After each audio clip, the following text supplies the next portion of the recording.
I'm thinking that that just wasn't it from us. We've got a lot more to show, and let's just back ourselves and be confident in our approach. I don't think you need to overthink it. And the thing is about a tournament like this, and every international tournament, now you're playing a completely different team to someone like 100 Thieves in terms of experience, in terms of the region that they come from, and stylistically. So I don't think that you really need to overthink the loss versus one team in particular and an underperformance on your side. And they're going to have to make sure that the performance is better, because the map pool, at least for the opening two, is very similar to the game against 100 Thieves. They've already got smashed on 2 of these maps, and they've got to play the same 2 again here.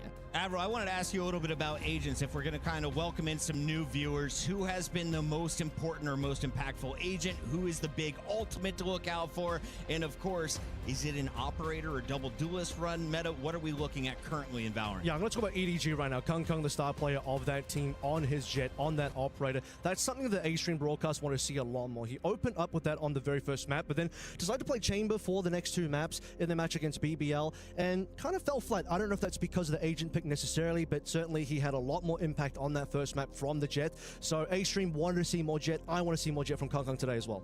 If we can, production, I'd love to get some cameras on the RRQ players and have Pilsky walk us through some of these personalities. I know we've got a minute or 2 to get everybody in the lobby and ready to go. So, Pilsky, you've had a chance to watch these guys for 6 months now, maybe 7 months as a squad. 2 years. Make it 2 years officially. I'm sorry you've had to watch their international failures for 2 years. Today, they're going to make you proud. If that is a true story, what are you looking at? What could you be excited about after watching this squad for 2 years? Where have they looked their best? xFerz needs help. Honestly, like, he was hard carrying the boys in that opening game against 100 Thieves. Jemkin is more than good enough. We've seen his ceiling in Pacific to dominate this whole series. They've got all the pieces that they need. They've got a great caller in Crazy Guy who's able to pull off some good individual plays. Really, they need kickoff Cushy in his rookie performance coming into Pacific in that ENIT role, maybe mixing in a little bit of Phoenix there. I need to see Cushy putting up good numbers, and Zan needs to show some of that performance that we've seen from him in Tier 2, because it seems like the international stage is a little bit too much for him to bear, at least in his opener. That was a debut to forget. Might as well bring up the fact that you had a bunch of these players also playing in the ENC qualifiers who couldn't make it through either. So this is one of the few opportunities when you make it to an international RRQ. Again, they have that sort of problem where they just can't quite get anything done here, getting grouped here. You'd say versus EDG on paper, probably not a big surprise, but at the same time, you know, Pacific is just kind of falling by the wayside. RRQ at the front of that, maybe GE as well. Now for the opportunity for them to really prove themselves, for EDG to show that they can still be the top performers as well. You talked about a certain number of players. I mentioned Kung EDG. I want to see Chichu step up more as well, because he had a good run on that first map, but then Chichu, like Kung, also kind of fell off. Get into the agent select here, and we'll see what we're going to get for Ascent, because if this is actually what we're going to be seeing, this is a pretty big change up from what we saw versus BBL from EDG. They were previously on a Chamber Phoenix comp with the Sage mixed in. Now they're going back towards something a little bit more standard. Chichu over there onto the Cypher, and we'll see if that change up is going to go a little bit better, because they did kind of get dominated a little bit by BBL, particularly their defense was having some serious problems. Meanwhile, on the other side, you have the veto look coming back from RRQ as well. As we'll leave Puckett away, heading into our opening match of the day here. Day number 3, first elimination game of this group as well. All to play for. Pretty even map draft coming on through. Yeah, this will be an elimination game, so a lot of pressure on these two teams, a lot of expectation on the side of EDG. I'd say less so on the side of RRQ, given their kind of record as of late and their little bit of a rough run of form, but the ceiling is well and truly there. This is absolutely a winnable game for RRQ. No excuses whatsoever playing against EDG with a stand-in here. This is the game that you are expected to win. Expectations high. EDG learning from their previous experiences, changing the comp up on the defense first and foremost. Jenny up first, looking to see if we can receive this A pressure. There's a flush in hand. In he goes with Kung in tow. Tailwind active. Out comes the Paranoia just to be able to try to hold this push in. The second wave of aggression does come in. In the meantime, there's been a 1-for-1 over on Cat side. RRQ trying to kick off this A split, and Cushy able to get yet another trade. Now under pressure as Gianni will finally fall, and RRQ will take control of the site. Low HP for Cushy, but they do have the player advantage here. Sign got his 1-for-1. Kung as well. Manages to find his piece. Coming through now, Nobody and Chichu.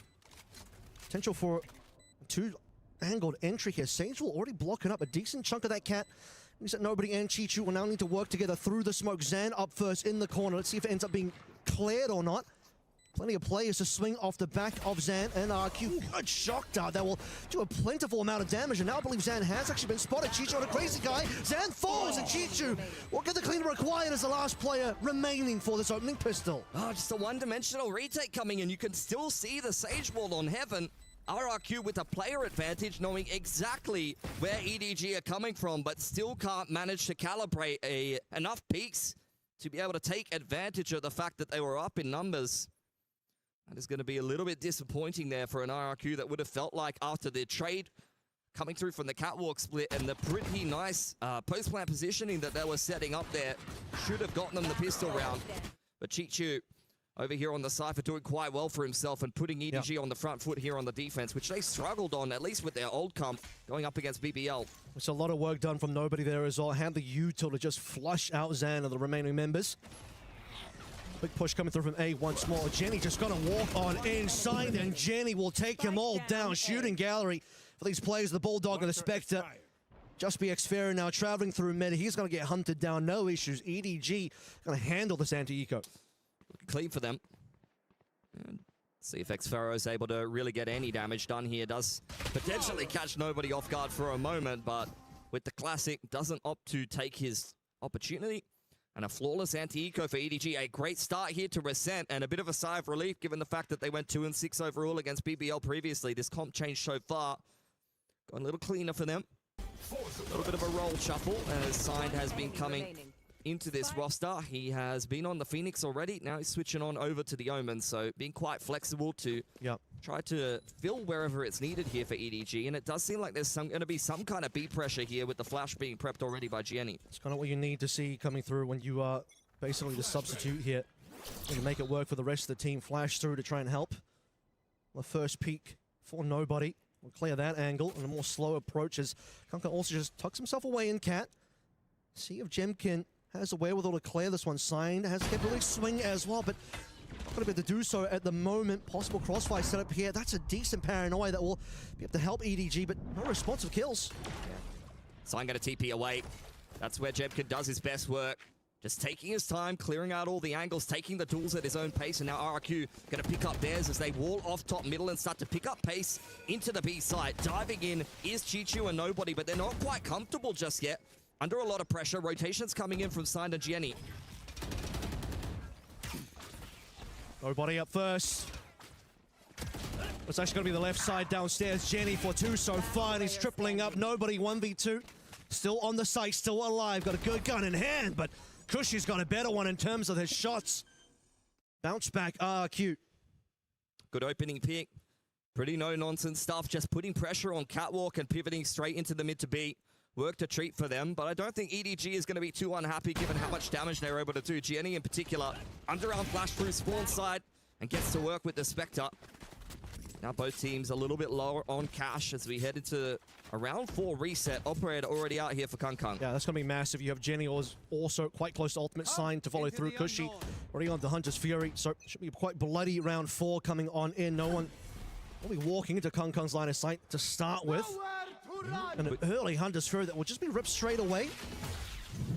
Oh, Jemkin's found the entry in middle onto nobody. It was all just A pressure for RRQ. They were never intending on actually committing in through to that execute. They were really just trying to draw out a reaction for EDG, and that's exactly what they got.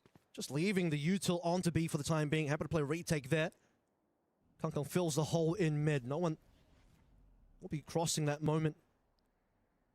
PhFerz tucked away in towards tiles.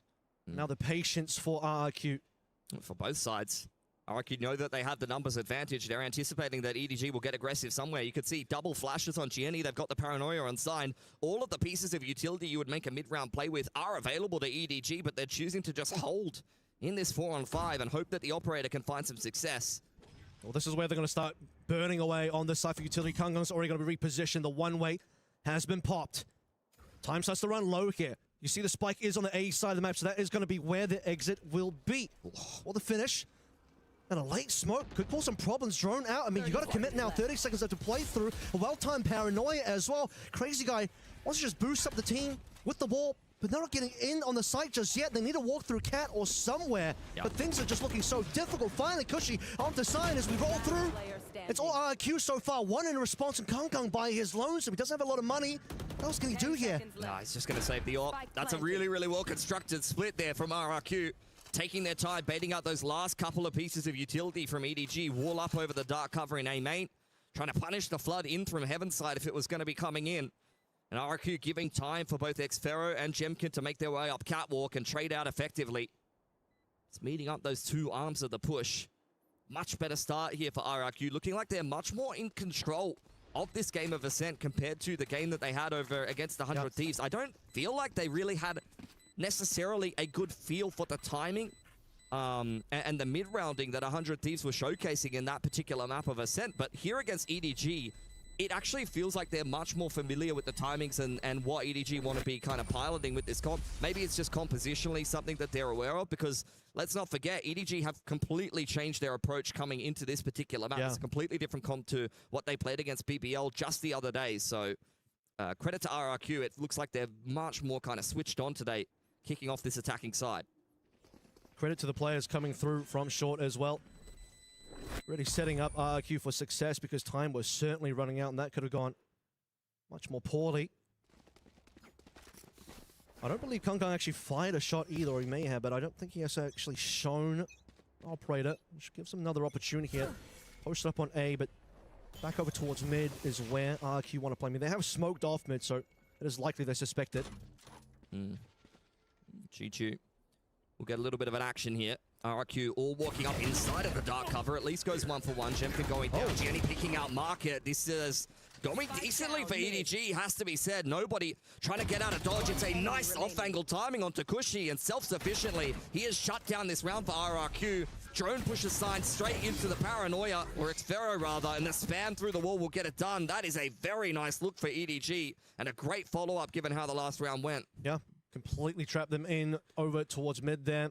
Got the upgrades as well. 3 plays make it out alive. Didn't even need Kong to really do anything in that particular round. Another excellent couple of moments here from Chichu and nobody in particular. Jenny, of course, getting those kills. The time for nobody just to sneak on out of there and prevent any sort of trade from coming on through. This will be Kong posted up. Short to Cat. Could be a fast one coming through RRQ. Massive grouping could be. Big flip on the economy there for EDG, winning themselves that half buy. It's going to give them a lot more legs on this defensive side. RRQ creeping up into B. It's just Chichu by himself. EDG have got a fair bit of information in middle. First scan does come on through. Onto site we go through, but so many Jemkin so far. Nobody through the wall, through the cover of darkness here as well. It's RRQ just falling apart at this stage as all of EDG have arrived. And all EDG are ready to completely dismantle this attacking side. Cushy can't make it any further on. Nobody even saw a site for a plant. A big smile on the face of Sign there. There's really no inroads into that B site, despite the wall going down on spawn side, the slow elbow market. You never got that entry that RRQ were looking for. They just got stuck inside of the bow shed, and EDG completely picked them apart. Great maneuverability from both the Omen as well as the Jet. That elevation up over the Sage Wall really halts the ability for RRQ to kind of segment the push and the flood retaken from the defense, and immediately, after 2 convincing back-to-back rounds for EDG, RRQ will hit that timeout button. So sort of rethink that one, but particularly the round 5 seemed pretty backbreaking. This one will just cement the case. Change up the pacing, change up the strategy, fast on to B, but fast in response as well is going to be EDG. Completely dismantling that one, not even giving any room for RRQ to play through. 4-2 is still a close enough affair in terms of scoreline so far for RRQ to make a well-timed timeout. Bring back the balance in the scoreline. I mean, the issue really is the fact that they're kind of out of cash here. And with such a clean round from EDG, after a half-buy upset win, their economy will really be skyrocketing at this point. The objective moves from being competitive in the opening couple of rounds on your attacking side and maybe trying to reset the defense to just how many rounds can we try to chip in here? Because EDG are really starting to get on a bit of a roll, and it was a similar kind of thing between RRQ and 100 Thieves. It was a competitive first couple of rounds, but once the kind of landslide of rounds started to come through from 100 Thieves on the defense, RRQ started to very much fall apart. Got a couple of ultimates here, at least for RRQ to play through. Most importantly, the Blaze Storm, which has already been popped by Jemkin. It's Crazy Guy that will just make a little bit of noise over towards B main, keep things interested. But what he doesn't realize is Kung already has an angle in mid, and despite the fact that Kung already pulled out of the scope, and he'll instantly still get that kill. No one cleared the trap, which is going to cause some problems with Jemkin. He's already going to fall over. Sign through the dark cover, no issues whatsoever. And now the rest of EDG start to corral the troops for this retake. In fact, it won't even be much of a retake because there's not going to be a plant. There's not going to be an attack. Kung just doing tricks on him. PhFerz yet to frag, was the standout up against 100 Thieves. That's a couple of nice sheriff shots, but Kung will end it. 4K for him, coming in on that Heaven retake, and a 5th round for EDG. Yeah, a couple of cheeky kills there to know that RRQ is still alive, at least somewhat here, but EDG really feeling the momentum here, how quickly they're responding to the plays coming through from RRQ. Read by Kung as well to know that, okay, we'd had some presence into B main. If they cross through tiles, that's going to be a freebie, and indeed that was. Now, gun round back in. PhFerz on the op as well. He's actually going to be potentially looking to challenge Kung on his B-line. Yeah, PhFerz loves this op on the attacking side with the veto. Something that's very, very effective for RRQ on Fracture, but haven't really seen an argument for it on this map in particular. RRQ starting to work some mid-control now. Have got the dark cover down, but you can see EDG mobilizing to deal with it, and Scientist on a bit of a roll. Out comes the Paranoia and the Hunter's Fury. RRQ under a lot of pressure. Chishu bottom middle applying even more, and it's a beautiful mid-crunch from EDG. PhFerz didn't even get a chance to take a shot with the operator. He just gets immediately deleted by Jenny. Yeah, he had nothing to do there. Again, mid seems to be where the victories have been taking place. 2 rounds in a row. Kung starts with a kill there in the previous round. This time around, it's Signed, calling the rest of the troops in for that crunch, as you say.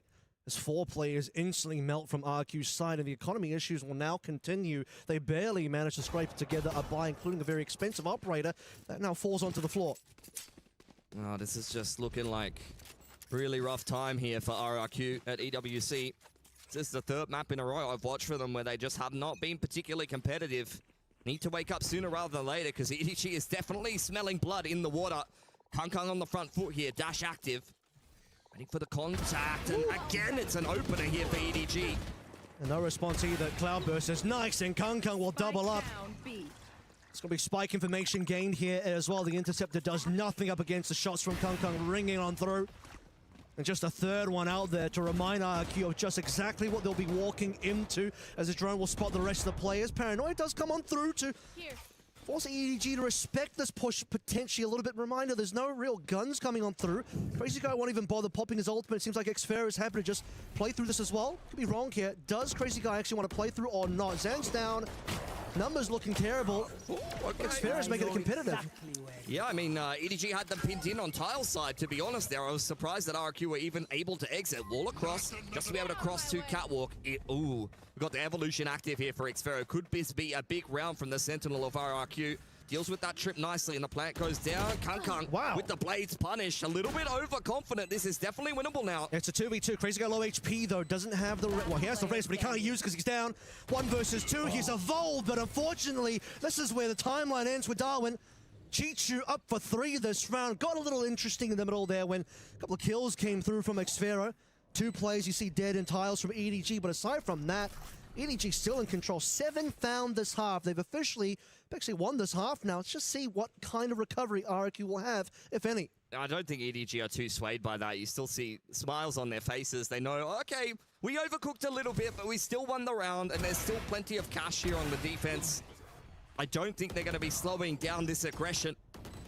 Be nothing but pedal to the metal on the defensive side here. Very much bullying RRQ, who continue to just play this slow pacing on attack.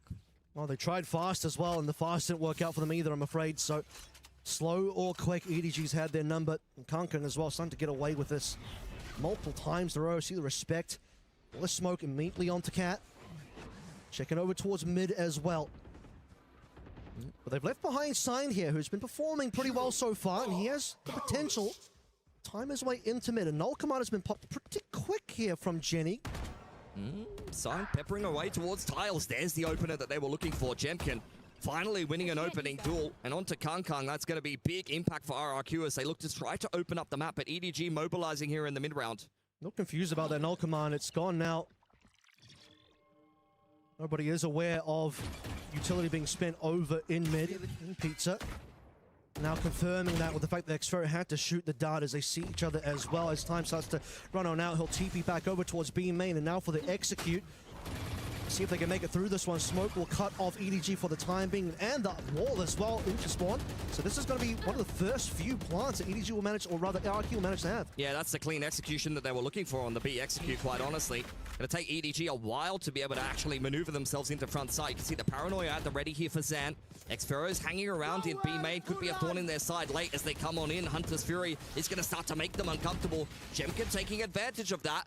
Here's xFerz inside of B main, not dealt with yet. Chichu still under pressure, getting scanned out, spammed down from the players out on site, and this is perfection for RRQ. 4K for Jemkin, opens up the round and closes it out as well. Late in the day, but a flawless is exactly what RRQ need to bring back some momentum for their own mentality, for the sake of the economy as well. And as you mentioned, perfect execution. Start off with an early kill, burn away the null command in the middle of that round as well. xFerz then TP back over towards mid, and then they execute smoke out in towards Pizza. Wall up for CT. Easy plan, easy money. Gonna need more where that came from RRQ though. Has been a strugglesome half for them outside of rounds 3 and 4. Finally breaking through in 10 after a big streak of EDGs. Got the shock dart initially. Very spread around the map is RRQ. Not many movements in middle. Odin's out for nobody, and of course, for Kung, you buy yourself another operator. It's been worth its weight in gold here. He's got the money to play through. Odin online for nobody as well. This is what you can do with this level of cash. Another slow one from RRQ. It's the first move here. Drone comes out, cancelled immediately by the KO knife. So all of that pressure they were looking to create with that Sova on his lonesome on the A side of the map won't really be going the way they wanted it to. Out comes the drone for nobody. Only sees the singular player outside of B main, which is xFerz, which is not really going to give you too much information as EDG. You have Chichu pushed up fairly hard in mid as well. He's going to get smoked out for the time being, but looking to see if he can hear something. It's all soft movements from RRQ as they transfer over towards cat mid to A. Straight into the sight lines of Jenny. First contact. He'll see a head momentarily. He can see multiple heads actually calling the troops now. Close the door. Get the rest of EDG out here. He's been scanned out as well. Paranoid to assist. It's the minimum that you can expect for the rest of the team. Kung now has a lot of work to do. Nearly had a collateral there, but Jenny's got himself two as well. And this looks like a pretty damn good defense. Jenny falling back to the generator. One suppressed.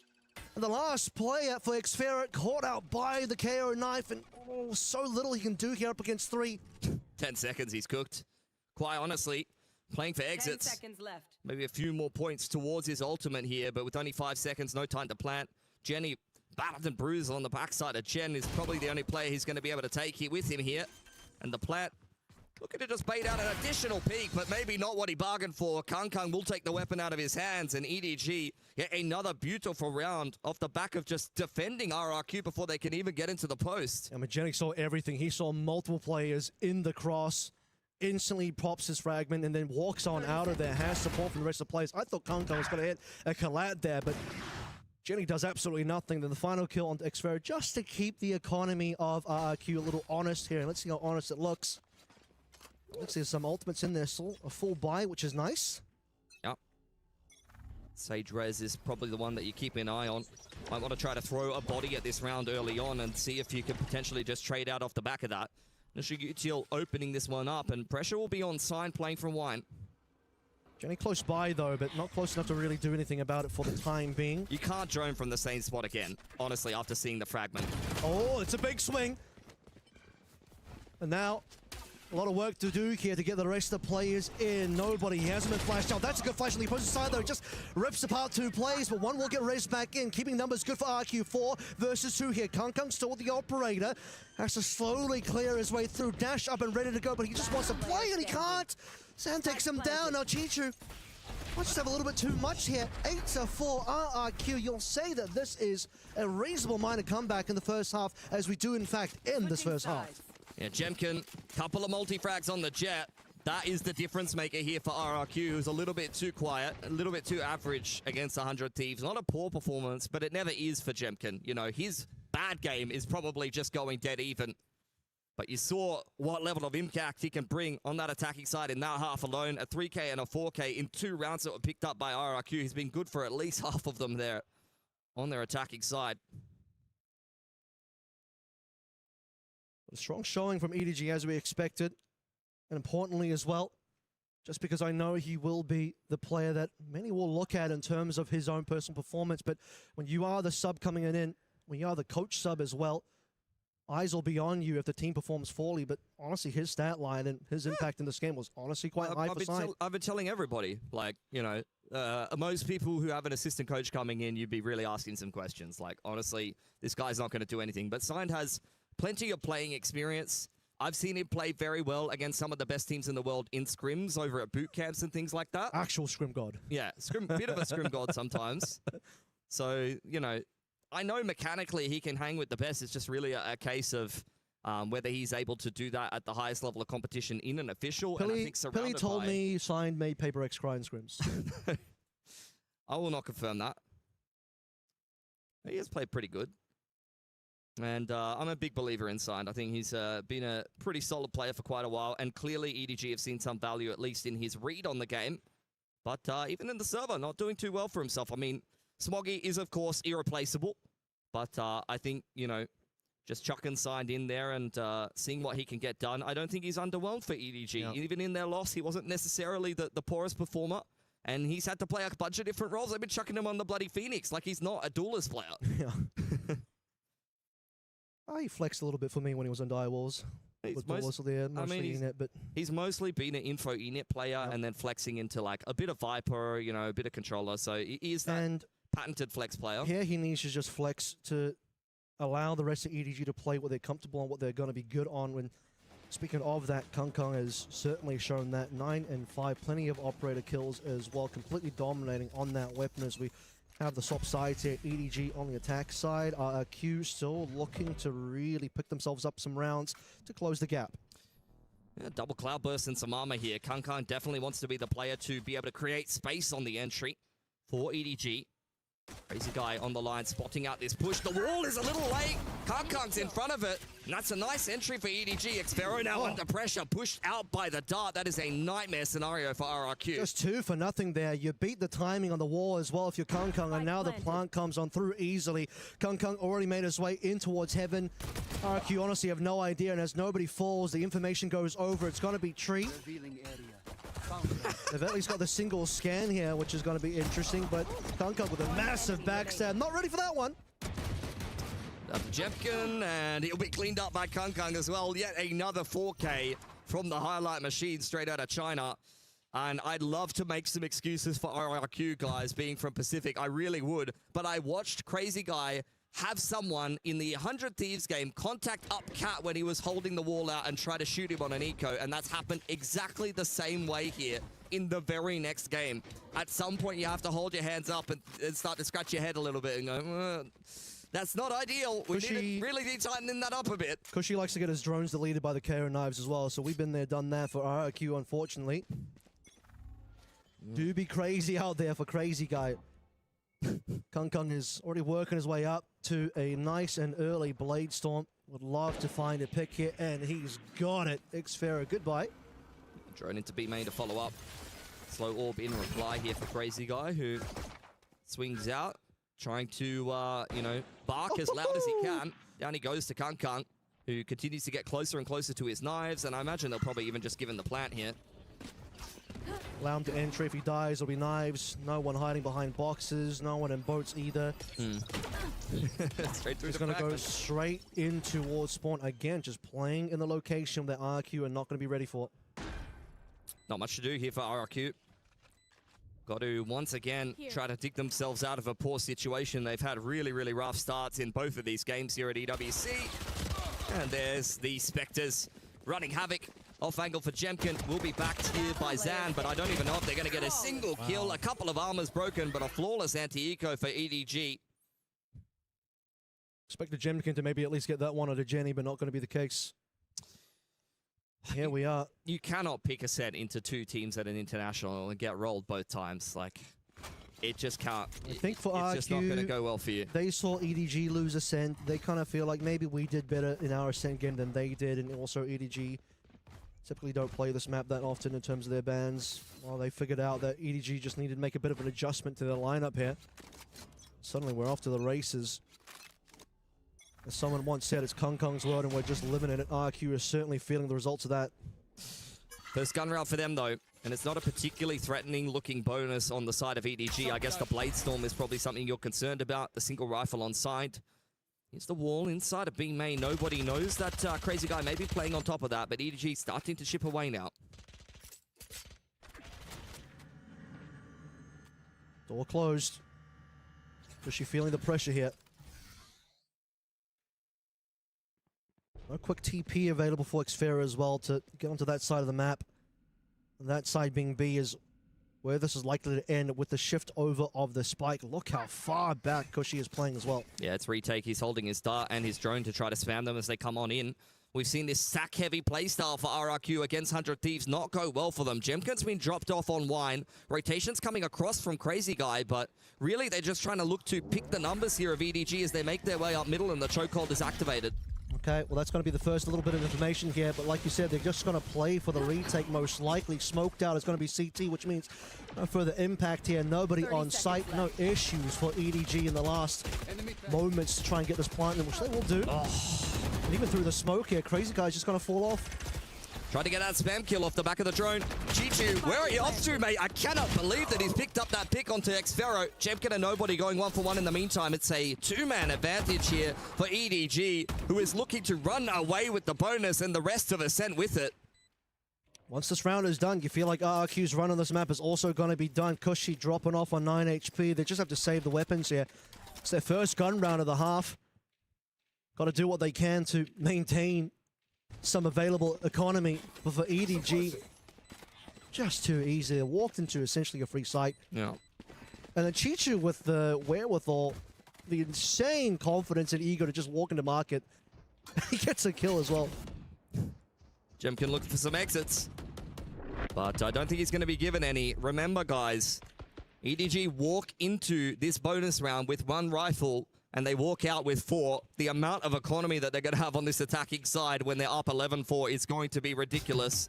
A timeout, I'm being told from EDG. I'm not sure they necessarily need it, to be honest. I wouldn't be surprised if it was from RRQ, but maybe EDG are looking to just make sure that they can align themselves on how to stomp RRQ a little bit harder and make sure this is 100% going to be a 13-4 here, Avril.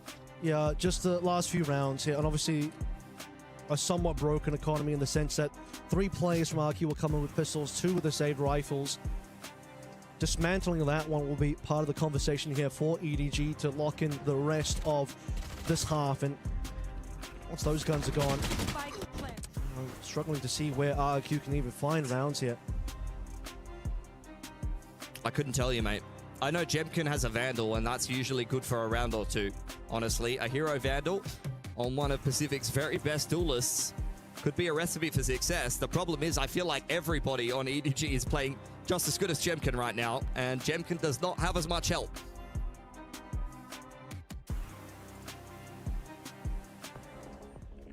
Here we go.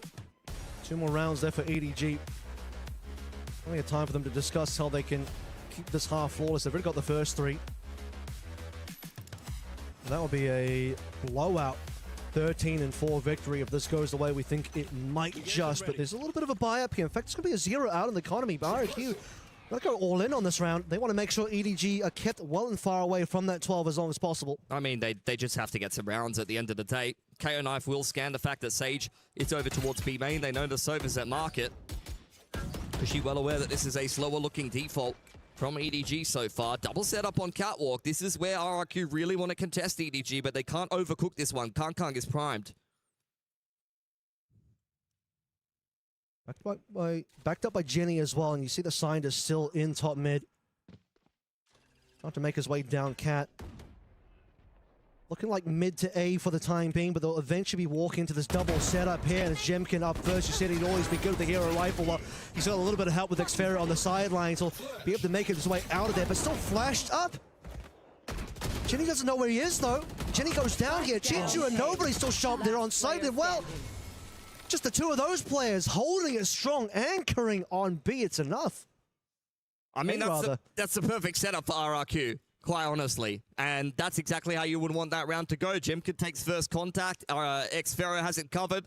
Then you get what is essentially a bit of a mess. Jenny bursting through. They know it's the KO on Catwalk there. No one's really playing anti-flash well enough with the cloud burst down. You should not be getting caught that hard by an underarm. And EDG, the rest of the players splitting through A main on a really nice timing. It's map point for them now, and it's looking like RRQ are about to get blown out on their map pick 2 times in a row here.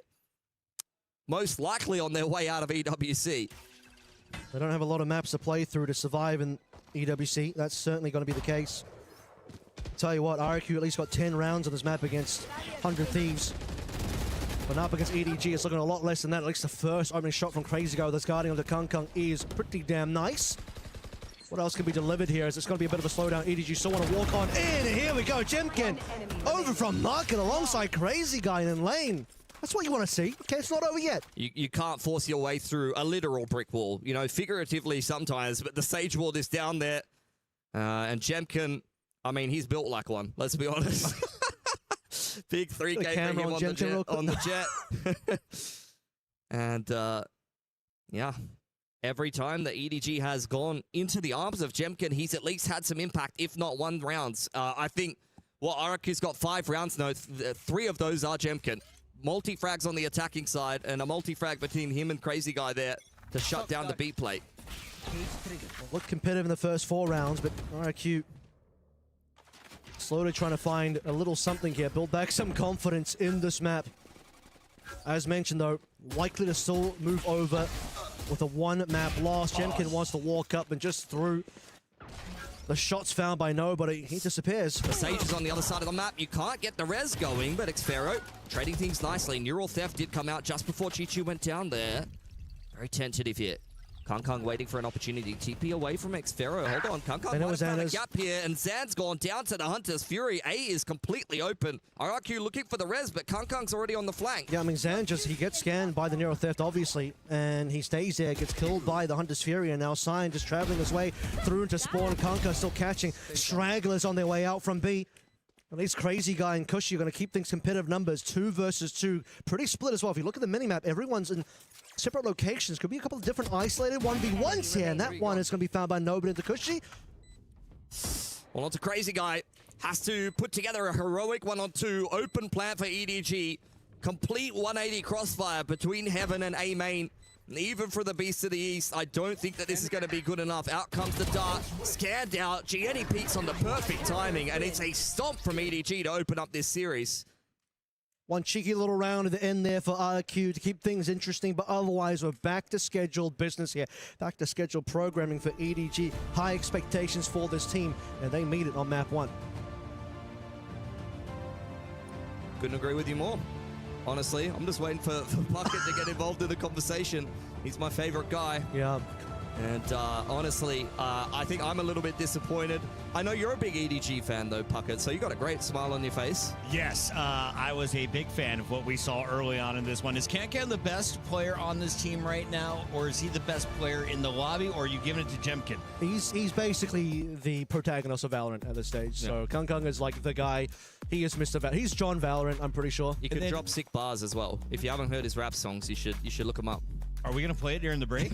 I think he was playing it in the server, mate. I think we should dance to it. In the meantime, can we talk a little bit about what we witnessed here? Because RRQ seemed to be challenging an operator 1 at a time.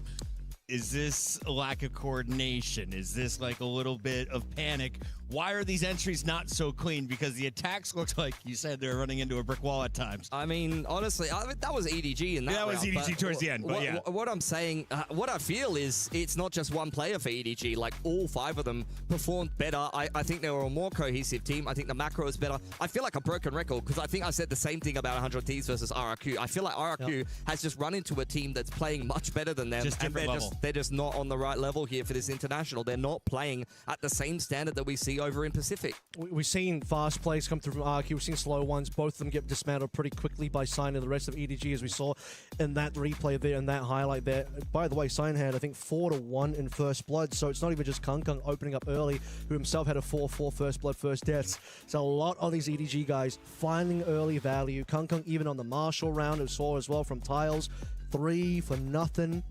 I mean, we saw everything here. The wall bangs were coming out. Chichu had a fantastic game on the Cypher. Really love watching the Sentinel early on defense. And then Kaka, there you see just a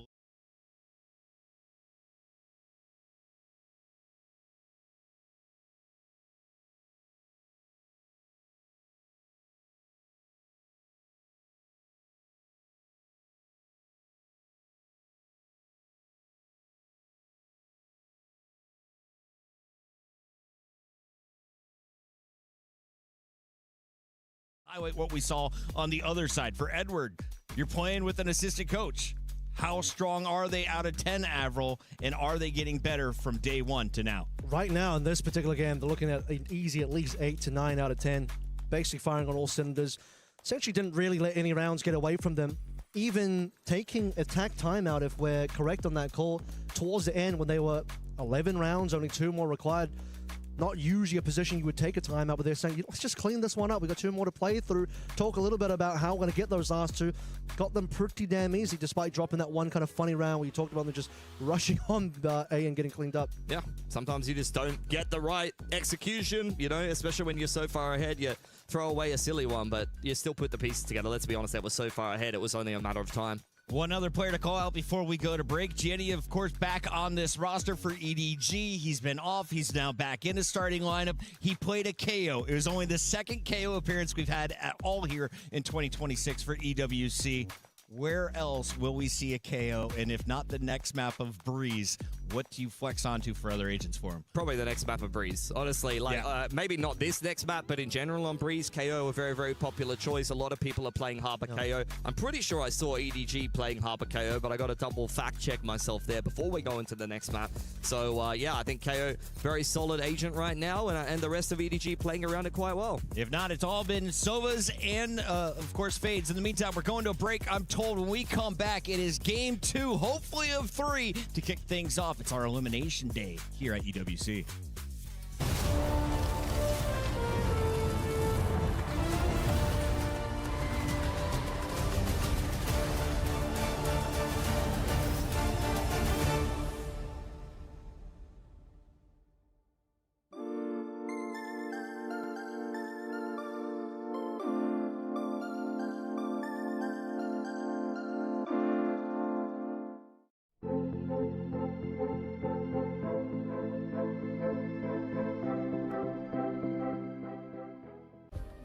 Play is in our DNA. Whenever we let it out, it becomes our superpower. Now imagine an entire city being built to supercharge it. Kadir City, powered by Play.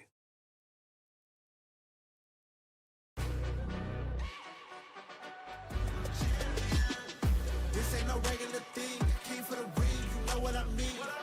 You see my name in the lights, better get right, I'm champion.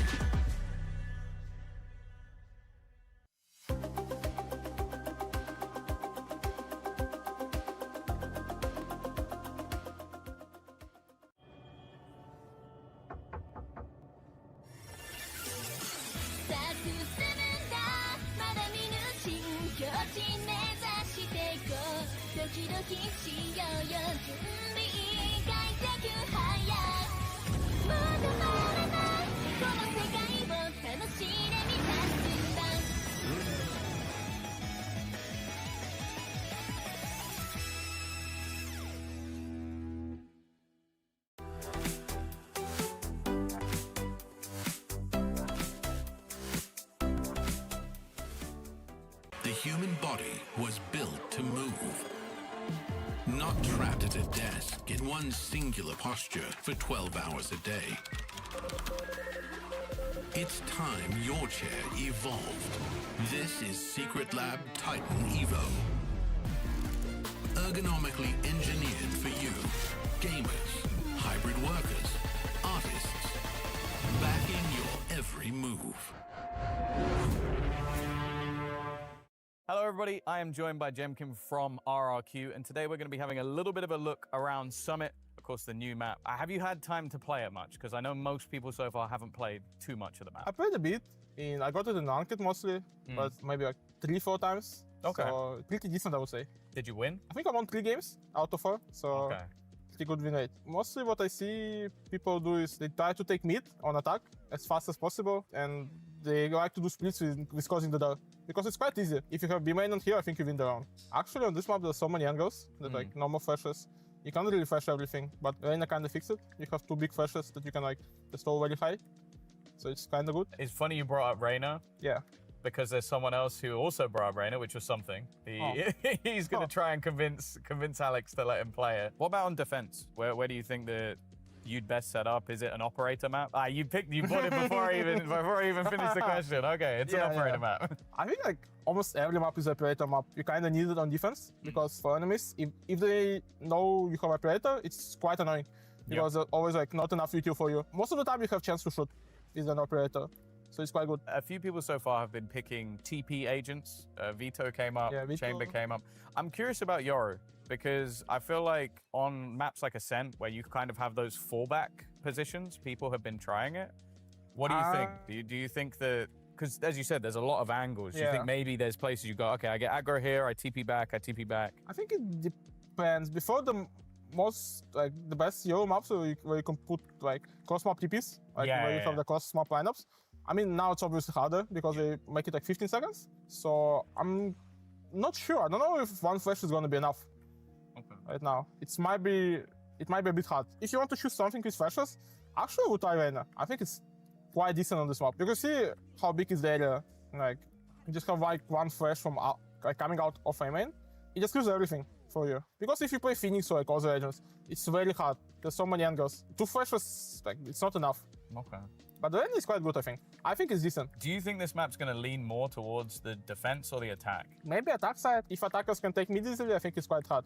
Because they have opportunities to like do B split, A split. There's so many ways to go. Thank you very much for joining me for this. That's another breakdown of Summit. We'll see you soon. Thank you.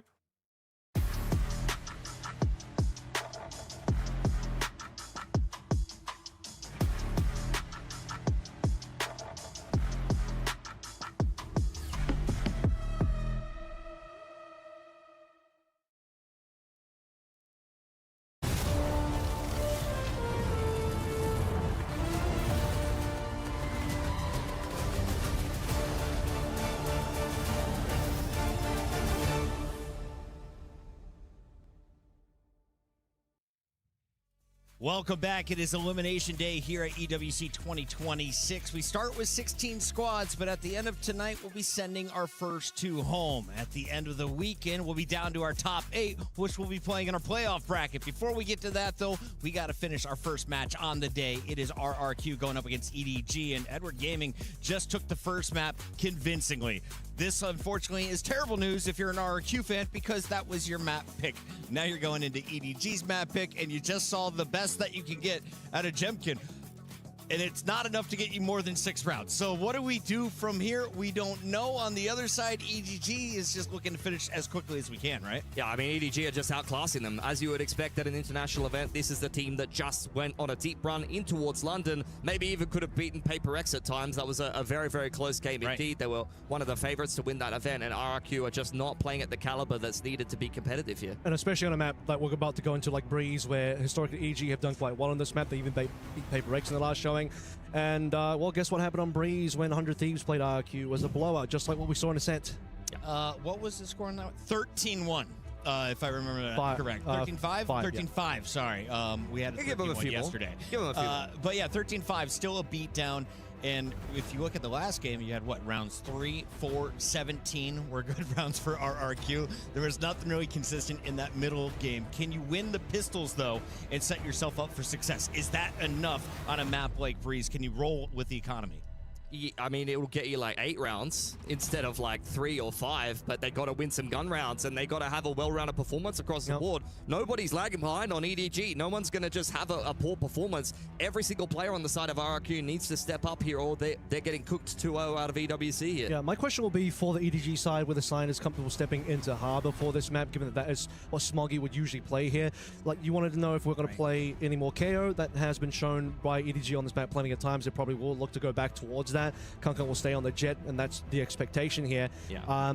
How comfortable, how flexible is Sign going to end up being? Does he just slip straight into Smoggy's shoes here or what? He'll literally be fine on Harbor. Like, he's played a lot of Viper in the past. We just saw him on the Omen. Like, he knows what he's doing, and he's often going to be the player that's approaching a lot of the theory. And I think as the Harbor player, you need to know your theory, your retake theory, when to throw out the high tide timings. That's the most important. A lot of the time, Harbor players, they don't even shoot anyone. They don't even frag. Just throw the wall up at the right time, throw your curves down, and turtle. It's all about macro. That's 90% of the game. 22 assists and then press the buttons, bro. Just press your buttons and you're good, honestly. And then Sign can press his buttons. Let's take a look here at the agents. When they're ready, we'll be bringing them up. We have just a small delay here on the stage. So let's talk kind of comps here. Every time I've seen a team win on Breeze, there's been a Viper in the lineup, right? So do you play the Harbor and the Viper? Yeah, sometimes. I think it's pretty flexible with what you want to be bringing into it. I'm not sure if 100 Thieves played a Viper. I think they were playing solo Harbor, but Viper is very common, 100%. It is a staple on this map for sure. I think we're seeing a lot of flexibility with the comps right now. A lot of people are playing double duelers, some people are playing double controllers, some people playing double linear. I think really Breeze is your oyster. And for EDG, I mean, stylistically, if we want to talk about the two teams, EDG are playing Harbor KO previously. This is a comp RRQ are very intimately familiar with. Not only they had to play against other teams, T1 in Pacific playing this comp, they used to play it themselves. Moniette used to be the player that piloted the Harbor, so they're going to know this comp inside and out, and the theory around it, they should be reasonably prepared here on Breeze, even if they don't have a good record on it. I've heard other people in Pacific say that their Breeze is a little bit underrated, so we just need to see a big step up on the international stage. You could talk all we want about map theory. I could tell you that RRQ are fantastic team in Pacific, but if they keep playing like they have done so far, none of that matters here. Duelist expectations. I think we're going to see a jet on both sides. Will we see a double duelist? Are Neons coming out throughout this series? Yeah, RRQ, they just played Neon with Zan, It'll be a double duelist look here, and Zan is a player that, obviously, we talked about him being a rookie here.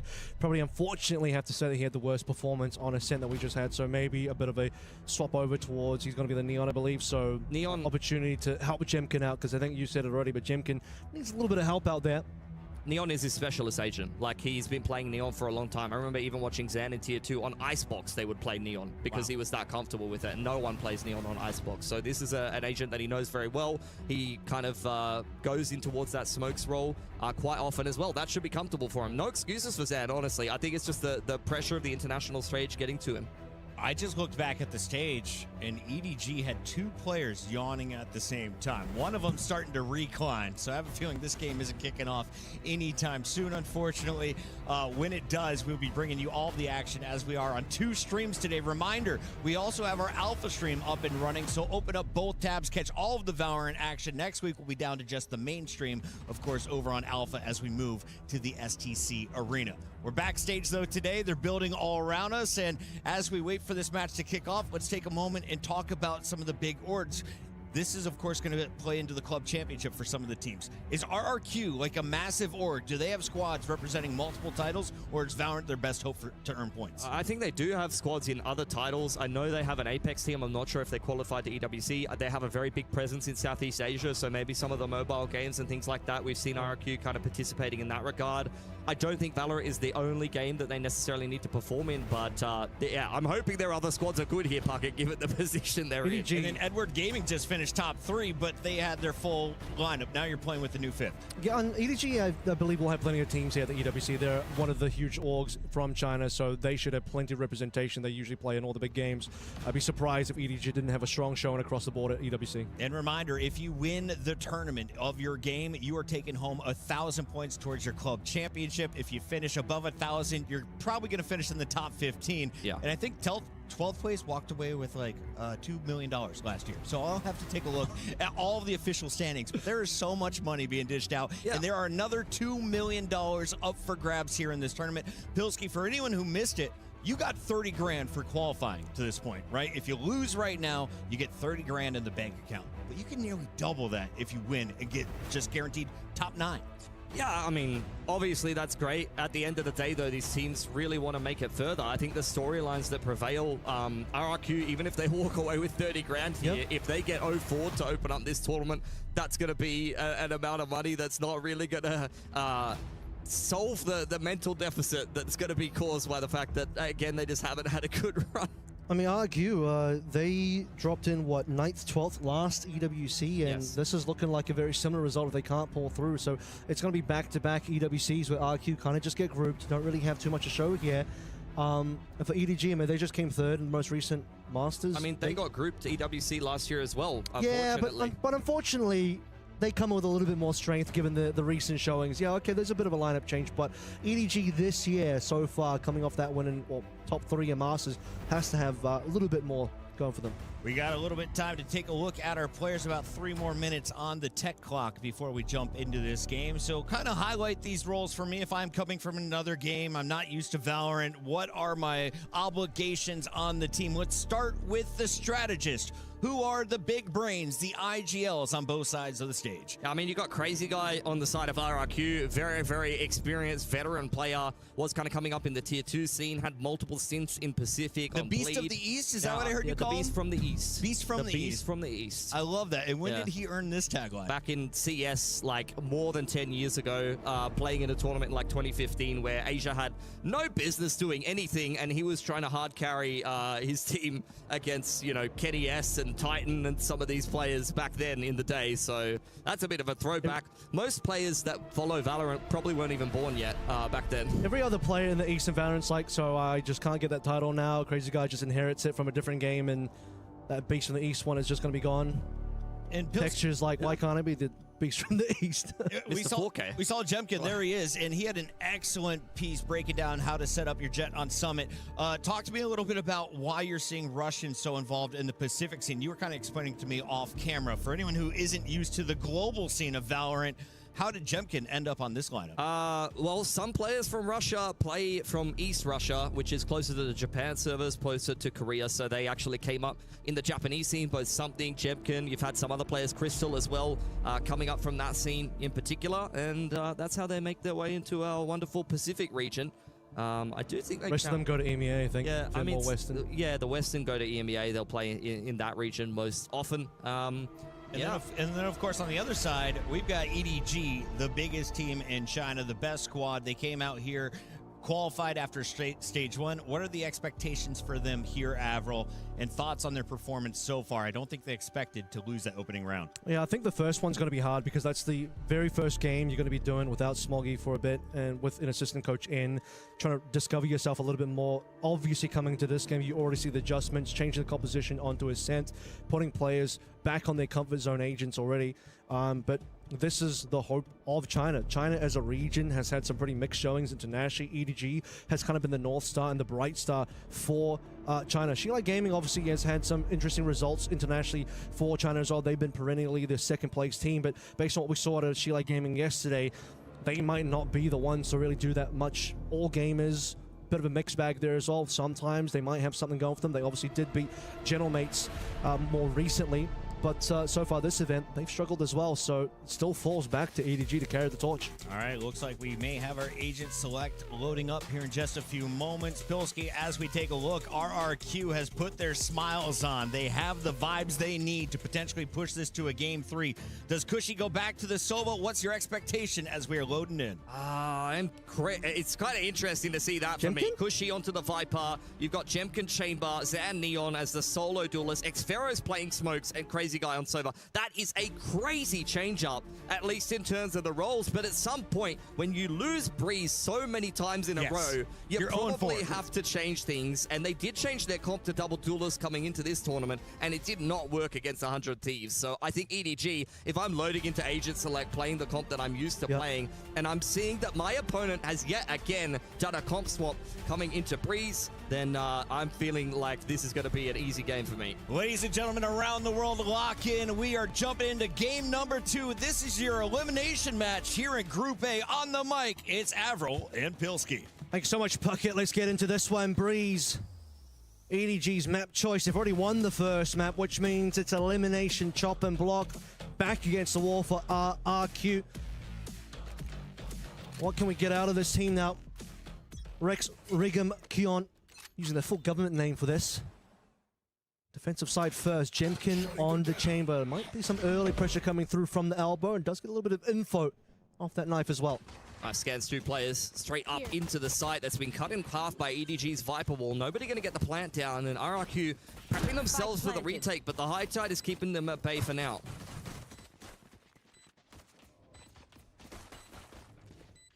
See what happens when these walls start to fade. All 5 ready to go. 4 coming through essentially from archers.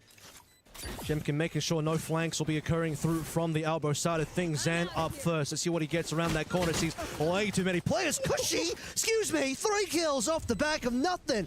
Just Zan pushing on in. Cushy following on through, and now the backstab kill on the side. Doesn't quite get the ace, but won't need an Xfero to clean things up for EDG.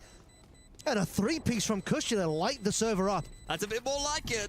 That's the kickoff Cushy that we all know and love. The rookie of the, rookie coming into RRQ at the start of last year. Some people were thinking maybe this guy is rookie of the year material. Had a fantastic performance in his opening stage of Pacific, and we saw flashes of brilliance for him. And I think this is really just Cushy in a nutshell. His first bullet accuracy, his ability to use pistols, one-tap guns is always phenomenal to watch, and I think that's the perfect example of it. How about his second and third bullet accuracy as well? He got all 3 of those in quick succession in under a couple of seconds there, and EDG clearly not ready for it. Big group up on towards A shops this time around. RRQ first pistol. You did say pistols here would be great for RRQ. Weren't winning a lot of those at all. Jemkin already has good eyes on players. Doesn't hit the first one, but Chichu still falls. The Xfero onto nobody. It's looking good for RRQ. It's all over before really anything even happens here. They walk onto site and they evaporate. Outlaw picked up by Zan at the end of that one. Jemkin back on the chamber.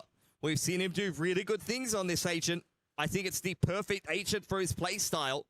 Known to be playing primary duelers, but this is a player that really likes to take his time with things. Likes to take opening duels at his own pace. Likes to use those scope weapons. One enemy Seeing him on the chamber is always a bit of a cause for concern on the other side of the server. And that is the clean start that RRQ would have wanted here to breeze CDG head into their first gun round. Maybe the change up for RRQ comp-wise exactly what the doctor ordered here.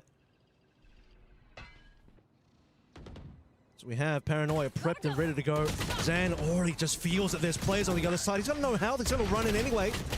But Jemkin will at least find sign here. It's Chichu and nobody forcing the issue. Jenny to follow through. Cushy, hero of our opening pistol, the last one alive. Guardian only. He will be able to get something done here, given that nobody and Jenny are both pretty low. It's the opportunity for the 1v3 clutches.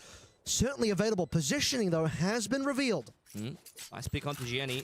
Reposition for nobody. He's wrapping around elbow side low on HP. Chichu's going to turtle into the back of the side to buy time for his teammate who is on the wrap. And this timing is looking excellent for nobody. Showing his experience and winning this first gun round for EDG. It's brute force into the B side and a nicely constructed post plant. Cushy keeping things interesting there, but as you said, the experience coming through from EDG. Position revealed. Situation diffused. Expensive round there. Plenty of players going down. A successful one nonetheless for EDG. Let's take a look at where we find ourselves economy-wise heading into the next one here. RRQ totally fine. Op out for Jemkin. Going to be posted up towards this B side of the map. He's a little bit late to the party. He might be playing the off angle up on top of the wall there.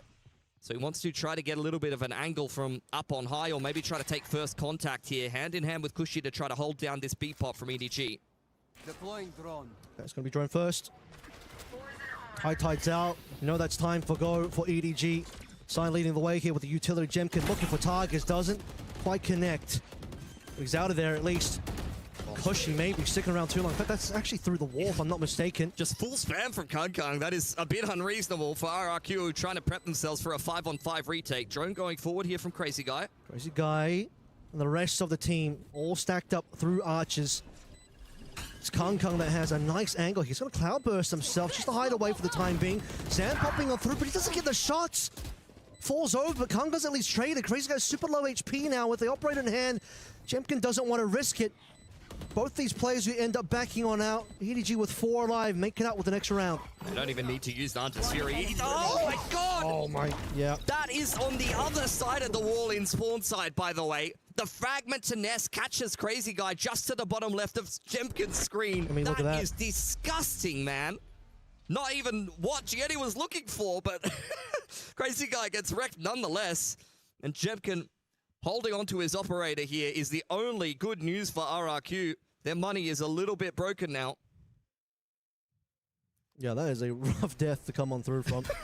Bro didn't even I need to see a replay of that. Man. Let's take a look at this one more time. Look at Crazy Guy. He just does not see it coming. He's like, how the hell that ending? Why would you? All right. Time for a force around the operator. It's really just going to be kind of follow the Pied Piper for RRQ. And EDG once again choosing the right side of the map to be battering down. Leading on in with the drone.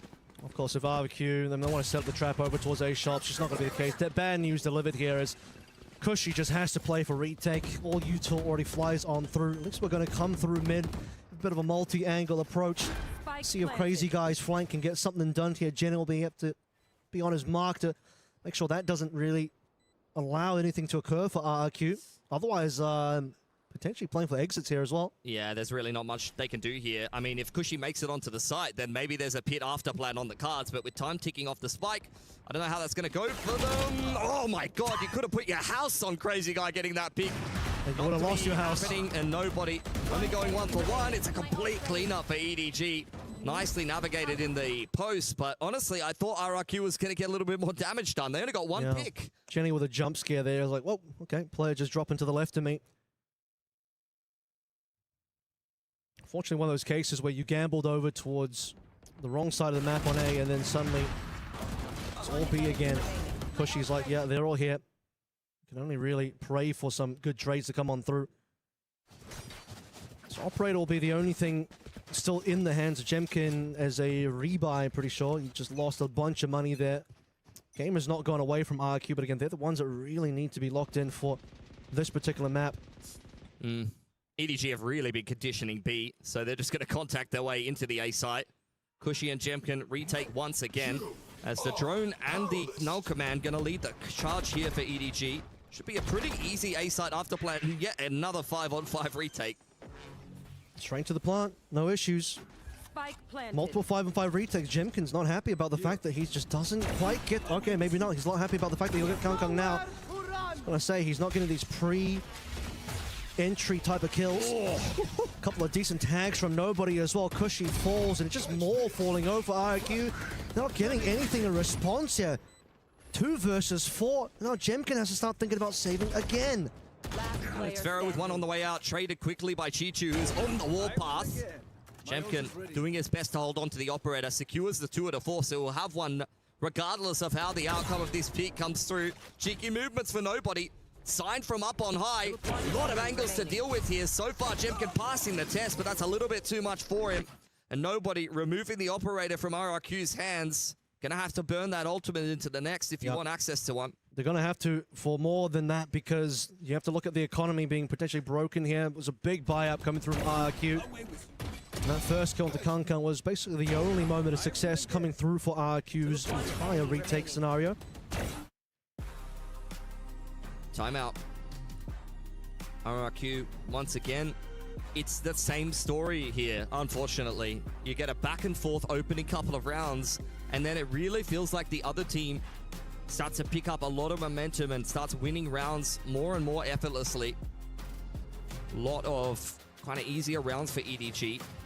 Constantly choosing the right sides, constantly going into some of these retake situations for RRQ, and then doing a really good job disrupting them before they can actually complete those retakes. Great underarm flash in that last round from Gianni on side. He doubles up, then you have a Cove on the other side of things with the Storm Surge. Both the Harbor and the KO are making RRQ's life very, very difficult trying to complete this retake. You even had a Hunter's Fury thrown in from nobody. Yeah. They're not just going to let you come back into the site and try to, get on the spike. They're just stopping you before you're even able to make it past yellow or on the B side of the map towards the broken wall. Not easy stuff for RRQ at all. Talk about the fact that there's also conditioning at play here as well. EDG have gone B so many times and RRQ overcommitted there. Constant 5v5 retakes. Will be the tour round for sure for Jemkin here. As everyone else strings together whatever they can buy. Kangkang's already just blazed Torment. Okay, we're going to speed up really quickly here. Trademark's been popped. Kangkang. He's tucked in a corner. Oh, he's been spotted by the recon. That is unfortunate. Still lands a shot at Kangkang though. Pretty massive from Jemkin. Good recovery. 51 HP, but he's alive. See if we can lead the troops into this one. Scan up the Jenny. Shotgun kill is going to be good for Zan as well. Numbers starting to fall in favor for RRQ and EDG. Might just be falling to pieces a little bit here. Jenny walks into his depth as well. Can EDG get anything? They're not finding a single kill.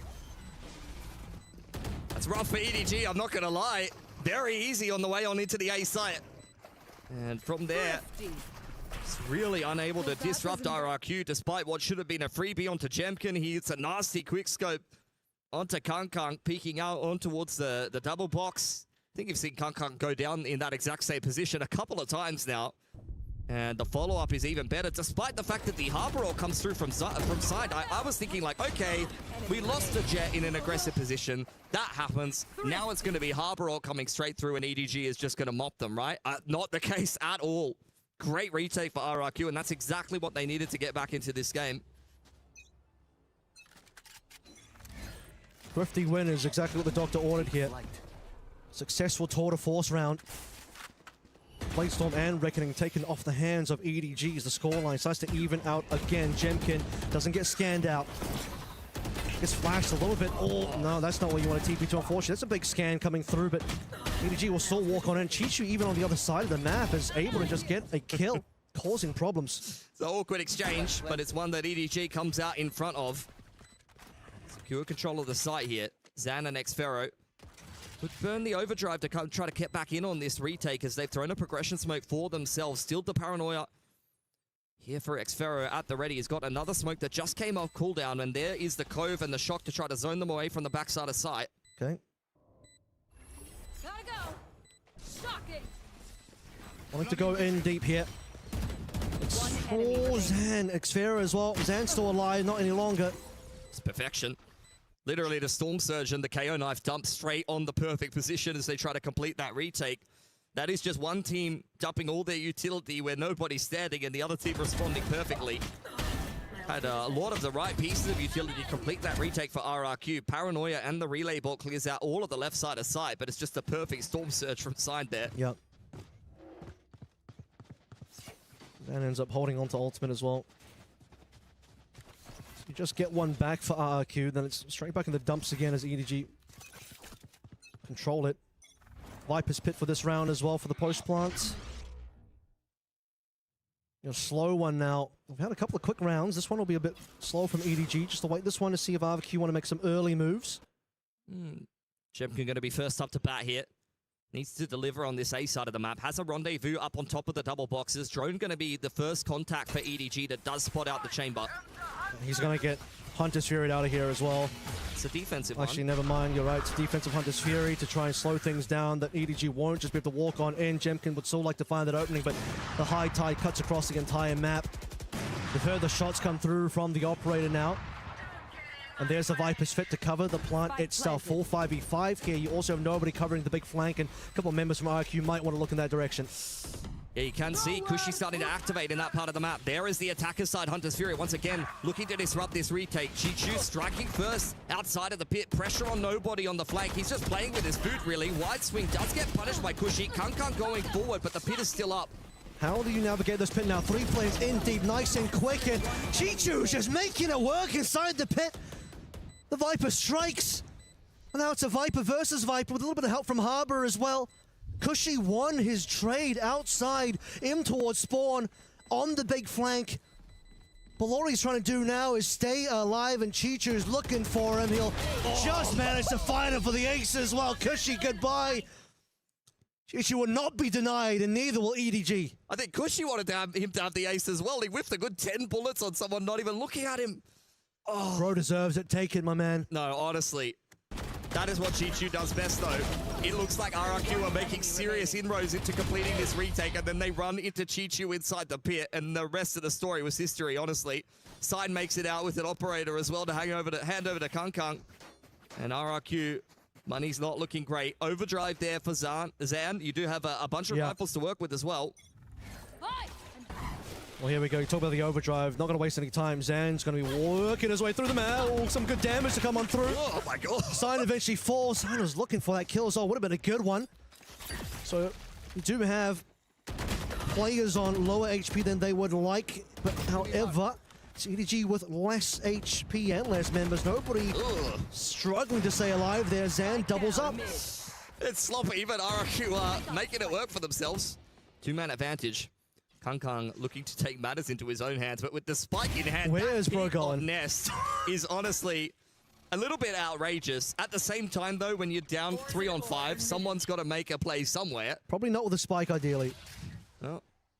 He's dropped into no man's land, which is going to make Jenny and Chichu's life a little bit harder here. Let's see them work their way around, back over. Xfero up.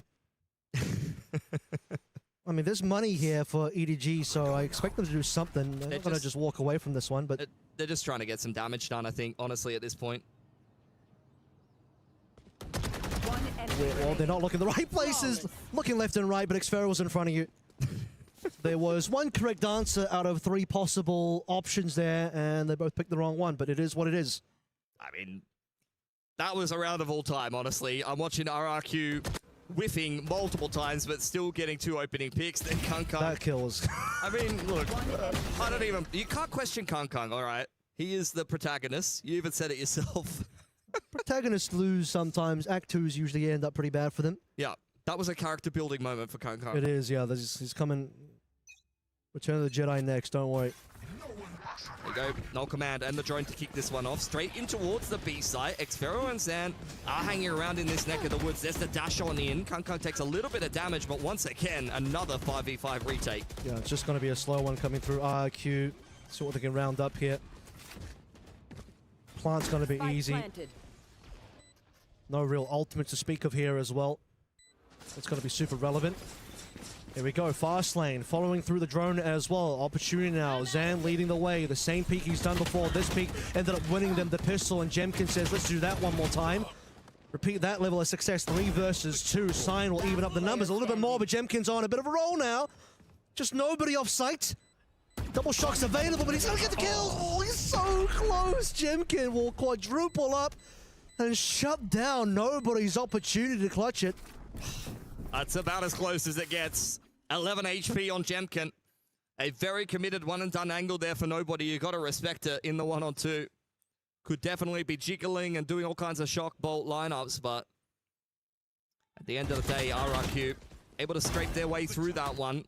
Jemkin right in the middle of the pack on the retakes, exactly where you want him to be.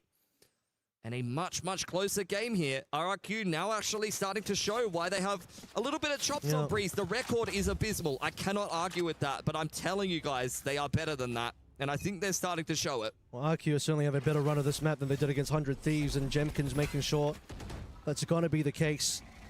You wanted him to be a hero. He's going to be that hero. First shot. Oh, it's going to be a whiff.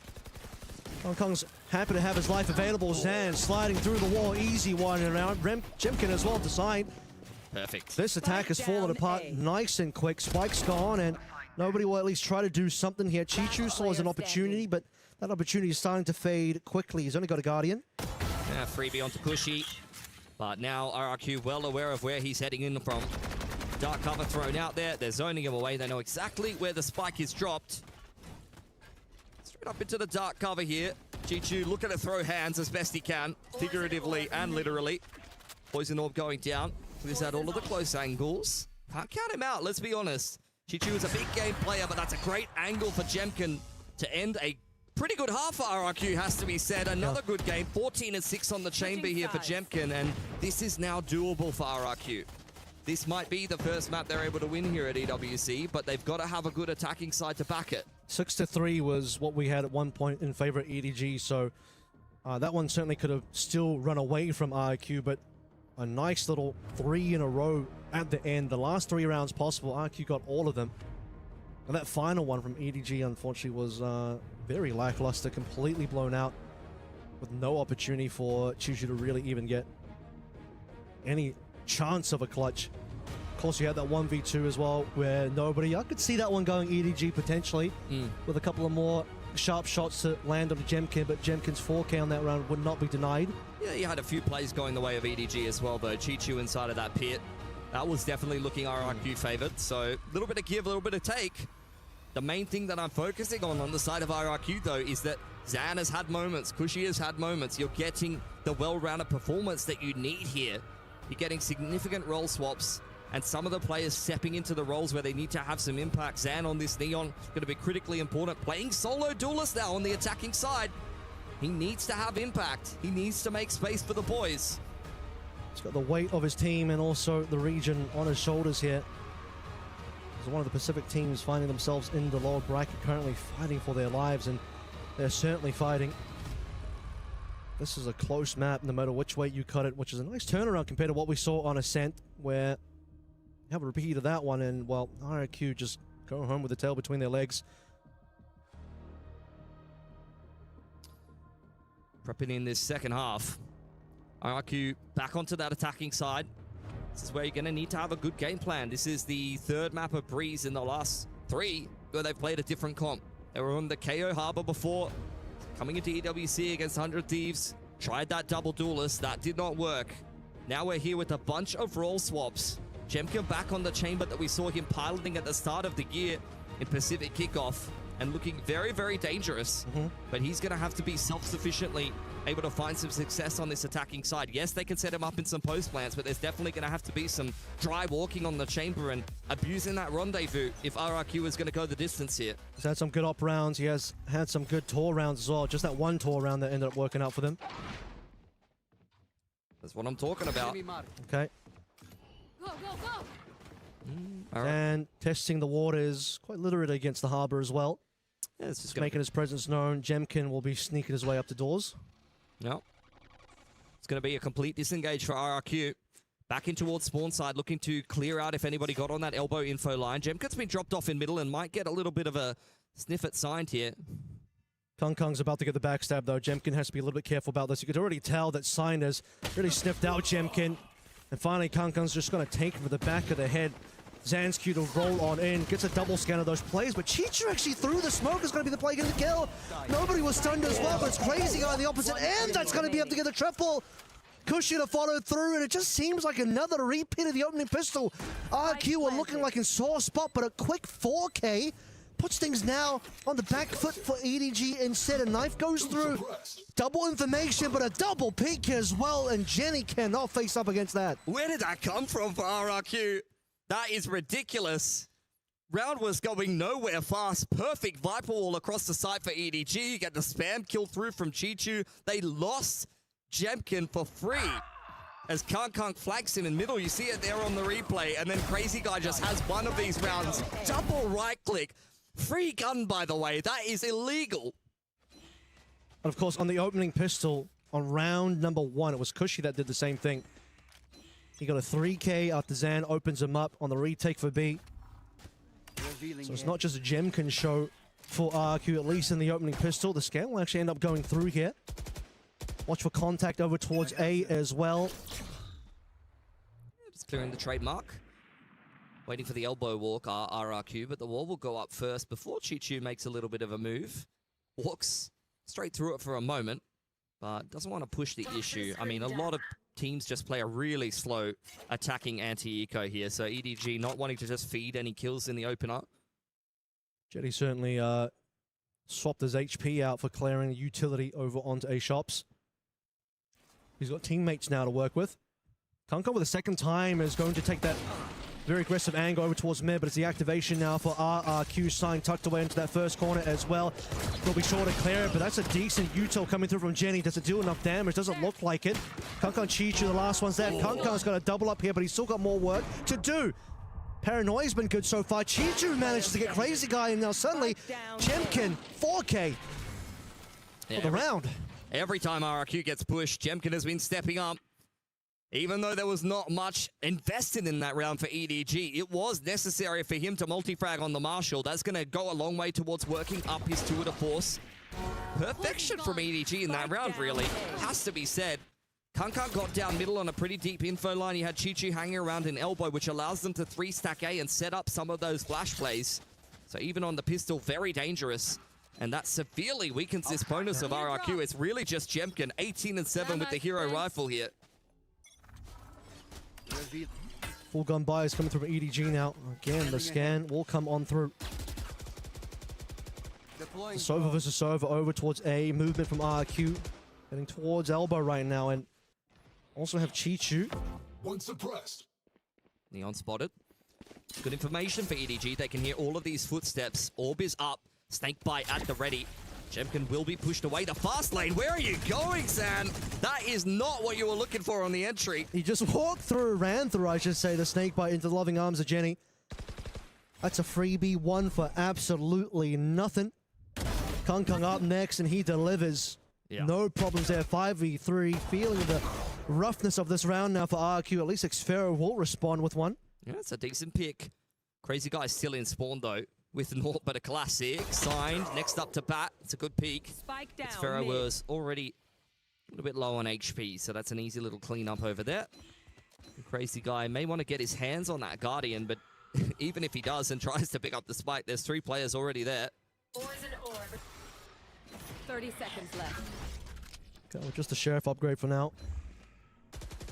Spotted by the knife as well. Yeah, okay, what can we do here? What kind of damage can be found by RRQ, if anything at all? Suffocated out of this particular round. And excellent flash, Jemkin. Can't even fire a shot. 10 seconds left. 10 seconds for Crazy Guy to get any more damage done here for RRQ. Could peg a dart through the top side, but on the off angle, even if he puts 2 shots into nobody, it's still not enough. Very nice. Anti-bonus there for EDG, made a lot easier by the damage they did in the round previous. Okay, well, all as expected here, obviously. Very low on equipment was RRQ going to that round, and that opening Zan run-through was a bit of a question mark.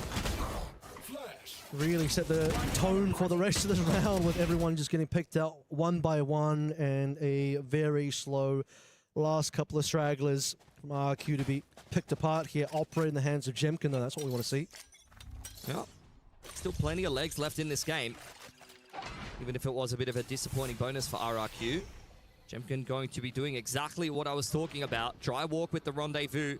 Tried to attempt this in the pistol and didn't find much success. Drone creates even more pressure. It's a lot of pressure in the middle of the map as EDG tried to hold on the extremities. Signs looking that way, though, and he might just end up peeking straight into Jemkin's sight line. Jemkin eagerly awaiting his first target. It seems like it won't be found, not just yet. Is aware that nobody is hanging out around the shop, so I think nobody's life may be forfeit. Indeed it is, and Sign can't respond either. Quick rendezvous from Jemkin now sets the stage for this execute. 5 players all good and ready for go. And RRQ start walking on in. Kankan, nice angle to Zan, called utility out. Now the Cloudburst will start to cause some issues here, but not for xFerz. It's gonna get flashed out, but otherwise still fine. Sign trying to just spray his way through a bunch of these smokes. 3 versus 3. Mind Chi-Chu coming through from double doors as well, and a shot missed. Jemkin, you can't be doing that. That go now down for Cushy. Jenny, no more utility here, waiting for his KO knife, and out it comes. Will at least suppress Crazy Guy on the side. Nice pick for Jemkin on the cross there. Man advantage now for RRQ, but Chi-Chu is walking up close, covered well by Crazy Guy. 1-on-2 for Sign, but RRQ jiggling, and surely it'll be the double swing. It's actually not needed. The Viper Wall will at least zone side away. Crazy Guy playing for the post flare, but it's a great swing for Cushy. RRQ up to 9. 11 ammo there. Signed about to run out of time, bullets. He's already run out of teammates. Now that round will run away from EDG also. Well played by Jemkin. Did have that one missed shot, unfortunately, but otherwise sets the team up for success with a very early pick. Despite the amount of responses that EDG tried to show up with that. I mean, even the final kill of, I'm trying to remember the player that tried to flush out Jemkin towards the end there that just got shot on the side of the head, but in either case, RRQ still maintaining the lead slightly. It's a big reset round onto EDG. Crazy Guy does not have a primary weapon here, though. Maybe trying to min-max the money. Zan v Kung inside of elbow, pushed away by the dart. xFerz hot on his heels as Jemkin is waiting for a rotation off that B site. How many blades has Kung got here? down to 3.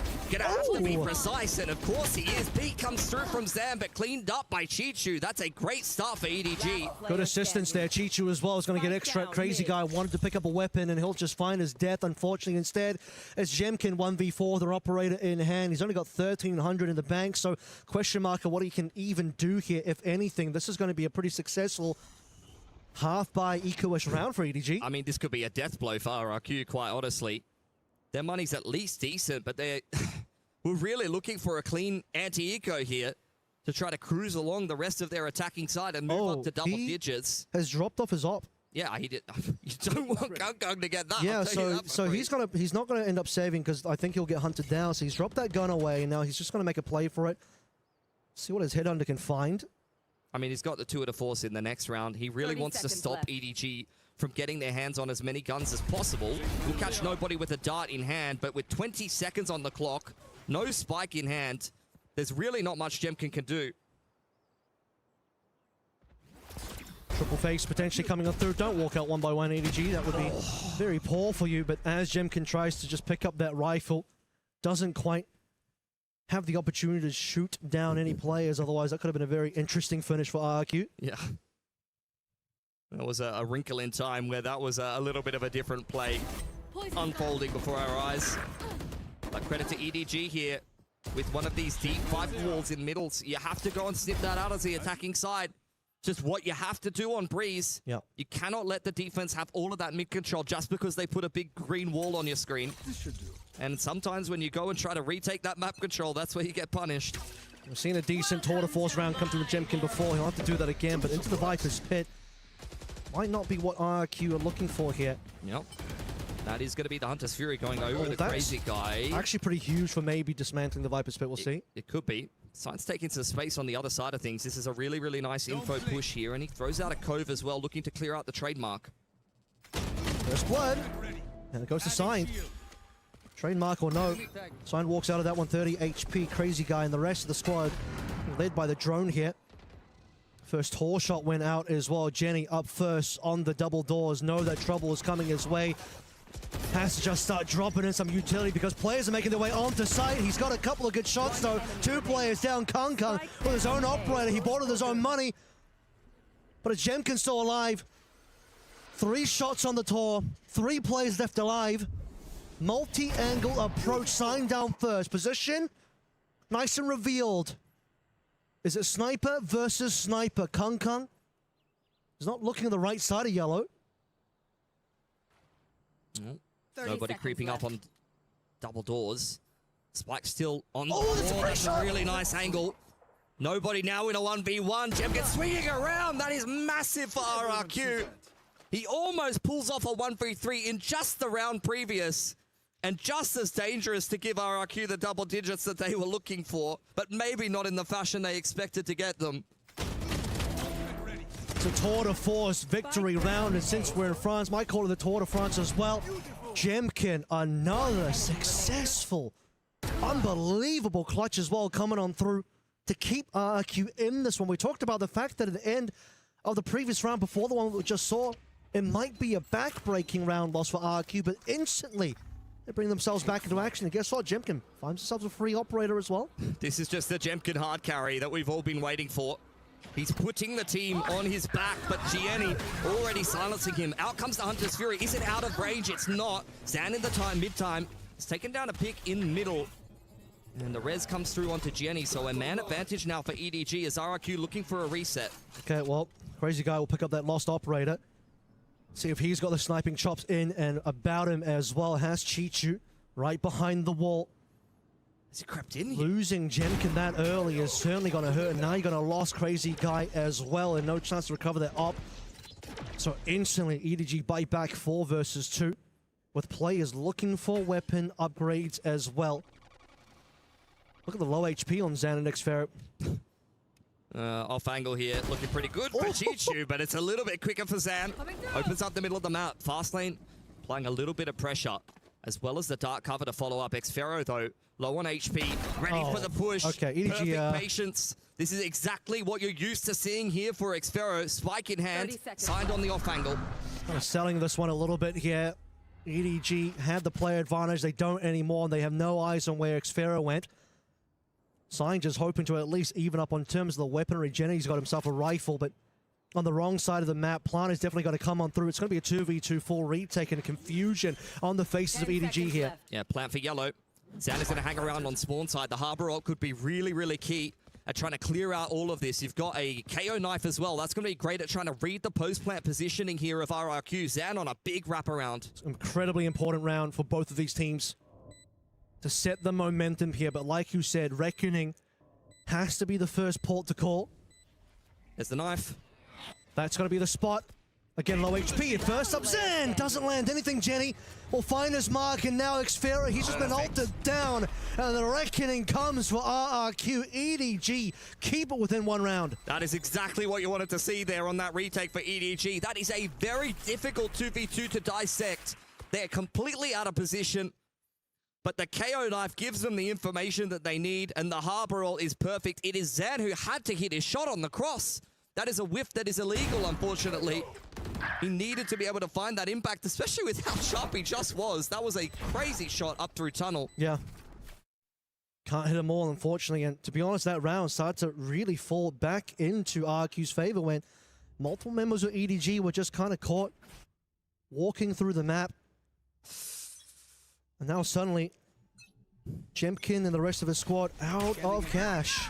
Overdrive, though, is going to be maybe solving that solution slightly. It's going to get caught out by Util from Signed to slow things down, but Zan, not to be deterred here, still wants to just throw caution to the wind. And as that's happening, Kong and nobody ripping them apart for the time being. Just a single member of Crazy got to deal some damage, and not enough damage done, I'm afraid. Yeah. 10 and 10.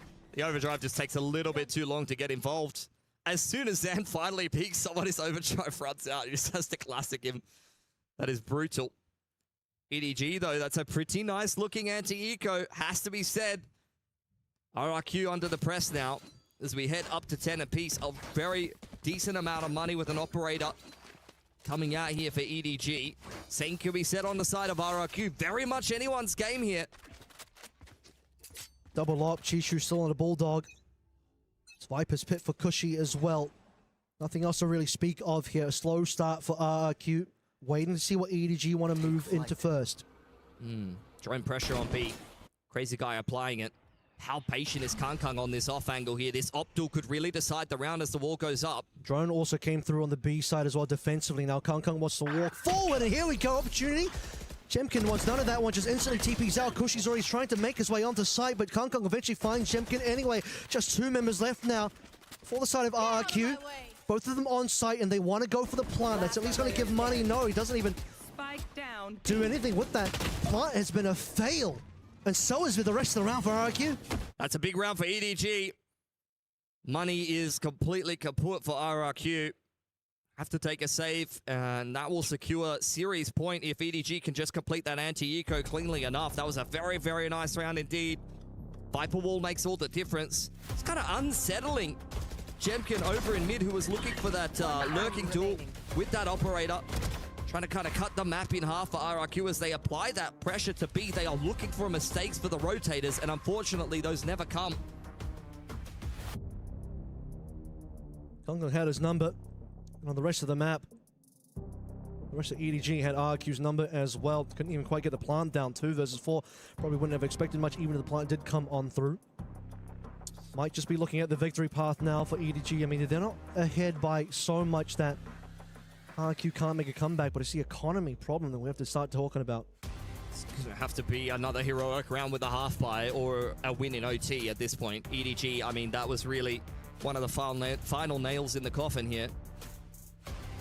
Puts RRQ in a very uncomfortable position, but they've got to take a tack timeout and discuss how maybe they can try to conjure some magic on this half buy. When you have a pit, it is doable though.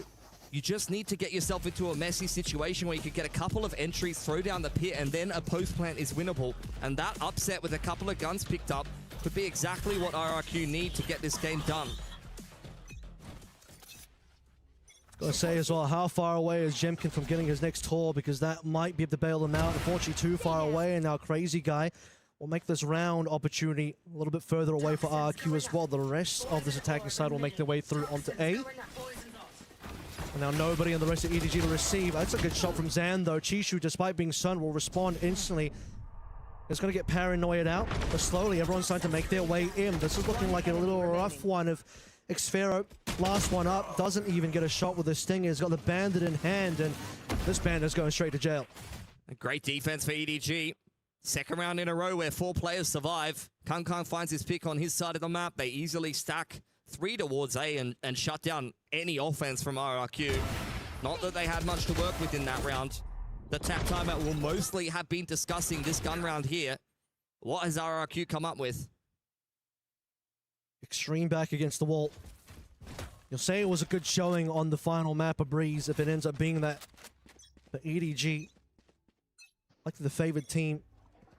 One last operator duel perhaps here. Jemkin versus Kang once again. And they're walking straight into Kang's sightlines, who doesn't quite land his opening shot. And secondarily as well, just tags Cushy. Now xFerz punishes. That's the 5v4 that we've been looking for a while. They're waiting for these peaks in middle. Jemkin spots out the push. 3 players on RRQ. A singular focus as the dart comes out. Perfect pick from Chichu. And they are just mopping up all of RRQ. xFerz extremely uncomfortable. Sidearm pulled out and punished heavily as it's a 4-on-2 for the game for EDG. This is it. Crazy Guy and Jemkin, the last 2 alive here. Despite how long it took Chichu to get that last kill, he still manages to find a Crazy Guy. Will start evening out the numbers ever so slightly. But will it be enough here? Headhunter in hand. High tied up as well. EDG smell blood in the water, and they're looking to pounce. They're looking to strike. They're looking to finalize this last round here.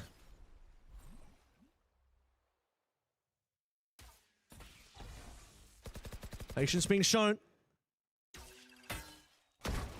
Scanner's going to be good on towards Chichu. Last 30 seconds, got to make a move here, RRQ. They're going to walk into the crossfire. Plenty of members here. After the Cove comes down to cause some big problems. Chichu spamming through the boxes. Jemkin up to Dwan.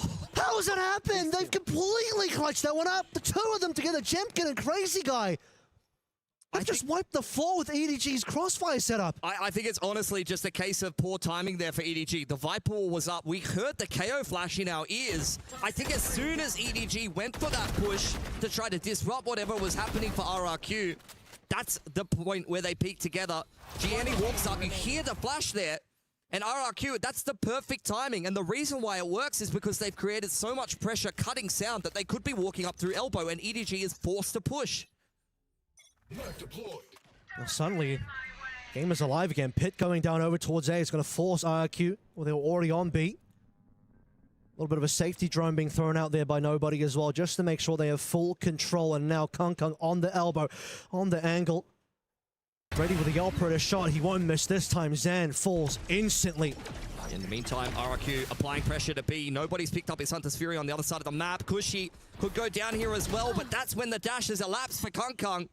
Overcooking it a little bit, back into a 4-on-4 now, but RRQ have got no space on the map.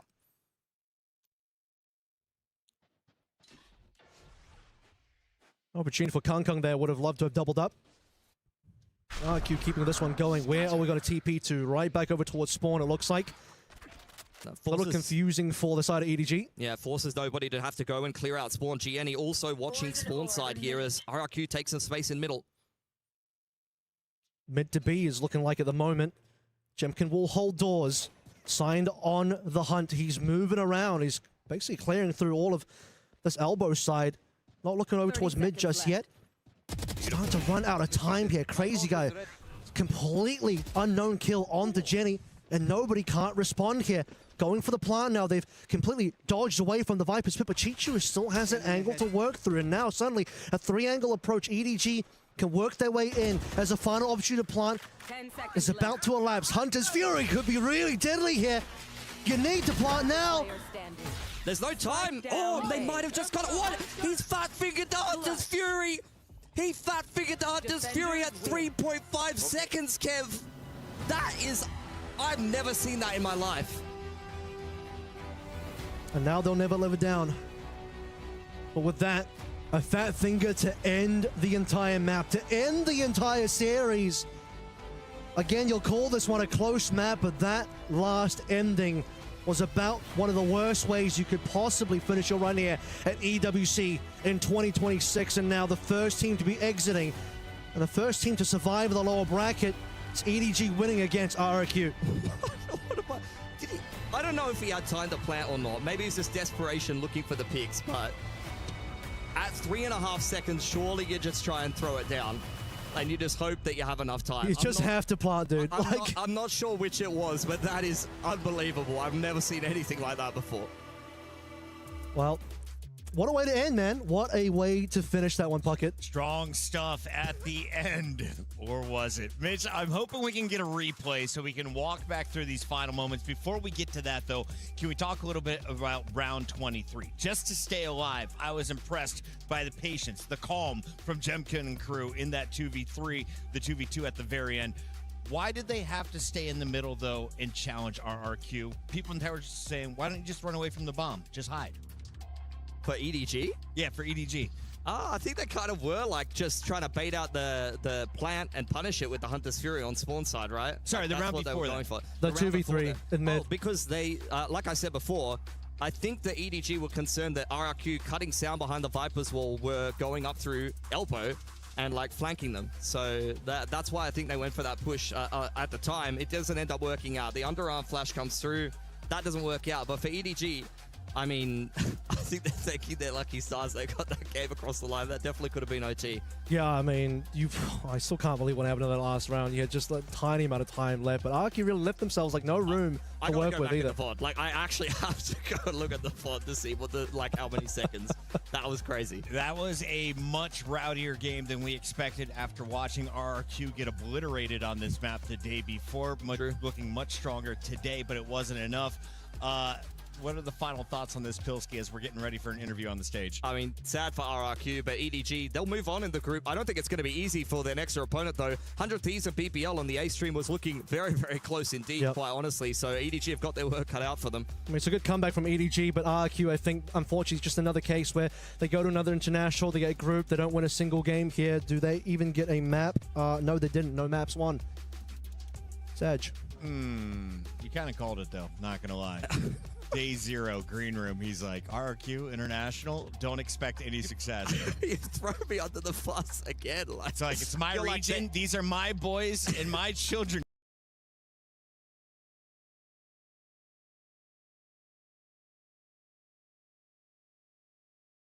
If BBL take the pistol. Yeah, for sure. I would say that a pistol round for 100 Thieves, in a normal case, I wouldn't be too worried that they could still do this on the defensive side. I think they've proven that this is an incredibly strong map for them. But it's just that momentum. Like, that's the thing that is always most terrifying with BBL, with Turkish rosters in general. When you've got LaRock, Lovers Rock, and, hey, let's just say at this point, every single member of their team having highlight moments time and time again, I'm now looking at you to find that same sort of resilience. Find that same breakback that they have shown. Well, a pistol round, a chance to bring it back to 9-5. And as said, like, from what we've seen over the last 3 times BBL have played this map, they have managed maximum 2 attack side rounds. So a pistol round would genuinely get them halfway there. And the walkout from Rose. He's been spotted. Those spams coming very close. He's 35 HP as he fades away from middle, making it out. But Lover's Rock is not so lucky. 1 man down already. Lots of damage done. And yes, that's the same for Vora, of course. With the Sage close by. And he'll come online later. In fact, no, it won't. Vora's been put to bed. Timotino also falling. Ooh. The nade. They have to be desperately careful with Bang being on 9 HP. Way back to group up with Rose. They just wait. Like the answer might just be to wait. So with how far he's got, yeah, they're going to go all the way back around the spawn. The only thing will be if Rose overplays his hand, but I think he's playing it perfectly. Into that spawn position.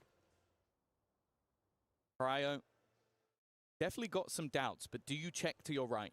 That could be the defining factor of this round. He gets the kill onto Rose, and maybe it turns, but no, why would he? And Rose isn't just going to go for 1. He's making sure there's nobody else. The remaining players towards the heavens, though, make things interesting. A nice shot that drops the spike. LaRock has to go back and get that, and if he could deny it, maybe that'll be enough to win the round instead. Does he know the second player is there? He does, and while falling gets the kill. A 1v3 left all on to Bang, but it's LaRock again. This man does not want to lose today. Oh yeah, look, when it comes to that late round scrapping, I don't think there's a chance that LaRock's dropping the ball. You have got to be quick on the trigger or he is taking you out. And it was, I think it was one hit to the Sheriff on the rounding of the corner as well. A lot of damage done in that initial fight. And for BBL, that round win, it's fairly damning. 100 Thieves should have next to no chance of coming back into this one. Like winning the pistol, it's a long road ahead of you. But now double digits for BBL, a team that thrives off of momentum, and they've now won 10 rounds in a row. This is going to be one hell of a task, even just to slow these youngsters down. I think everything is there to build momentum. They've got the players on the right side of the map, but it's completely irrelevant. A long-range shotgun being utilized. Plan for LaRock, one away from Showstopper. Gonna get it one way or another, it seems, and it's gonna plant towards the end of the round. Squeaky clean, only one player lost. The Marshal immediately retrieved, and as I said, it's a good map for 100 Thieves, but unless they've got one hell of a streak, this one is looking like we're going to a third. And again, you saw at the end, as you said, Tom, that late round plank coming through. So we're one away from a showstopper coming into the next round. Now that is going to be devastating considering how on the ball LaRock has already been. You think about him having the ability to, well, look, a showstopper last half was pretty impactful, you could say. I imagine it's something 100 Thieves will be fearful of. Yeah, and often you talk about it as sort of the ability to bridge the gap of the lighter buy. Well, BBL don't have a lighter buy. There's one stinger, and other than that, everyone's got everything that they need. Missed shot to start with. That's not what you want to be seeing. And of course, a man who literally isn't missing right now is LaRock. He might have just ended the round already. 100 Thieves have to make a decision, and that decision is made for them. They're being pushed, but they brought it back at least a little bit. Heal will be there for Bang. And honestly, although this is a plant and a man down at this scoreline, you got to go for it. There is no saving, yeah. Maybe we can win 9 in a row. Not often going to work for LaRock. He's securing the round. He's making sure even if they do cancel this retake, there will be no opportunity to carry those weapons through to the next round. And the time surely already too far gone. Certainly with 2 players having access to heaven, with the plant being that open, smoke goes down. It's going to be an attempt to just stick it. No, they need to stick it, surely. There, finally, the stick's coming through, but it should be too little too late. The time already too far gone for Asuna. They let go of it. He had to. Indeed. Forced into it, and now BBL in with an opportunity to close this out in extremely dominant fashion. Yeah, well, it turns out if you get a lot of rounds in the first half, you then win the pistol in second round, and then you win the bonus. By the way, in the last 3 times they played, this will be the most attack rounds they've actually managed to achieve, and they've only played 3 of them. So yeah, I think a squad that has hit their stride at the perfect moment, 100 Thieves on their own map choice, have gone completely missing. But you know what, Mitch? A fantastic time to take a pause. You always say that. 9 rounds down. You always say that. You know, let the opponent hit 12, Look, call your pause. I learned my lesson. Love it. All gamers have proved to me that even if you're facing against map point, you need to win, what was it, 7 rounds in a row? Sometimes you take a pause and you win 6. Or maybe in this time, they'll take a pause and they'll win 9. The music got me a little bit excited. I can see that. You started to believe in your own BS. I love that. Yeah. I love when that happens.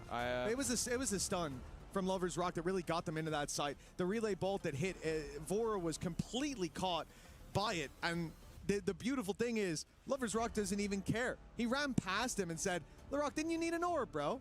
Grab it. Showstopper activated, up into heaven. Like, it looked so clean. That looked like SEAL Team 6 action from BBL. And this is a team that has looked very disjointed at times because they play aggressive. They love to play aggressive, and like we said, sometimes that's their downfall. But in this situation, not so much. 12-3, a 9-round gap to recover for 100 Thieves. And what we said in the last one, they stole the map. This would be highway robbery if they were to get anywhere close. Well, if LaRock gets 1 kill before Lover's Rock, he has double the kills of the second highest player in the server. That's all you really need to know about how this game is going. We saw this yesterday, that LaRock just hit a different gear to everybody else. There was a reason why, even when they were the Ascension champions, that teams came looking to see if they could steal this youngster away. He has the potential to be one of the best players in the world. And right now, you are witnessing exactly that. Even still, though, Rose going walkabouts will be lost. I think for 100 Thieves, even just not losing 13 rounds in a row would probably help out the mental a little bit. They've taken that pause. They've got some inspiring, or I hope inspiring, words. I don't think they get the music, Tom. So, you know, it'll have to be, the speech will have to be a little bit better without that backing track. Nade forcing him into the open. Asuno's dead. Vora ain't gonna last long either. It's LaRock again. I said it, bro. I feel like we need to check his drivers. Something's been installed. He is playing in a way I've not seen in a long time. Word.exe got the whole PowerPoint loaded in. And for 100 Thieves, look, okay, at least Timotino's here. He's holding the cross. Will he deal with LaRock? Of course he won't! This guy is on a tear all day long. We saw it 5 rounds into the last map. He was hitting shots that we don't see all too often. And a good game turns to a great one as BBL, they rely on LaRock. I thought the game was over, and of course it is! 4 for LaRock, 13-3, and decimation on map number 2. BBL battled and brawled on the first map, but the second was a straight execution. Well, yeah, you have to wonder now, would this have been a 13-0 if they won the pistol round? That is 13 rounds in a row for BBL. A squad that, again, lost their own map choice.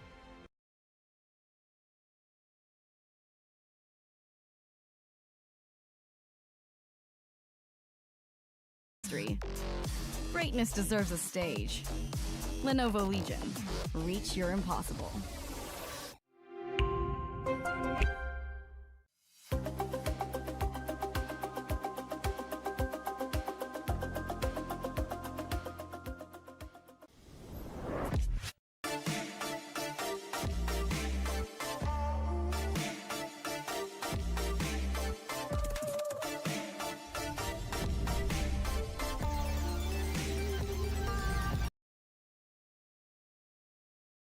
Doubt that they belong, and whoever wins this qualifier match into the playoffs is a force to be reckoned with. Welcome back here, Deacon, alongside Bea, and of course, big time. Sorry, with Bea instead of. You can call me Bea. It is indeed my name, Daniel.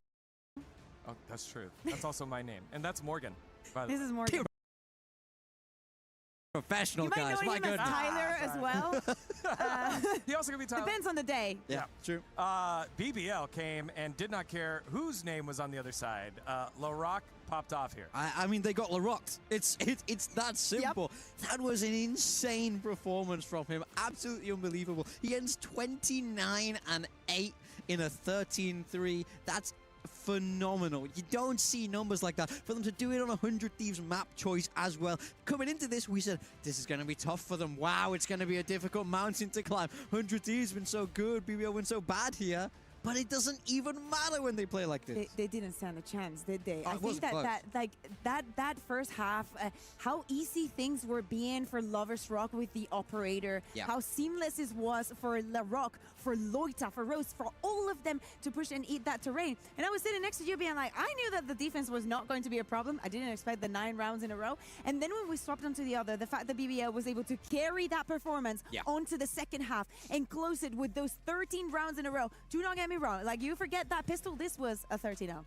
In my eyes, this is a 30-0. Exactly. It just can't get more dominant than this. Realistically, I love how they approach this defender side. It is so aggressive. They're always shutting the map down for 100 Thieves. They're pushing, they're flanking, they're making things difficult. 100 Thieves tried to have that slower, more of a controlled style to their comps, but it couldn't work here on Split. And there's something also that is very important. Do you remember that on map 1, we were speaking about the Viper and working around the Viper wall and what that gives you? You can really tell that in EMEA, we still run a lot of the Viper here on Split, because in many of those occasions, you could see BBL using 100 Thieves Viper wall against them and taking advantage of what it was bringing out for them. And, brilliant performance. I wonder, though, how the mental state is for 100 Thieves going on to Haven, because as Tom was saying, this was their map pick. They decided to go to Split. They thought that this is where they could have an easier time against BBL. And we're absolutely blown out.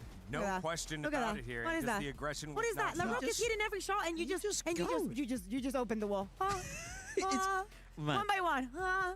He stopped shooting now. This team is just so fun to watch when they play like this. It's spectacular looking Valorant. LaRock just lit up this server, and it's so hard when there's an absolute Goliath on the other side. It just feels like you can't play. You feel so restricted, even when they're in these good situations, these advantages. BBL always found a way to swing it in their favor. It is almost insulting. Like at that point, it's like LaRock had plot armor, had triple plot armor in so many of those situations. The margin is so tiny, so it's like the spike going off. They know there's only one. Like turning around the man disadvantage is absolutely amazing. Yeah, 21 plus 21 in the 29 and 8 there for LaRock. That's more than years he has. Kind of years old he is. Yeah, again, right? It just shows how good that performance was. And 100 Thieves on the opposite side, they've got to go ahead and bounce back. I think it's just tough when you have a performance like that. Asuna and the boys got to figure it out here, because they were the ones that did not opt for that double duelist that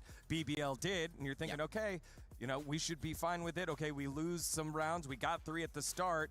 Maybe once we're on defense, never got it going, ever got it going. Those 13 in a row will be a nice feather in the cap for BBL as they head on over to map number 3. Haven coming up next. Winner qualifies the playoffs here for EWC 2026. Don't go anywhere. We'll have that final map after this short break.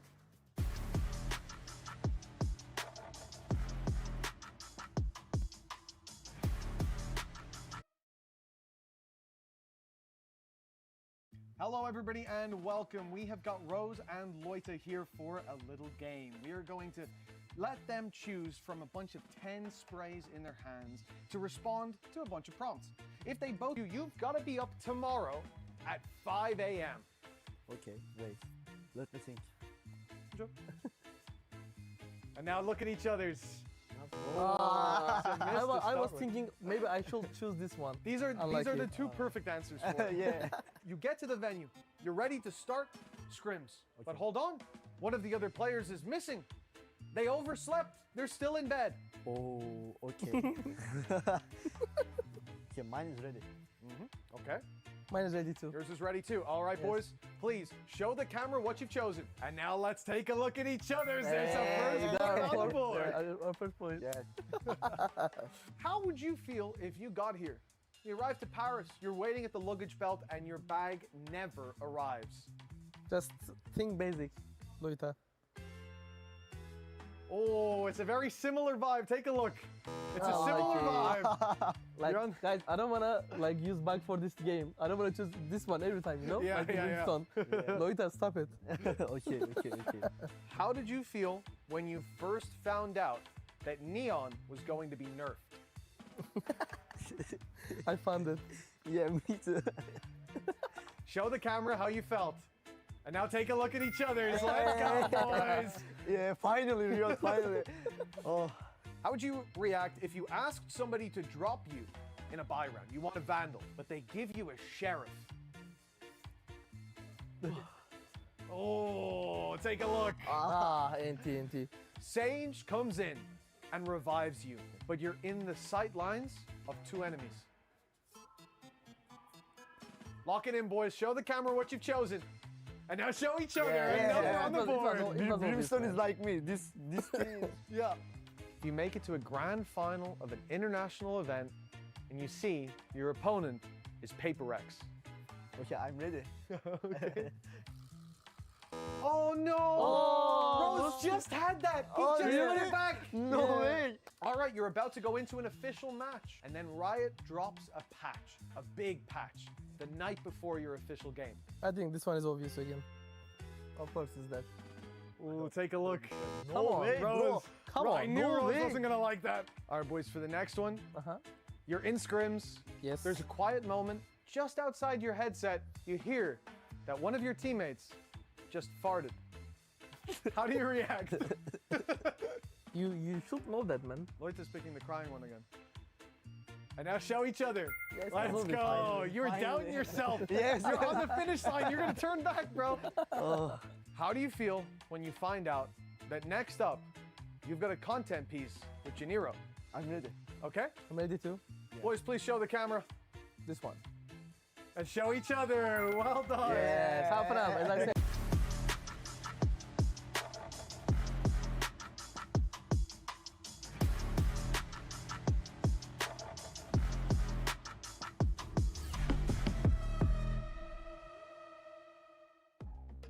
Welcome back to EWC 2026. Here in our first qualifier match of Group A, we're going the distance all the way to Haven between BBL and 100 Thieves. Degon here alongside Kukuka and Big Time. And first one, a little tight, went to overtime. Second one, stomped by BBL 13 rounds in a row after dropping the first 3. I feel like it's so hard to try and predict what's going to happen here. Yeah, I mean, I think for BBL, they'll be feeling so good. Obviously, when you come off a huge momentum win like that, it feels amazing. It's also because it's so reminiscent of their previous series against EDG, of they lose that Lotus, then they steal their opponent's map pick, and we saw them win that map 3. They know that they've been there, done that, so I think they'll be on Cloud9 right now. I still want to see what is it that BBL is going to do with Haven, because back in EMEA, we had the situation, right? Yeah. We kind of like all agreed the breach was not going to be played. All of us, but BBL, right? And then LaRock was playing the breach there on that map. It worked for a couple of times just because LaRock is just so incredibly good, and also because it allowed Lovers Rock to just play Jet the way that he wanted to. But they know, I think, and they've gotten to the conclusion that things need to change, they need to evolve, they need to move forward, most importantly. So really looking forward to see what is in this Haven. Again, the preparation for what is remaining of the year is the most important thing for all of the teams. Look, for me, if I see LaRock after that performance go pick breach, I will unplug his PC myself. That's unacceptable for this. I want to see him on the duelist. I want to see him be aggressive. I want to see him use his momentum, not stand there holding a stun. That's no good for anybody. And also, what is happening on the other side? I know that they're in the qualifier, they were using a different composition. I saw that Cryo was playing with the chamber. I'd be very down for that. Oh, yeah. We'll be having some very good chambers. As you brought up earlier, this is their first loss across EWC qualifiers and now here at the main event. So kind of wonder, are you glass cannon where you do great when things are going great? How do you deal with adversity? How do you deal when you drop a game? Because this is a team that is full of potential, hasn't fully realized it to the level that you'd expect. Yeah, I mean, for sure. But I will say, yes, they've been on a very good run throughout EWC, but 100 Thieves are not unfamiliar with the concept of losing. They've been known to lose in the past, and they've been able to bounce back. So it's not the end of the road for them by any means. I don't know if that was Pacific U or EMEA U, but that was definitely not America's U. That doesn't exist. No.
Monitor.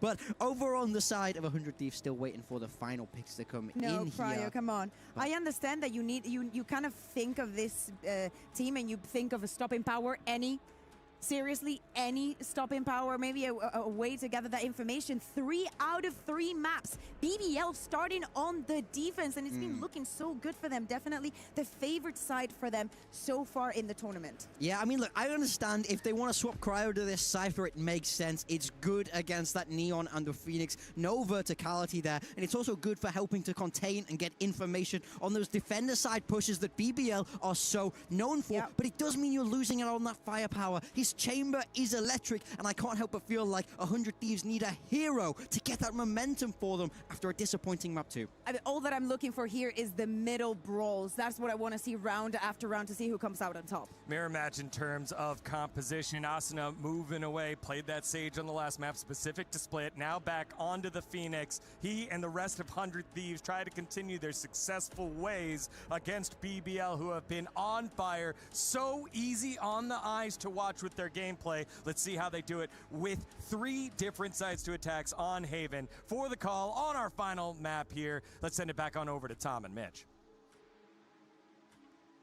Easy on the eyes, Tom. Funny, that's how I describe Dagon, but it's time to get into this matchup. Map number 3, after a dominant bounce back from BBL with the backbreaker on split, now there's an opportunity for this to be the saving grace of this series after a shaky start on their first map where BBL, they were 4-0 down, they bounced back, and it was resurgence after resurgence only for it to end in 100 Thieves' hands in overtime.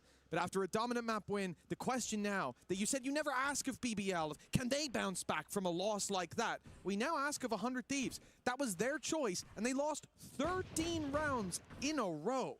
Yeah, I think most of what we will have seen in the break is not going to be about strategy coming into this map or like the plan that you have overall or what you could do to beat BBL. It's mostly going to be about making sure that the team are reset and ready and raring to go, because to go 3-0 up and lose 13-3, that's not an easy way to bounce back. A lot of damage done early, but the first pick did go the way of 100 Thieves, but look at the HP. It's going to be at least Arsenal able to heal himself up a little bit, but they're walking into an aggressive position from Kreven. Feel like he needs maybe slightly more than one, but he's played it so well. He's walked past. He looks the player a little bit deeper. The next one should be for free, though. Now the smokes are gone. Players already in position. And this pistol round looking a little risky. Speaking of risky, Rose has just jumped out the window. There can only be one.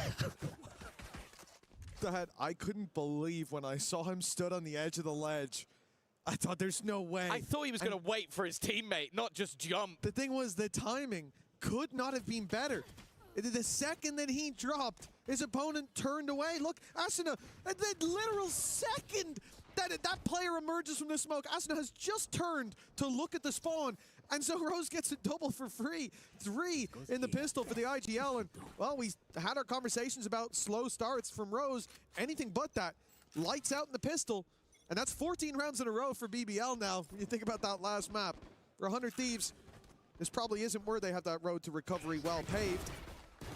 They are coming in with just pistols, a very light buy, and even two kills is now getting... Oh, this is getting spooky.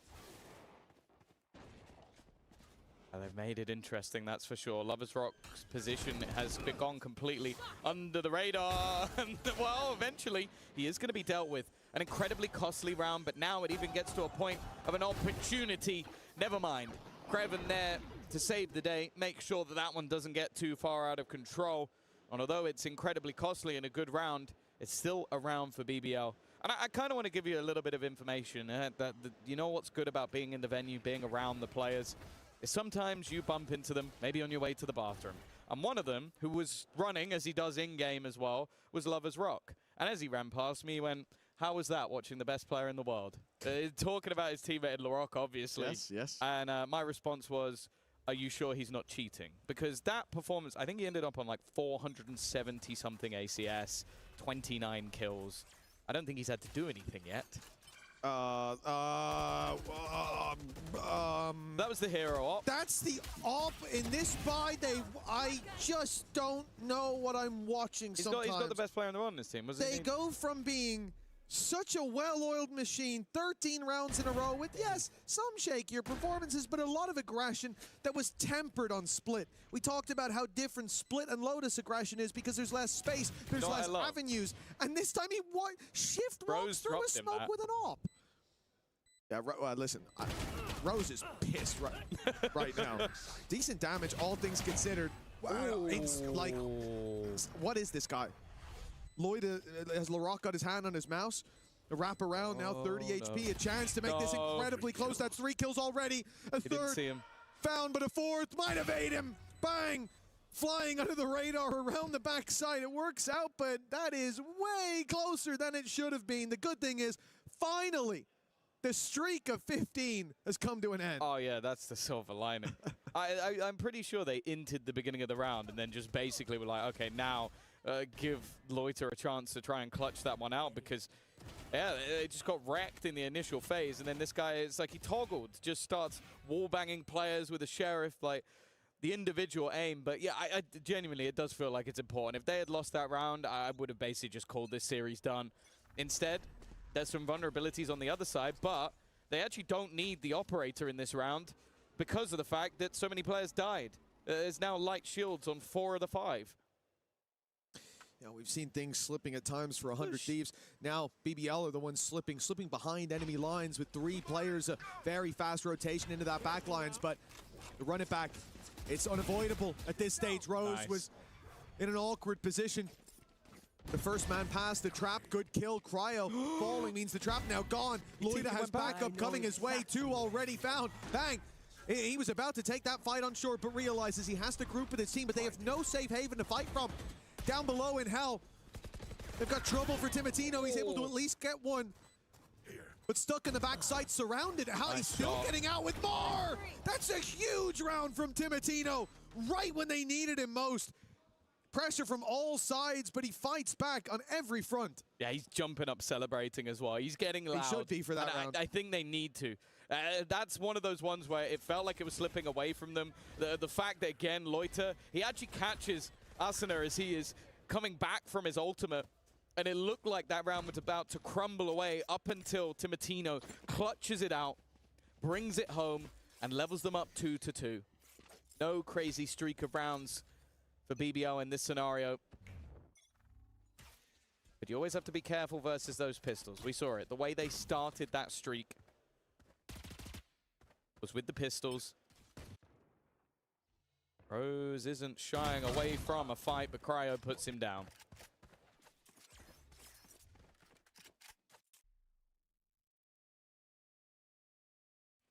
As much as we often write home about these rounds for BDL, about players like Kreven, I like the attempt to spam the drone going through.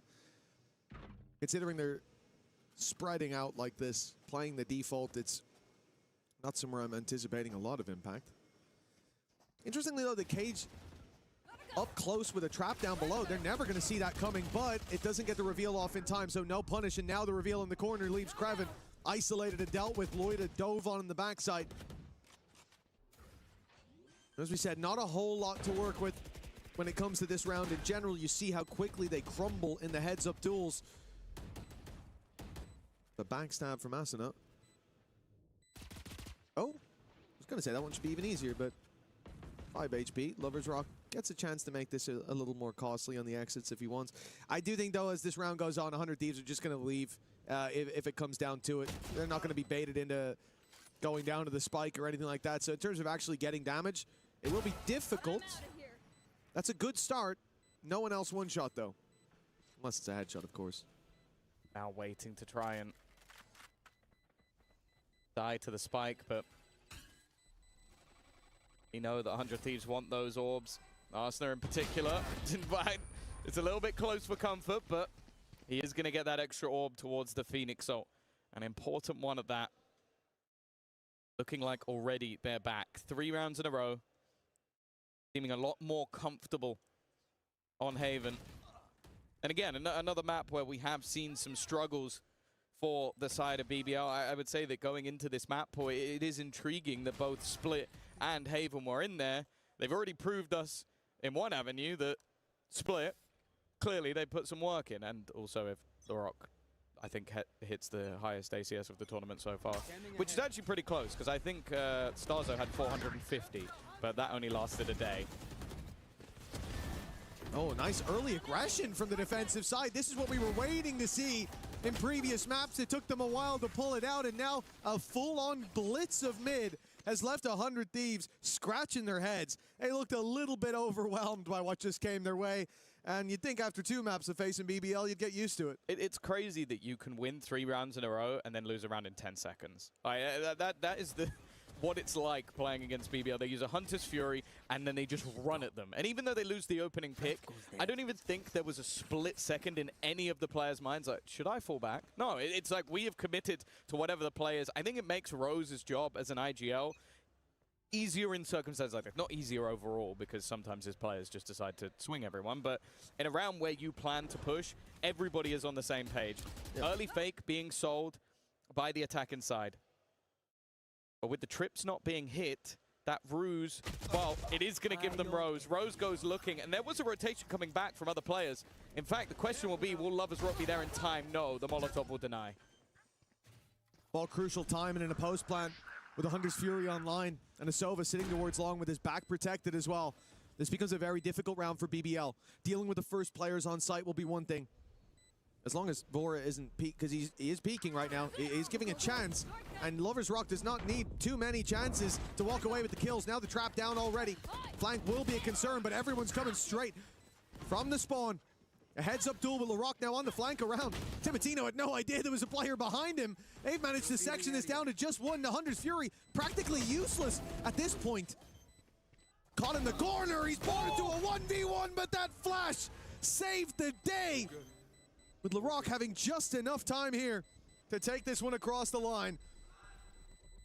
It will be 4-3 in favor of BBL. The lead just about maintained. Yeah, real nice try from Vor in that late round scenario, right? Using the Hunter's Fury there would have almost definitely been his demise, being stuck in the corner, and he would have basically needed to kill both of them with it within a second, but especially considering how this started. Like the swing back in gave them that additional little bit of space. I think Lovers Rock does well in this round, but again, it's the response found by BBL. Lead extended, the 3-round gap, or blip. Look at what's left in the hands of the attacking side. And the thing is, Lovers Rock knows it.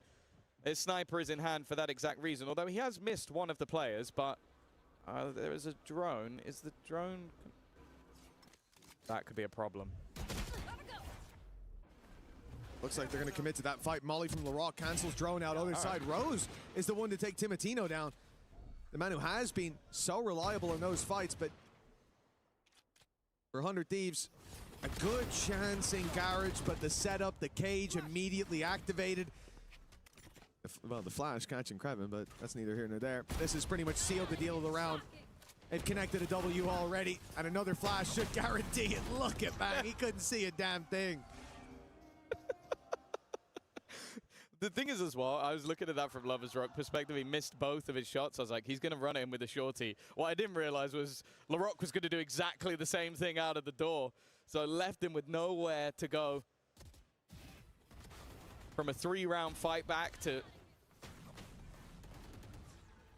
some more rounds going the other way. It's time for 100 Thieves to take a timeout. I think they've already witnessed how quickly the game can get out of control. It really does feel that sometimes, like, you want to have those pauses called just to try and break the momentum of BBL. They start getting cocky, confident, taking space away from you that they definitely shouldn't be able to get consistently. But then I also feel that there's the other side of the coin, that the second you take the pause, BBL go, we got him. We are in their heads at this stage. We know that they are feeling the pressure. And if anything, I almost feel like the next round's going to be even more aggressive.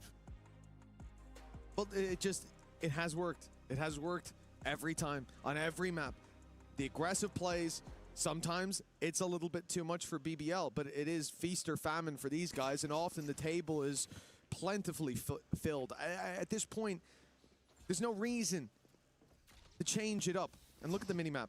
4 players towards the C site at the start of the round. Now, you will not see this very often. This will be an immediate push down. And what we can see is that 100 Thieves have 2 players outside the C site, one of which has the spike. If BBL are pacey on this, they could already set themselves up for success in the round. In fact, they're waiting. They're waiting for a signal to send utility through. That's the player's gone and the spike down, but the trap from Bang is sprung. The TP was stuck into the backside and no one was paying attention. He's flown under the radar. He's emerged from the shadows and become a nightmare for BBL as he's found 3 already. That means that Lloyd is completely isolated. Trapped on long. Yes, he has the spike, but he's got some hungry mouths looking to take a bite out of him. Lloyd down. This round has crumbled. It looked like they had the right read, the right play. But in the end, their own trap sprung on them. Unless Kraven can make this work, he needs to get out of here alive. And okay, a 1v2. Managed to deny the plant for the moment. But it will go down for Bang. This has been his round. That TP stuck was a gamble, but it was a gamble that saved them from certain demise. And now for Kraven. Ability. All on the other side of the map. Nothing to play with, and they will peek him together to make sure that that didn't go any further. A nice attempt, but it is 100 Thieves, and more importantly, Bang, that takes them home around. Yeah, I've been a big fan of the pacing of 100 Thieves. A lot of the time, the utility from Bang has been absolutely perfect. But this was something else entirely. Just so pigeonholed in on that one position. They go towards C long, C players there. They've got utility ready and lined up, and they're throwing in hot hands. But all 4 of these players are only worried about the front, and it is that one small, tiny little detail of the Omen TP that takes them a second too long to piece together. But still big from Bang to hit those shots as well. Hunter's Fury searching for Loida. Run it back used by Asuna. Kraven might be tagged a little bit, trading out the run it backs, but they will indeed keep Asuna away from the big punish. And Kraven still hasn't been detected in the corner. The snake in the grass striking. This time the Venom sinks deep, but they respond convincingly. Yeah, I think Timotino is actually quick enough to get his teammate while he's hiding in that corner. And then the Molotov just forces an awkward fight for Kraven. Looking like a much tighter map than what we saw in the last. The back and forth, leaving us level once again, and the trade outs of those run it backs mean that there's not going to be a massive amount to play with going into the next round. I was very worried that for 100 Thieves, this might just be the mental break, but instead, after that back and forth continues, going to be a pause now taken for BBL. Of course, both teams desperate to go into that second half with the advantage, not wanting the pistol to potentially be a defining factor in this map. And for BBL, after having a good streak of rounds, you can understand why, after a couple of blips, their coach wants to get involved. Well, yeah, I think especially that one. Like I said, it's one of those moments where your attention is elsewhere. Your full focus is on those 2 players swinging. He was on the spike that just fell to the floor. And, you know, at that point, you probably imagine there's 2 or 3 more guys about to come swinging around that corner, getting ready for it, pushing down to take the space, and you miss a small detail. In moments like this, that can cost you a map, and it can cost you a series. And a game as close as this, this should do. Very well might. Maybe I'll take that time out with 2 rounds left to play for in this half. For 100 Thieves. Certainly coming in better armed. But in terms of ultimates, miles away from the important ones. I think there's a good chance we don't even get to see Asuna's run it back online by the time the half ends. But the same can be said for Larocque. Them both burning those up in the last round has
with it.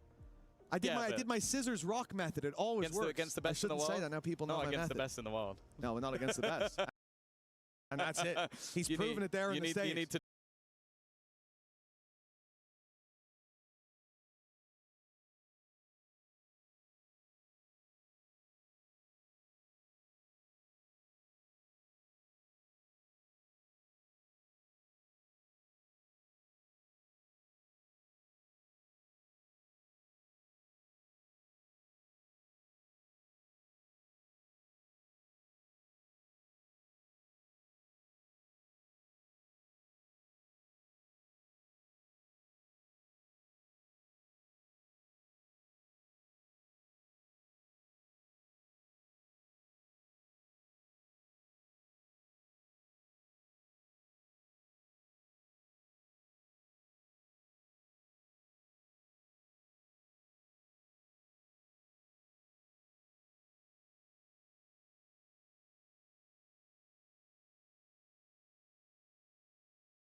.135 on the clock, and aggression from Lovers Rock. He's been caught this time, but he's got backup.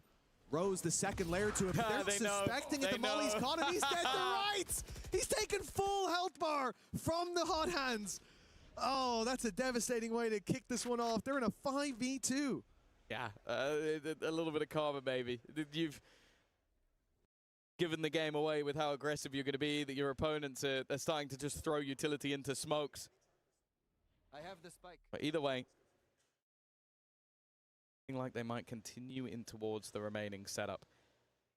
Kreven and Loiter, this would have to be an impressive hold. The drone already going through, likely to give the game away, and already Kreven distracted, leaves Loiter alone. They could just leave and go back the other way, but they want to send this man into the dirt, and he's having none of it. Running out of the site, the round all but concluded, and 100 Thieves will take back the lead. Well, disgraceful you don't believe in the Loiter 1v5 Ninja Defuse. I do not. He was just getting the weapon for the Ninja Defuse. Now he thought it was planted on C. It's a little mistake. He'll figure it out. But obviously saving this weapon through to the next with the state of the economy is very important. But hold on, there's a player very close. Now he's whiffed on him. This should be it. Lloyd has got to run for the hills, and he has no chance of escape. Asuna right behind him for the flawless round in 100 Thieves camp. That's got to feel good. What a bounce back. Yeah, and it has been a constant back and forth throughout this map so far. Of course, the pistol taken home by the IGL, but this is the fact that you could see that throughout this game, 100 Thieves have had to be more prepared for the opponents just taking these risks through the smoke and shutting down both Lovers Rock and Rose within the first few seconds of the round. Felt like a domino effect. The buy that's coming up here is maybe not the greatest, but it is still going to be rifles across the board. And again, 100 Thieves are in the right place at the right time, watching for those players into middle. An early shutdown, but LaRock has quickly found a kill back. He's denied the ultimate and is still going. Finally, they've managed to deal with him, but it is just back and forths all over the shop. The TP taken to the A side, steps close as Rose is already at the gates. He's closing the distance. He's right on the site. He slipped past. They have no idea. The paranoia does nothing. And now out goes the drone to see the last to mark him. Marked for death is Cryo. Rose single-handedly solving the problem that was that 2v2 and putting us neck and neck at the halftime. Well, correct me if I'm wrong. That is him winning the first round and the last round of the half. 3K in the first, yeah. And then doing not a lot in between. We finished 7 and 7, so that's 5 kills. Oh, there's a 3K and a 2K. Rounds, and then for the rest of the entirety of the half. But hey, if you could win your team 2 rounds as an IGL, I don't think that's too bad. And of course, will leave us level. I think ultimately you're going to look at this and go, you win the pistol and it ends up 6-6. It's not the greatest of halves for BBL. I think a good recovery from 100 Thieves, especially when you see that 3-round streak coming in. You might start to get a little bit nervous, but I think they've done well where they utilize their pauses. Both sides keeping this one close. And of course, you go back to map number 1 and OT defeat on their own map choice for BBL. Very easily could have taken this 1 in 2, and I unfortunately won't be saying the same for 100 Thieves, who really struggled on their own map choice. But I'm glad to see that that hasn't boomed them. That they are back in this map and back in this matchup, and as said, the victory will take them through to the playoffs, which when you think back to last year, BBL with a completely different squad did make it. 100 Thieves in the group of death failed. It would be new heights for them at EWC.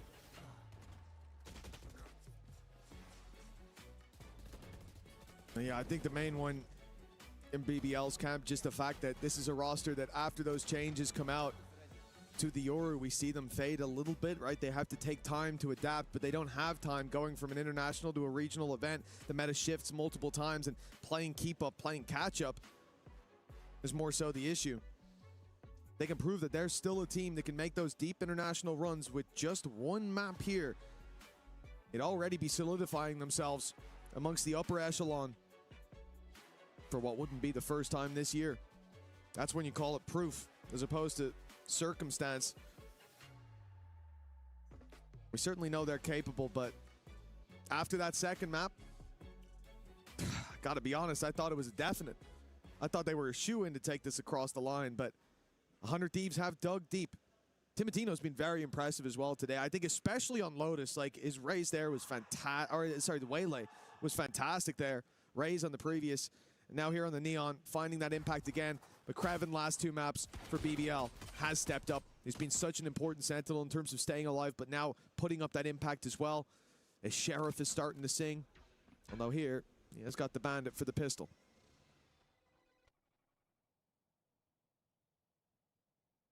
Slower.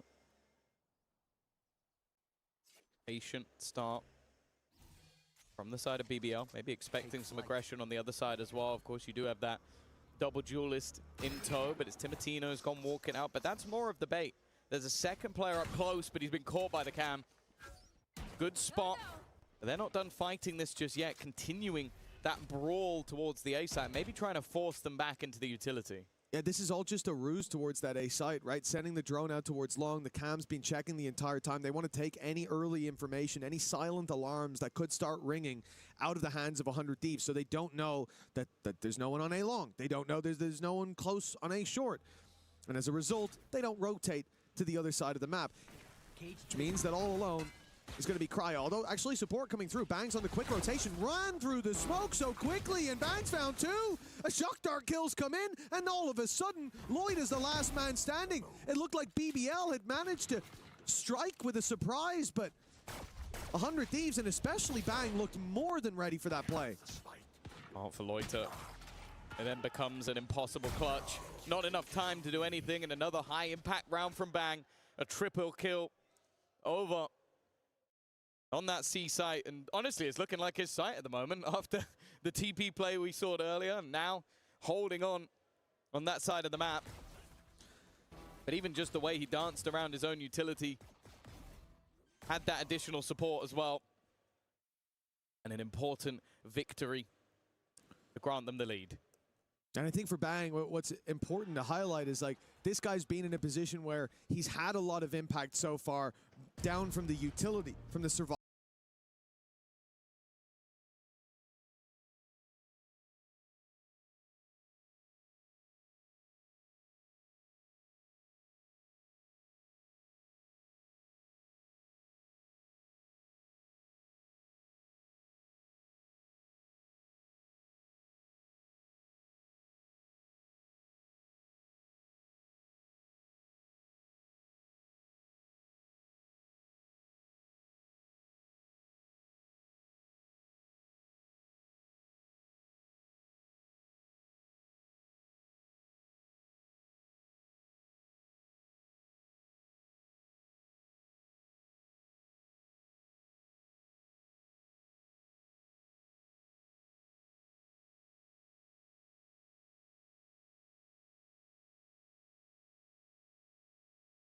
It was already embarrassing. We'll get the game in off camera, off stage, so I can say I won no matter what. Well, you could have done that anyway, but you know. That's true, actually. They didn't Just see no it, one would have believed you. Yeah. He was asking me what I picked as well, so I could have just lied. Like, they'd be like, oh, yeah, I picked scissors, mate. Unlucky. Yeah, but that would have kept you up at night. It would have, yeah. I need to win fair and square. And I will, one day. I'll figure them out. Well, let's see if 100 Thieves can figure them out. As right now, the lead is already found and a chance to extend it even further up against the Pistols. But this is where BBL do some of their finest, and by that I mean stress-inducing work. But the Pistols, it's only 2 bandits to work with. Majority classics. And Loida has ripped Asina's head off. I believe he was blind also. Oh. Giving them an opener. And a weapon. A few spam shots going through. 3 players will be on this A side of the map, but it seems like BBL want absolutely nothing to do with it. And a lot of this is just being covered off by utility.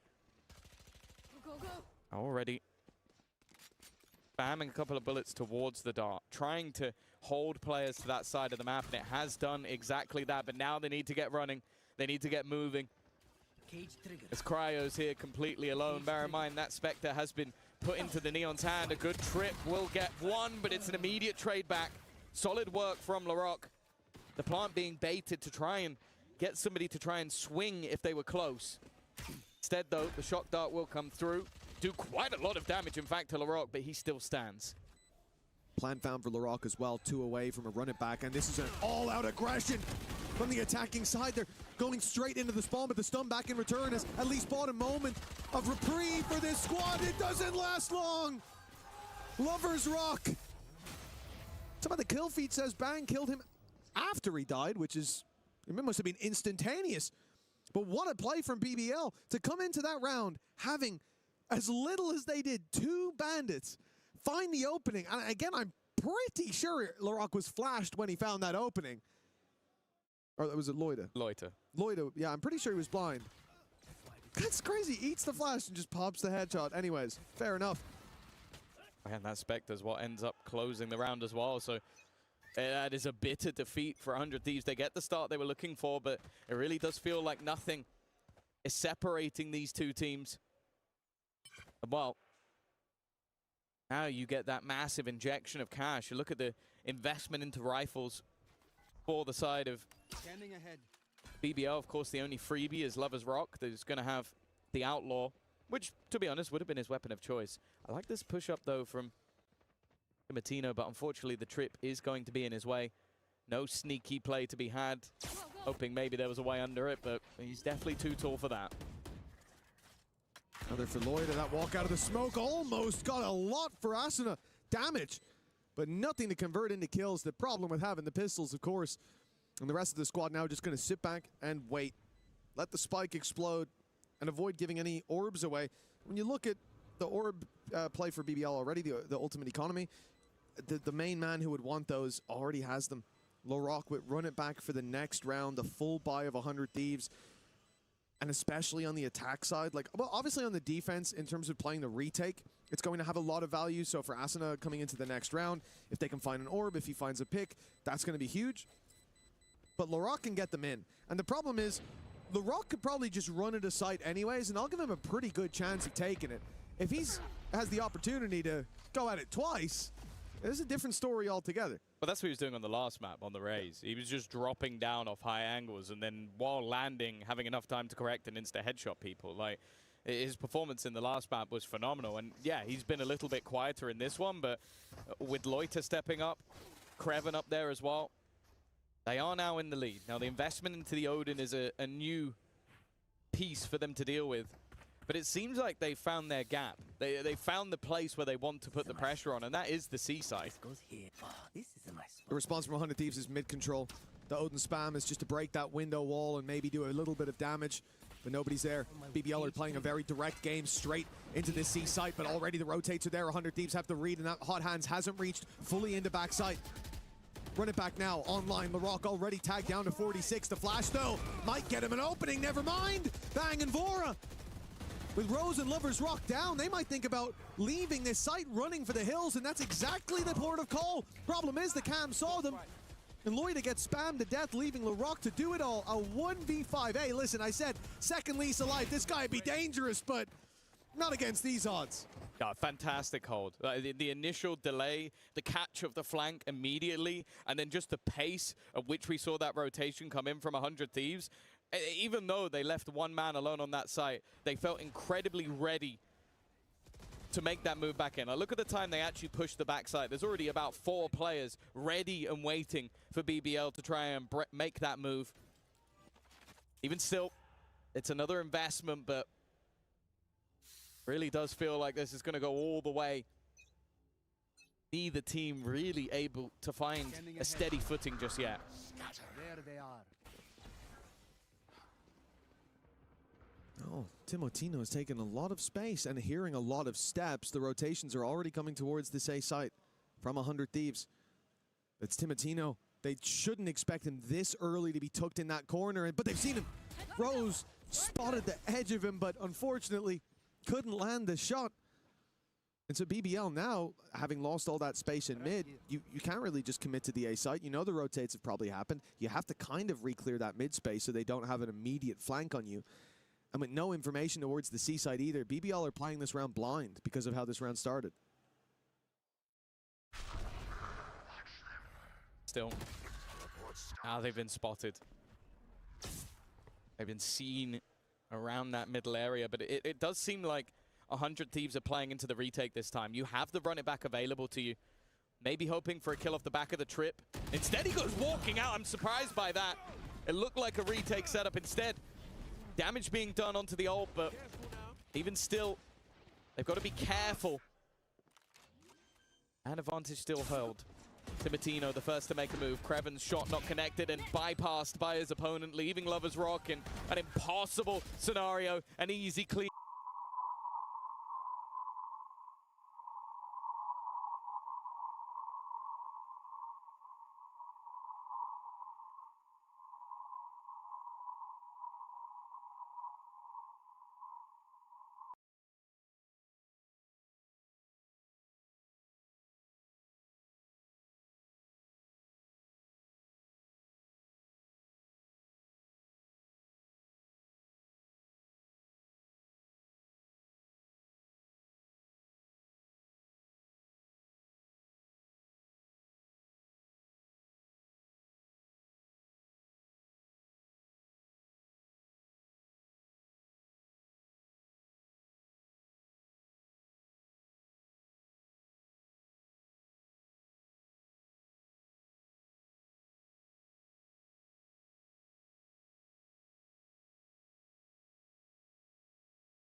It showed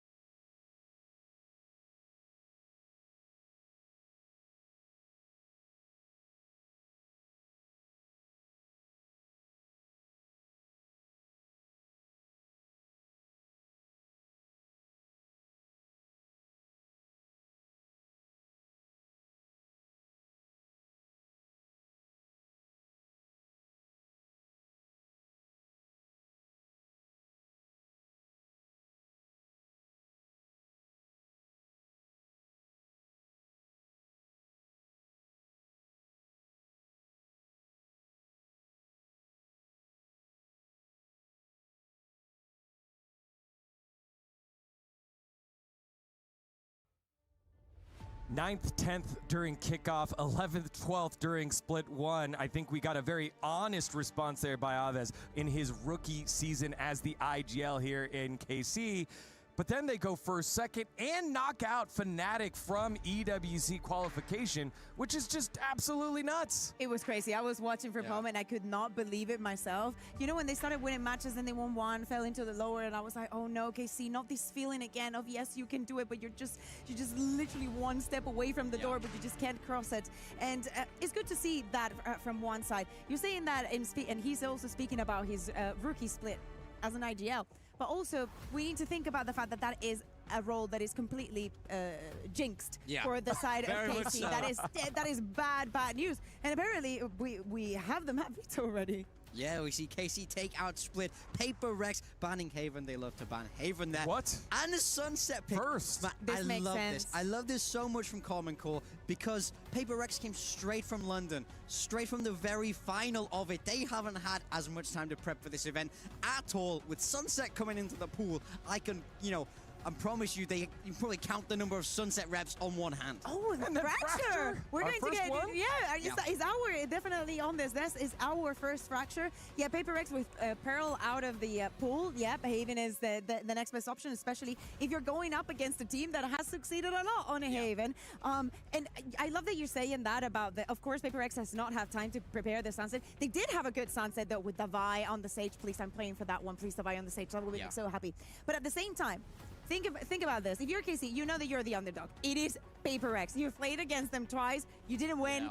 It is difficult. Everybody knows that. If this is the way that you go home, get some Sunset practice before you leave and do it against PhfRX. That is the best one. Absolutely. Again, very much an underdog story here with PhfRX coming straight off of Masters in a opportunity to win it, falling short yet again, but still one of the most dominant teams at every single tournament, every single competition that they play in. I mean, 2 second-place finishers internationally this year, and realistically, London, they were the heavy favorites going into the tournament. Everyone, myself included, was saying it's their tournament to lose, and they couldn't make it work in the final. It's always the same, no? Well, I will say, they love a lower bracket. I'm not surprised to see them fall down to the lowers in the groups. They don't like to win cleanly. They like it track by track. Exactly. Yeah, but from the bottom. You gotta have a little bit of adversity if you're PhfRX, so the lower bracket is exactly where they want to be. The question is really, can KC fight this David and Goliath story? PhfRX are huge names, but KC, they have that hometown advantage here. Yeah, and Aves said it earlier when he played for KCX over at the venue against MKOI. Yeah. It was crazy. It was absolutely crazy, 30,000 people there, but there is none of that here. Right now, it's just pure Valorant. The crowd, the commodity, the shouting, and all of that support has to come by earning it here, and you have to earn it against probably the toughest team in the tournament. In EWC, everything is earned. That is our motto here. And of course, the crowd is also a big part of that. For this Sunset, what do we expect in the compositions? Is there any angle that you would like to see KC going towards? Like, do we want to see that double duelist? Oh, we're just we're straight into it. Well, let's find out. It looks like we saw a glimpse of it. Let's go. So, Lewin. They can play in Harbor. That I know there's not going to be a stage. Something in Jing, something on the Whaley Jing on the race. And Marius apparently he's going to get the chamber. We're getting it and not getting it at the same time. Yeah, I'd like to see Narek go on that chamber. I think that's a fun little angle here, especially into a double duelist. It's going to want to contact a lot of space before they burst. Lun on that Neon and Dust9 on that Omen. Man, I love this kid on the smoke show. I think he's fantastic at it. And the Omen has such an important job on Sunset, especially when we look towards A main. You're often left alone there, and he's going to have to fight the whole weight of PhFerz bearing down on him. We know that obviously PhFerz are the favorites to win this match, but if I look at the highlights from the last match from KC, Levin was having a very good performance. To me, it is important that he reaches EMEA back in a very, very good form. The player that I actually have been missing for quite some time now, it's Suigetsu. I need him to go back into that Pharaoh mode, and I think that, you know, against PhFerz, it would be a brilliant time to do it. Yeah, I mean, he's an excellent player, so storied throughout his career, but is he falling off? Can he reverse that narrative here against one of the toughest teams? Well, a cheeky map pick here by KC, using the Sunset against PhFerz, who haven't practiced, come straight off of London. Let's see if they can steal a map away, or will the dominance continue by PhFerz despite a little bit of a stop down in the lower bracket. Let's send it on over to Achilleos and Paper Thin to get into our elimination match of Group B. Thank you very much. In we go. Sunset, Forsaken, leaning into the harbor. Something back over on to the Waylay. The Sage, nowhere to be seen. Sag. I'm very sad. I was really hoping for a little bit more creativity with the Sage walls from Divide, but PhFerz wants to go in a very different direction in a lot of ways compared to what we're used to seeing from them on this map. You know, the Waylay in there, Forsaken on the harbor, something, you know, you and I were talking a lot about different ideas, different possibilities on Sunset for this PhFerz squad coming into this new meta, this new year, this new team. Well, slightly new team, one different player. But the harbor is something that I thought on this map could be good. I didn't think PhFerz were going to be the ones to debut it out. Like, yeah, maybe Valorant, something like that. Exactly. You know, players, it was very known for playing that harbor, but it's going to be Forsaken. Obviously has played it in the past, only a couple agents that he hasn't touched quite just yet. It's not Reyna. Well, Reyna actually in the mix there, but Envy's going to be able to find two off the rip. Is Levin and Narek both going to be taken out, but Sugetsu. Desk was talking about it. Kakuka in particular wanting to see Sugetsu hit his stride again, and he is. A second kill found as Forsaken will fall, and suddenly it's a player advantage into the hands of Carmine Corp. That's a pause for PhFerz. A little bit of an exploration by Envy, though. He is getting rather deep in enemy lines. Just going to be a timing here. Tucking back, but Sugetsu watching for this. Can he find the kill? No, he cannot. It's going to be Envy staying alive. But down to 22 health, something as well previously tagged. There at 75. Practice used, but it's not really going to be seeing much of anything here, so we'll have to continue just scaling forward.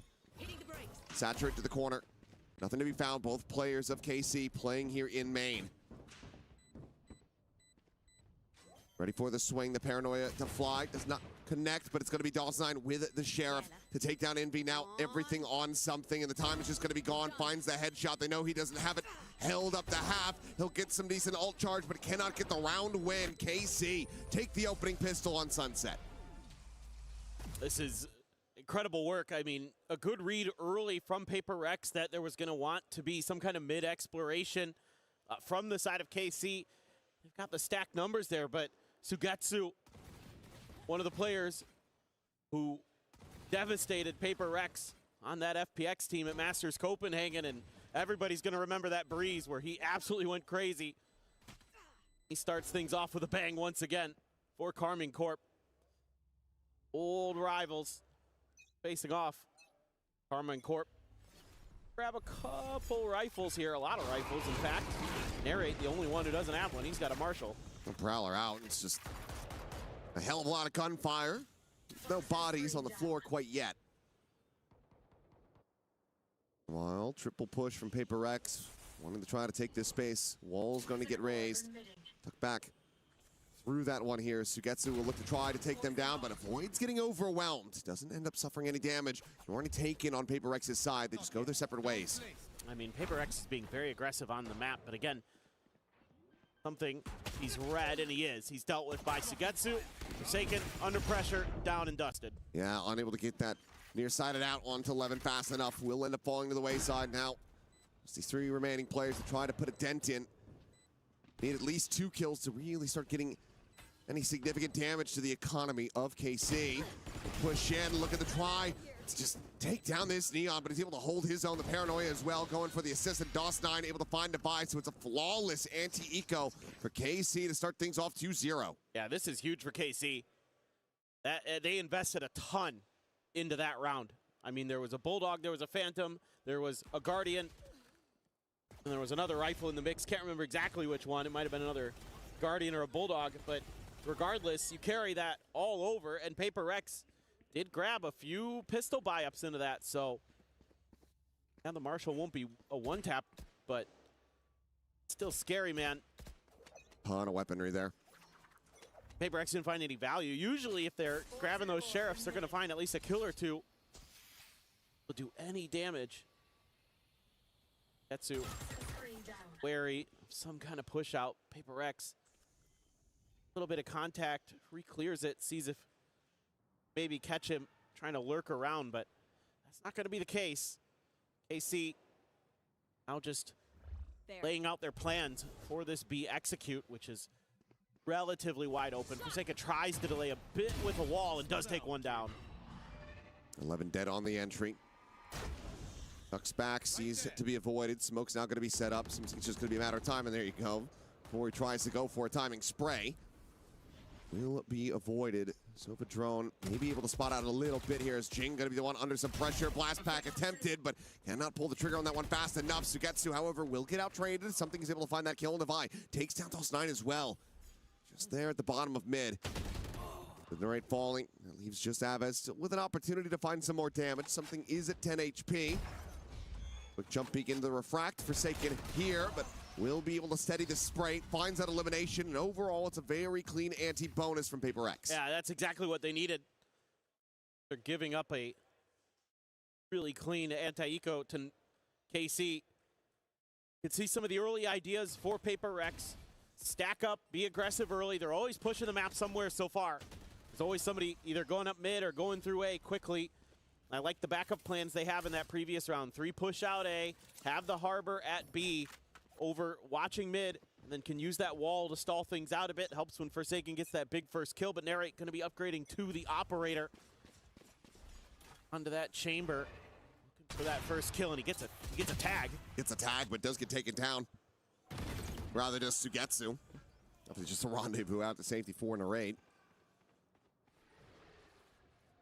The regen armor, so back up to 25 on that front. Otherwise, HP is quite low. And Levin nearly with an opportunity to be able to split the difference there. Get the collat, but he cannot. Oh, Narrate does a good job there, making sure that Jing can't scale forward off of A. So PhFerz only going to be able to push forward through B, but the trip is there from Narrate. Keep something in check, but that does create an extra angle here, even if they're able to get through Market. It seems like they might, depends on what Devi wants to do. Heard that Prowler. Now the tap of the door. He shifts his sights back over, but will go re-peeking towards his top mid position. The operator going to be put away there for a brief little moment. The shot ends up going wide, but right with that headhunter is able to take him down. These 2 players still very low. It's a very real opportunity for KC to still make a go of this in a 2v3. And the holding close. Just the one shock dart. As far as the kit is concerned, looks like he wants to maybe just try to swing out of this one on a timing. Face it patiently, tries to go for it, gets a spot out. DOS9 now going to be taken down, and Narrate completely isolated at backside. No way in hell. Try to get his way out of here. Maybe can get some more damage in, get towards an ultimate, and he shall as Envy will fall. Something, however, is out for blood once that convergent path's online a little bit faster, and he'll get the extra charge towards it. So now tied up 2-2.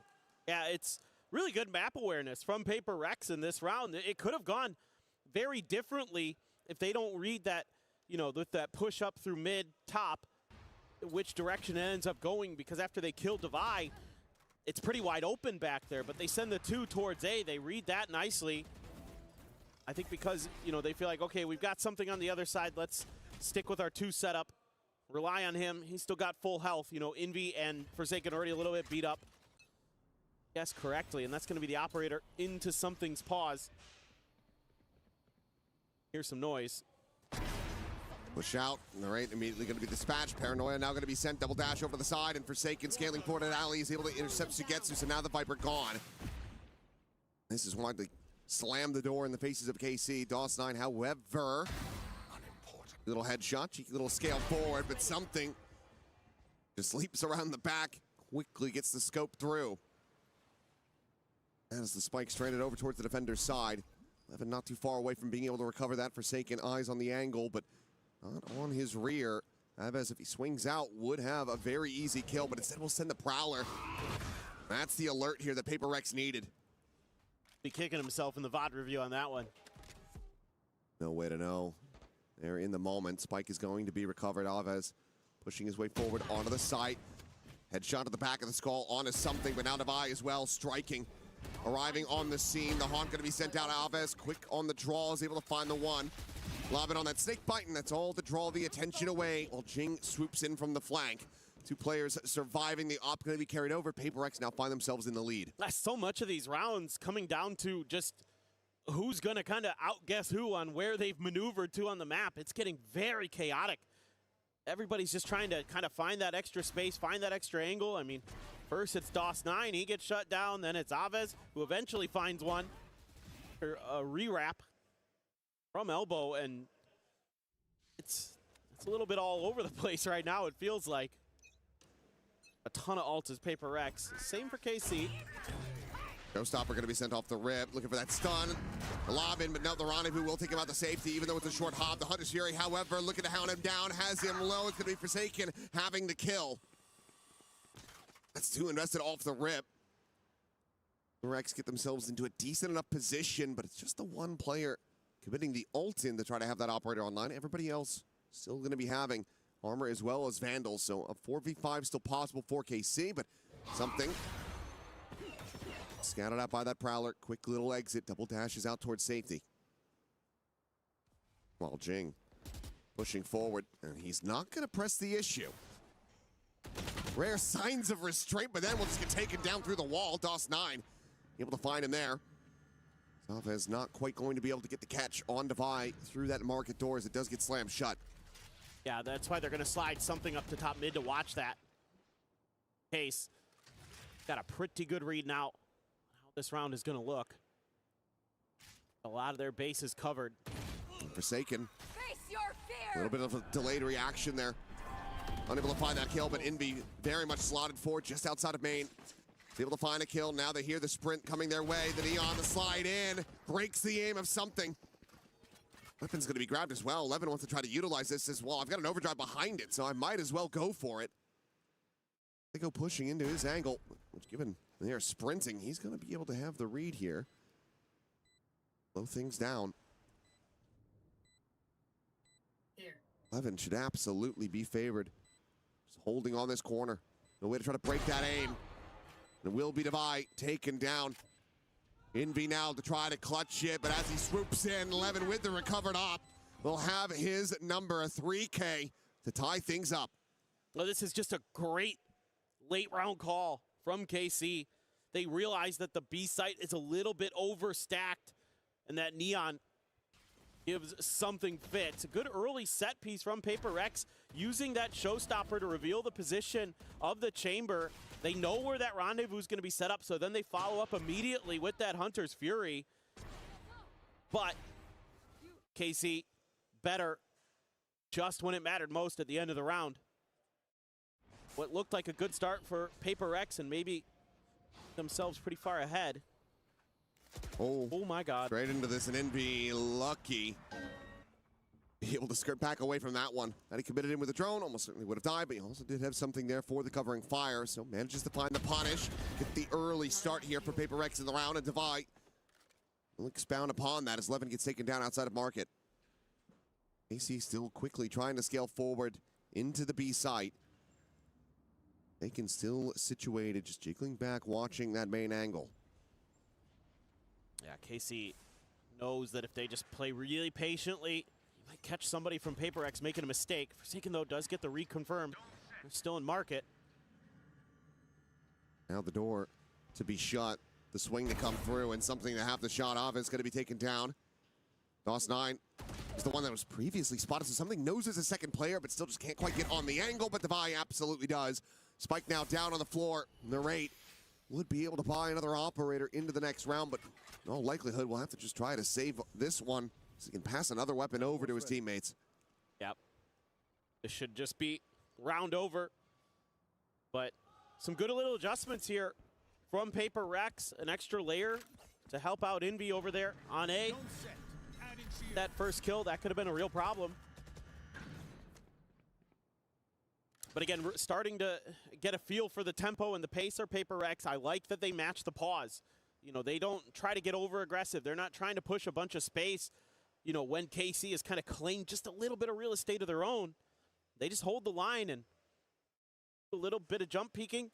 You know, something takes a little bit of a better angle, I think, from top mid there to make sure that if it is, well, it could be a Neon or whatever, but he's going to be able to get that kill a little bit easier from that position. I'm back in to the lead by 1. Obviously, the key weaponry that you really want to be having going to be carried over. That operator still in the hands here of Narrate, but as mentioned, has to go for a drop.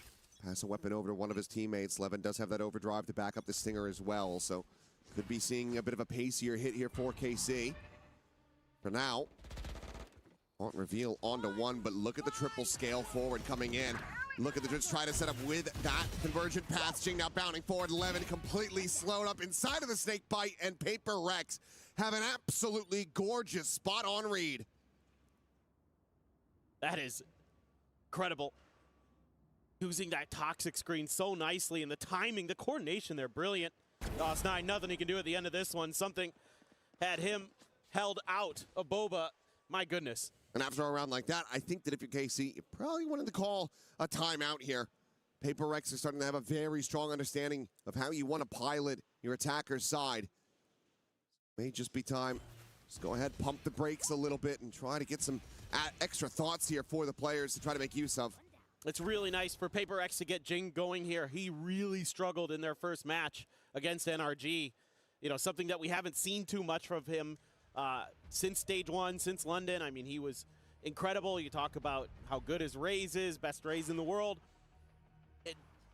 They lost both Raze maps, you know, against NRG, and that's tough when you put so many of your chips into that basket. You know, like, he's so good at times. So if they get him fired up as well, something already very much clicking on the way, like, get that other duelist rolling, this should be pretty easy sledding for PhFerz. Yeah, and while it's not something that we see too often from something, obviously he's got plenty of experience playing the Waylay as well at this point. Yeah. Was his main duelist selection when Corrode was in the map pool. Let's see plenty of that. Goes back over to it here on Sunset. And I was curious what PhFerz were kind of going to, look to slot in with these specific roles, because well, okay, not going to be leaning back into the Yoru. You're still not likely to find the same value, even if it is something. Map is just a little bit bigger compared to something like Ascent where he does play it. Meanwhile, though, that trade out will just quickly make an exit. Jing as well, trying to once again scale aggressively down into mid. Does have to back away, but all of this has established a very deep pit, completely containing B main. PhFerz is expecting this to be an attempt to clear Devi's pit, so they've reinforced it with an extra player. They might have to give that a reconsideration. A leg shot, though, out on Avaz, not able to find that elimination. Puts him down to 5 HP, and that's going to have all of KC now starting to get clustered up on the A side of the map. It is going to dodge that drone, but could be an awareness in the back of Envy's mind that that's possible. Going to hold the elbow Still watching angle. for it. Yeah. Great, reading the angles correctly, and will be able to find that headshot, clearing him out. Forsaken now trying to assess which direction the flood's going to be coming through, but he sends out that Reckoning, trying to slow up this approach. Dust9 going to be contained, just tucked away here in the back. Forsaken, however, fiercely just goes pushing forward, because of course he does. He's able to find the enemy Omen after all. Welcome to my world. There's something finishing the job that he had started, is able to find that elimination, but Levin gets rid of Forsaken at the same time.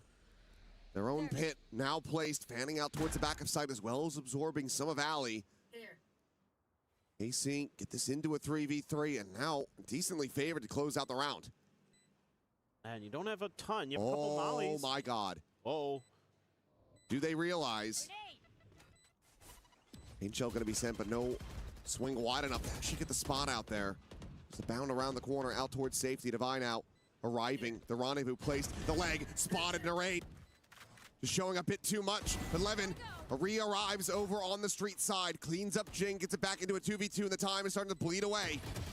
Divine's able to find Sugetsu. They have to stay on this defuse. The slide in, the turnaround, 11! Try that again. Gets the clutch, gets the 4K, and gets a 4th round win for KC. Love this little bit of delayed aggression from KC here. Narrate able to get a big win against Envy at top mid. That starts making it really difficult for PhFerz to have info on what's going on around the map. So then, you know, Forsaken and something left to their own devices to try to lock this out. The pit almost doesn't work for KC. But Levin has another brilliant round. Just like we saw earlier, 10 kills for the Neon. Looking for the stun on the array, but it's going to be something taken down. Dialed in on the angle.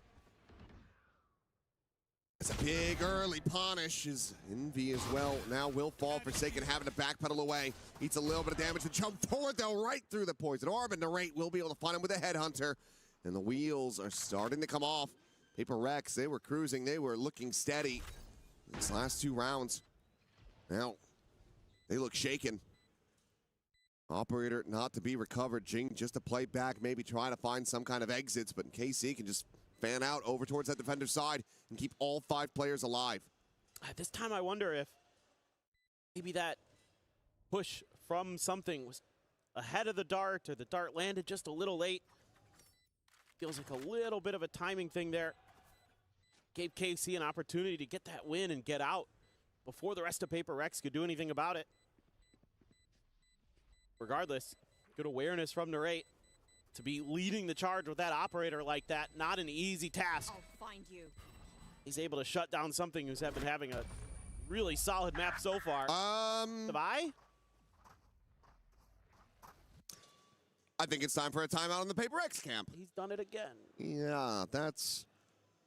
And just misjudging where they had planted the spike, where it was going to be safe, but obviously there was no one near him.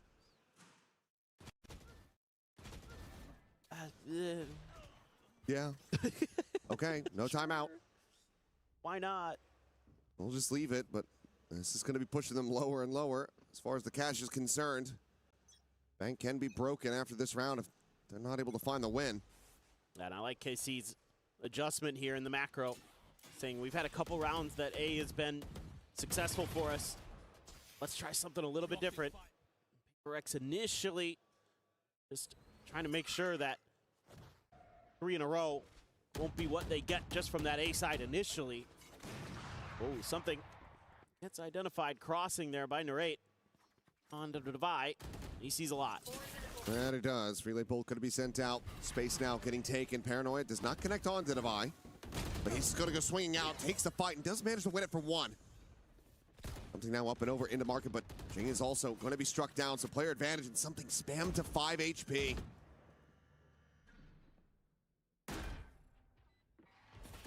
Oh. Narrate dialed in, something dispatched, looks for a little bit more, does Narrate, and he finds it. His Envy will also fall, and now it's just Forsaken. A world away, and the shot's not connecting. They're trying to hold on to this weapon, but and KC, it's one more round to play. They have so much money. They can absolutely try to hound him down. Taken. Planting himself here in mid, finds the first, looks for the second, won't be able to get it done. Aves will find the elimination, putting him 1 away from a Nightfall as KC now get up to 6. And again, it's using some of that conditioning from the last couple rounds. This is a great read by Aves to say we've gone A twice, it's been successful. They're probably going to overstack that side. Let's go the other way. Devi, only good for 1. The trade's nice, and then Narrate really sharp again with the operator. So just able to get into those post plants comfortably, hold those angles.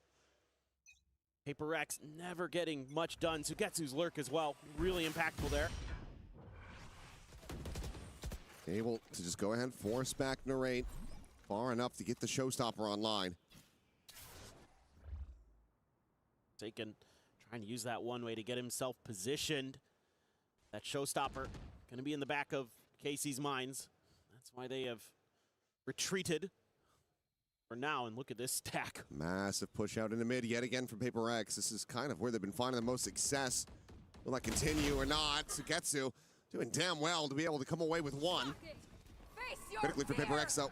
It is Inbeat that is dead. Not the showstopper, but okay. Narrate a little bit whippy at the start. He's able to slow it down, finds that kill. The showstopper comes away with absolutely nothing. Jing planting his feet, however, still going to be able to find DOS9. Devi got off as moments before. A 2v2 the spike, still there in main. Narrate swooping forward, grabbing it, rendezvousing back.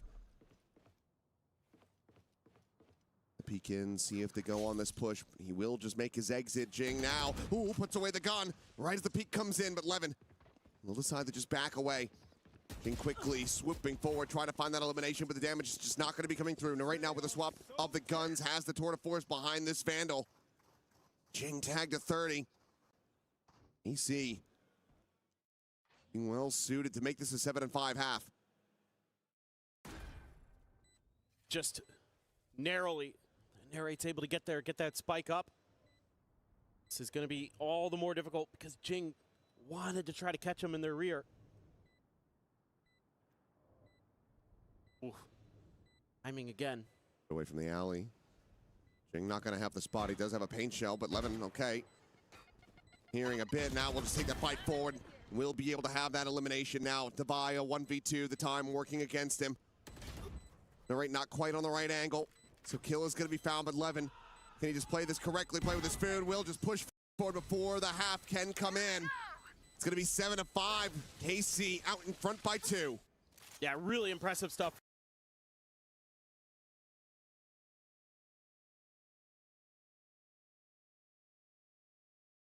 From KC to bounce back, run 4 in a row there at the end. Starting to get a good macro read. Able to kind of weather some of PhFerz's aggressive maneuvers. Able to get some big shots when they needed them most. Started in the Pitzel, started with Sugetsu. Really clean bandit shooting there, and even though something able to find all the kills, wasn't able to find the round, and then from there, saw some good stuff from Levin in a couple of the rounds. He had a really impactful performance on the Neon. Really broke PhFerz's lines at a couple moments where he's able to rush forward, get past the op, get past their guns a bit. But Narrate, that one rolled on. He got more and more comfortable with that operator. Really started to lock the players out. Yeah, and they locked something out of being able to find an operator again. Yep.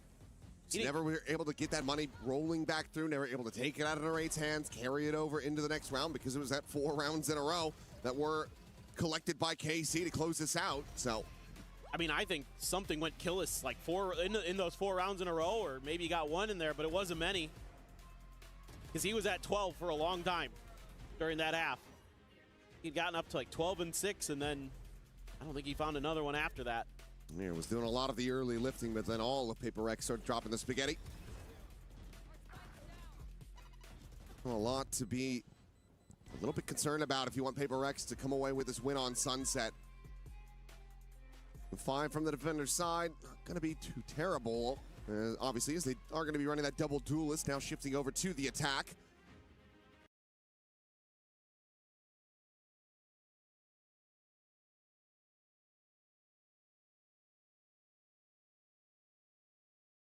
But if this doesn't have fangs and KC win another pistol, they're looking pretty well suited to collect a win on this opening map. Yeah, I mean, I think you would feel like there's a shout here for PhFerz for sure, but again, how much practice have they had on this map with this new comp? You know, how well drilled is this going to be? Sometimes that can kind of work for you because you're kind of figuring it out on the fly, which means your opponent is going to have a tough time maybe reading exactly what you're trying to accomplish with some of your macro and those kind of things, but usually it's going to be the more prepared team, the team that has the better protocols that comes through. PhFerz going to scoop up. Okay, 2 sheriffs, goes for something. They can just go stick with the classic armor, Jing with the frenzy. Anybody else on KC? Bandit for Sugetsu again. Sheriff for Levin. It's time to get clustered in mid again. End up being a very big fight here. Couple shots to go out. PhFerz starting to lean in towards his ace side of the map, but so too is KC. More players nearby enough. Is Levin going to go repositioning, wrapping around over into alley. Oh, Push what a through that shot. wall, though, and yep, Devi. Whenever he's got a sheriff, you always have to be concerned with something. Now gonna get caught. Levin bringing this back to parity. Going at the corner. Chavez to stay tucked in. Finds the first, looks for a little bit more. Jing will be able to shut him down with that frenzy, but Levin still able to find Forsaken as well, so it's a 2v2 with Jing at 15 health. Points the first shot, 4 more in that headhunter, though, 4 and 8. Absolutely still be deadly. They want to try to re-clear this and maybe even pivot. 30 seconds, though. Have to start sprinting pretty damn soon, but maybe just a forward check and then a tuck back over to A. I mean, I think they'd like to try to isolate Narrate, take him down. Doesn't give him the chance. Suspecting that they have moved all the way over towards B, but now he's going to know the time's just running too low. Do they read the Sugetsu? Could be an alley. Jing going to be going for the plant that is safe from this position. No sightlines given over by Devi either. As Devi looking for the shots, and he cannot line them up. Jing dead off screen. It's another pistol for KC, who are now up by 3. Yeah, again, it's just so slow here off the rip from PhFerz that KC has tons of time to get their pieces into place. Even though, you know, PhFerz's individual skill is able to fight back enough to get them into that 2v2, Jing was so weak already. Time was working against them, and that allowed Sugetsu to reposition. Not sure what happened there. Something just stuck out there, maybe some util from KC.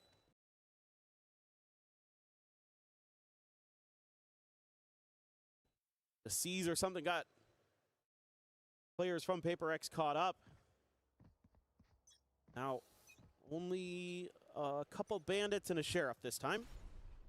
Oh my god. Levin sees a few players, goes for some sprays, but it's only going to be Jing who takes any damage. So for PhFerz there, not too shabby. Oh, something drifting back. Uses that refract just to get a little bit of info about what's going on in the B site. Now I think I try and challenge maybe a different part of the map.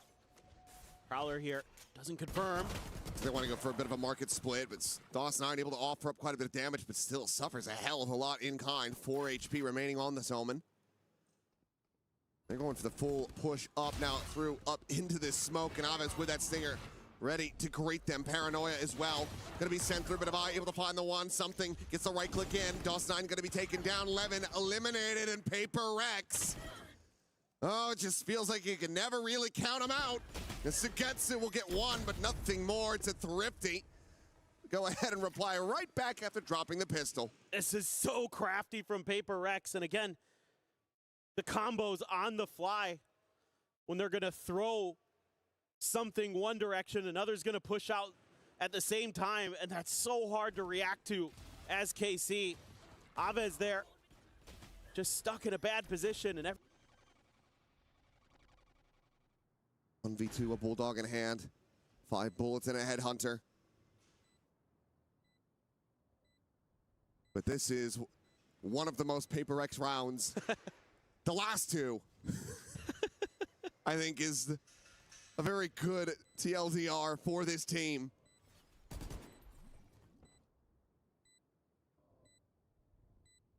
that is an interesting smoke to set up there, Forsaken. I'll just have to make him walk through, walk out of it. The shots ringing out, and Forsaken just dialed in on the angle, gets himself the 3K to save this round. PhFerz now 1 away from tying it up. It is so amazing to me sometimes when players just read a situation so well. They throw the Harbor blind in there. DOS9 doesn't move a muscle, doesn't make any noise. Like, nah, he's there. Yeah, enemy's like, nah, I know you're there. And then not only does he get that, he predicts that he's going to leave when he does. I mean, crazy good stuff. Forsaken as well, brilliantly played there individually. That 3K, absolutely a difference maker. That's going to keep things very much alive here for PhFerz. Something going to have that operator as well.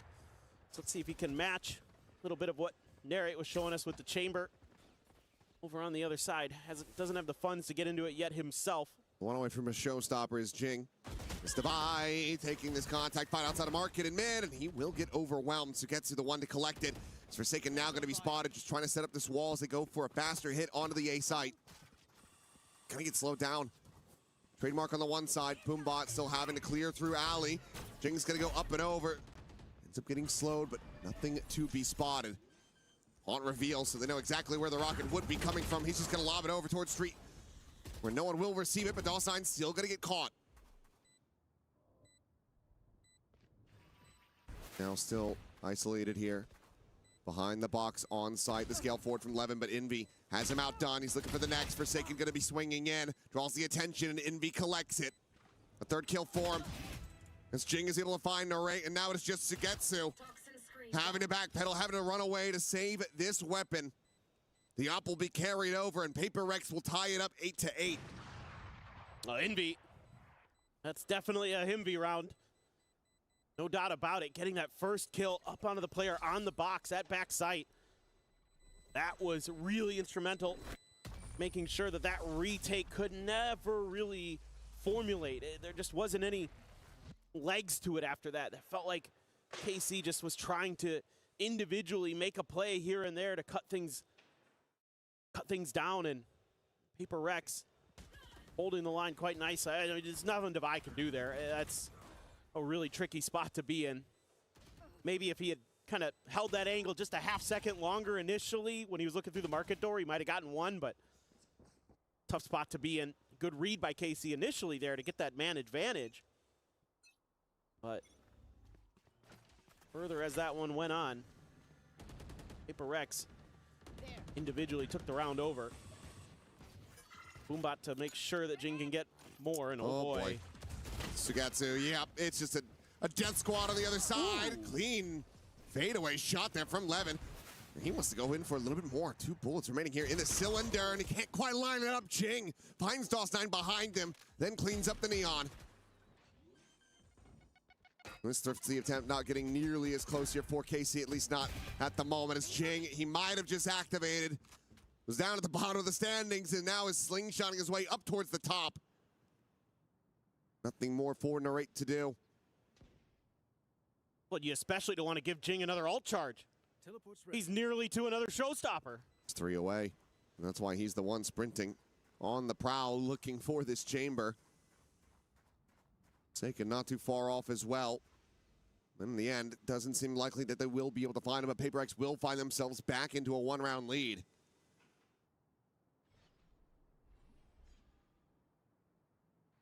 Could get to him potentially. A chance. Like gone, so 5 seconds remaining. Have to just rush at him. They're going to try to do so, but won't be able to find him in the end. So Narrate will be able to carry that Phantom over into the next. One away from a tour de force for himself, but PhFerz very much finding their footing so far on this attacker side. I have to imagine this is a good opportunity for a timeout, because both teams are going to be having some big ults coming into this next round. Reckoning Hunter's Fury for PhFerz. You have the Nightfall plus Levin's Overdrive.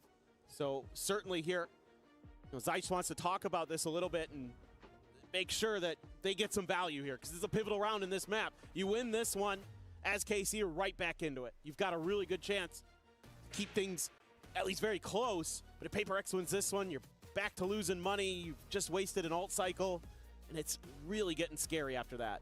I mean, I'm just moderately shocked that we haven't seen a timeout call from Alex after some of the just, you know, wild things that PhFerz have done that costed them rounds, particularly in that first half. And he's decided to just keep it tabled for now. Holds both timeouts in his back pocket, has gotten both out of Carmine Corp. Could be the old Termy strategy of they need to figure it out themselves. I've done enough suffering. Let them suffer. Well, he might not be on the Sage, but the operator's still going to be passed over into Devi's hands, as it looks like something likely going to be needed for the entry. Yeah, I like this. Devi usually really sturdy on this map with the operator. So it's going to be a very quick hit, the Reckoning out. Aves just there behind this wall, still able to survive for now, but Levin's going to be punished as Jing is able to find that kill. Hunter's Fury going to be sent through as well, as Inby will take down Aves. All right, with a quick peek in towards Talios, is able to find just the 1 kill, but has to try to escape, but he cannot. Devi with the up, able to strike. And Now the players from KC split worlds apart. Getsu just watching here in market. Devi not quite ready on this approach. Will get timinged. Taking down the drone to be sent through, trying to find this enemy. Viper tries to swing out. Find the timing of his own, but Forsaken will deny. The 2 kills going to be found. The operator can be recovered. PhFerz now starting to steady this lead. Okay, now the timeout doesn't really come to fruition here for KC. Just don't quite have the right answers to that initial alt dump over at A and to the pivot from PhFerz when they realize that it's a little bit too congested over on that side of the map, and they make a nice move. And Devi, again, Johnny on the spot with that operator. Gonna have it for this round. The good news here is KC got the tour de force, got enough for another half buy. In terms of armors, you got a full buy with weapons. So you can still bring a lot of weaponry to bear. Drone sent, walls up, showstoppers out. PhFerz looking to try to make this one a very pacey hit. As Narrate able to escape the showstopper. Again, not going to be able to collect any eliminations. Saturate, however, keeps him contained into the corner. Now the pit is going to be invested as well. Something able to find the first as Levin will fall. The skirt forward. Narrate up close and personal. Quick scopes in. Finds something for an elimination. They still have to find their way forward into this pit. And KC just don't have the right tools to try to breach this position. They're going to have to brute force it. This DOS9, he's going to find both over in market. Now a 2v4, the spam through Narrate, fishing for anything that he can get. It's a smattering of damage found onto Envy. TP forward, quickly cancel Devi now for the reposition, but Envy to peel back some of the pressure. Devi out into the open, is able to find a second. Havas taken down, and Devi finds all 3 to close out the round and get PhFerz up to 11. I saw the evil cackle from Devi there on that one. He just absolutely saved that round for PhFerz, because what a moment for DOS9. I thought they swing on him on a timing. This is exactly how you draw it up as Jing and Forsaken. They play this fine. They just can't hit their shots, and DOS9 does. And then Devi, through the wall there. Now, even with the pit on their side, a 2v4, still damn impressive. 11-8.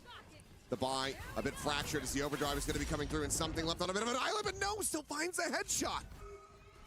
Navas will be able to clean up one, but Convergent Path's going to be sent out as they look to try to reclaim this space in B main. The double dash in the back of sight. Jing held in position for the moment, but right now on that arrival from Boma, will be able to shut down the enemy Waylily. So player advantage back into the hands of KC. PhFerz trying to use an unexpected aggressive moment there where they're, pinned back. You've got the overdrive flying at you. You get nailed by the paranoia with a bunch of your players, and you're able to trade. Most teams would take a pause there. PhFerz is like, no, we're going to try. KC very ready for that re-aggression, though. +9. Gonna sight. Hello, did he see the feet? He must have done that, or we need to investigate. Either way, Forsaken, feeling back a miraculous kill, is able to get this into a 3v3. Sugetsu still having to make his way back from that A side of the map. Working through market in all likelihood. Envy will be watching the rear for now. No shocks, no Hunter's Fury. So it's very much relying on the dynamic duo Forsaken and Jing to try to hold this line.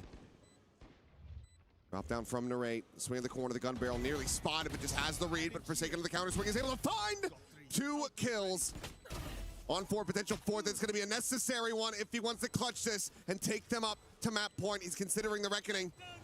And will just be sending at the defuse. Just going to be held. He's got the poison orb. And Forsaken, he cannot get there. He just sticks it all the way to completion as KC get the clutch. They get a 9th round win. Oh my God. It is just barely there. But Sugetsu knows that he really has no other choice but trying to stick it adjacent, just some little hesitation. If anyone should know about sticking the fuses on Sunset, it's Forsaken. That's true. That's a great read right there. I don't know if they could see the foot, but I thought right there Forsaken had locked it down, and Envy trying to cover the exit, but Sugetsu gets a big one, and we go again. Signs of life. Levin again trying to find that aggression here. And this time we'll be able to skirt away unscathed. Sugetsu now, thinking that enough time has passed. Invests the pit, but it's only on the alley side. Still plenty of sight opened up, but obviously Trademark in position to alert. We've got 3 players out in mid to quickly try to recollapse and reflood. Yeah, so it's going to be a lot of pressure onto Forsaken potentially here. Do anything too crazy. That harbor wall kind of gives away that he was lingering in the back, but moving forward to group up. I think the timing on this hit. Oh, and he's just watching. He's waiting for that raise to come bounding up over the top, but instead it's going to be something just pushing forward, able to find that kill, but traded back. Forsaken now will fall. Then getting slotted in. Divide trying to play him in, bait them forward. Meanwhile, something clearing the haunt, but as he turns to the side, he ends up getting taken down. Divide. At the same time, able to find DOS9. Still a 3v3, but never mind. It is a 1v3 as Levin quickly cleans up 2 kills. Jing now isolated, cannot find the spray. Narrate will take him down. The defuse to come through, and KC not done with this map yet. Yeah, it's just that little bit of extra timing there from KC where they're just fast enough to the punch. I mean, Forsaken gets into a position where he's trying to hold that flank angle, but there are 3 players there. The crosshair is just a little bit off. That cost him his life, then something dealt with by the recon, and even though there's some punch back from PhFerz, it's Levin again who strikes when they need him. He's up to 18 on the map. Narrate was 17. Those 2 leading the charge, and there we go. Finally, Alex has said, okay, all right, maybe now I'll get in here and talk to them a bit. And still a good amount of money to work with. KC not quite going to be able to break the bank and get an easy round out of PhFerz. And again, I mean, we did just see the, the thrifty after the pistol loss. None of them were really that easy. Yeah. Well, and I like some of the stuff that we've been seeing from KC eventually post their last time out, where they're really contesting that B main orb to make sure that Jing can't be funneling these showstoppers every other round. Like, they have to be a little bit more aggressive. They have to keep that PhFerz ult economy cycle off their game. And so we've seen them take a couple rounds in a row where they've sent that Neon forward to claim that space and at least challenge PhFerz for it, make them reconsider it. And they've been so quick to get back into position. So much of what KC's able to do here on Sunset flows through Levin. This timeout going to be enough. The conversions so far haven't been fantastic, but Narrate just going to be making a quick exit. Does find some damage onto Jing. Like the response. A little bit of aggression now from PhFerz to take some space of their own. Forsaken is making noise. Levin hearing all of this, just begging for him to come peeking. Forsaken was just trying to bait from top mid, but not going to give him that chance. Meanwhile, wall falling, and Levin still able to find that kill. Something taken down. Meanwhile, Envy going to be overwhelmed. DOS9 cleans it up.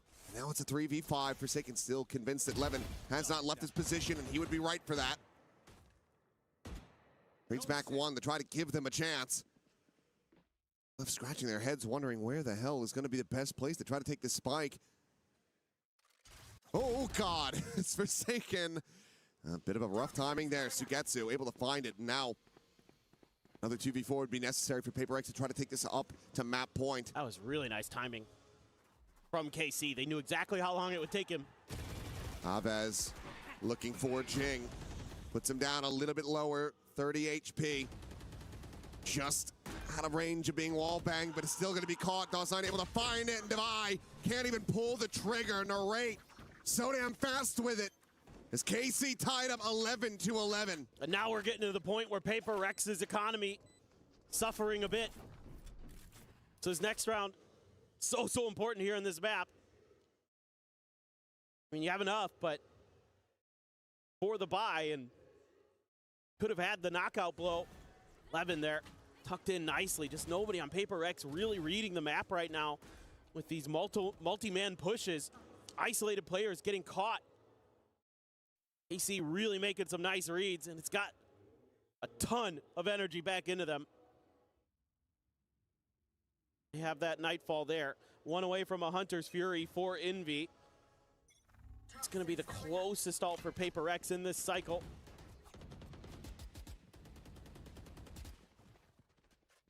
Sugetsu just going to go backing away.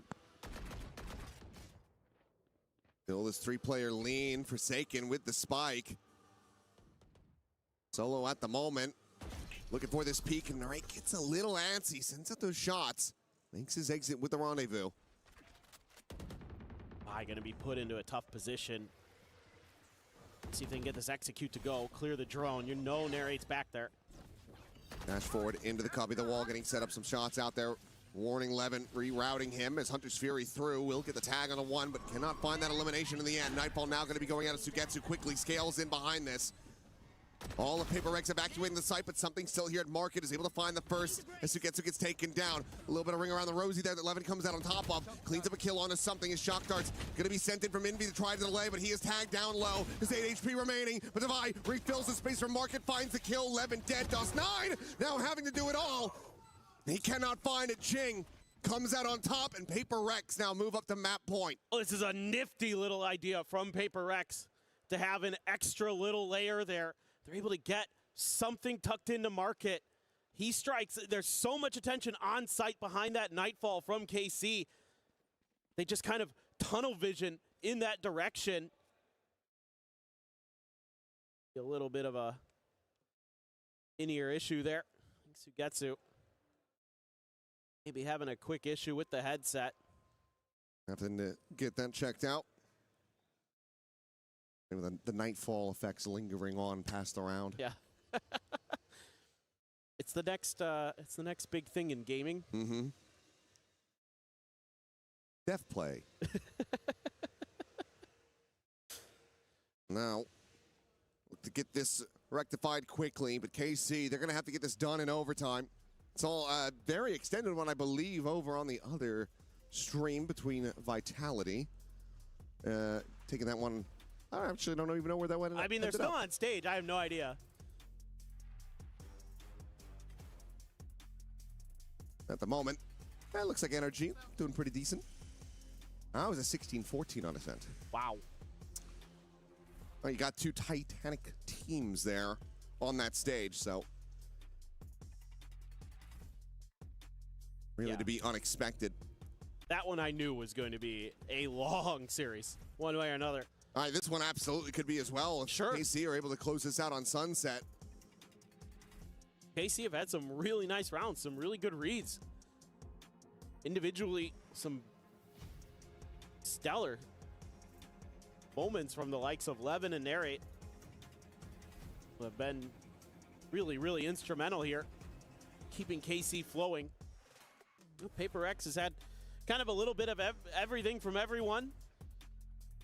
Seen big multi-kill rounds from literally all 5 of those players in the pink and blue and purple. But hopefully this one doesn't take too long. I think maybe they're just going to try swapping his device there. Get the sound issue taken care of. Unplug it, plug it back in again. Yeah. Power cycle. Yeah. All that good stuff. The classic. But this is... I mean, and that's already gone away, but I'm thinking back to the old days. Cartridge games. Oh, N64, etc. You had to... They got the cartridge, blow on it a little bit. Yep. Try to clear the dust. Now we're hitting the point where physical media is just going to be completely dead. What a fun time. What a world we live in.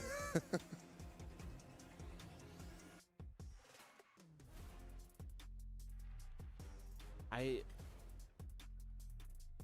do still miss have the an archive? cartridges. Do I still have a what? Like an archive of all your old games? You have those still back in the States? Mm-hmm. Yeah. They're at my friend's house, but yeah, I have them. Still have a bunch of PS1 games. Those like... Got my Genesis. I have an original Nintendo, yeah. It's either 2600 or 5200. Oh, really? Okay. Still have one of those. A couple different games. That is even older than I had. It's my Nintendo's. father's. Oh, yeah, okay. I'm not that old. Well, when I was a kid, I had to have 2 Nintendos because when I was like 7, I took the first one apart because I wanted to see how it worked. And then I thought I could put it back together because I'm 7 and stupid. Yep. And nothing's really changed over the I'm still 7 years old. 34 years. Stupid. Still stupid.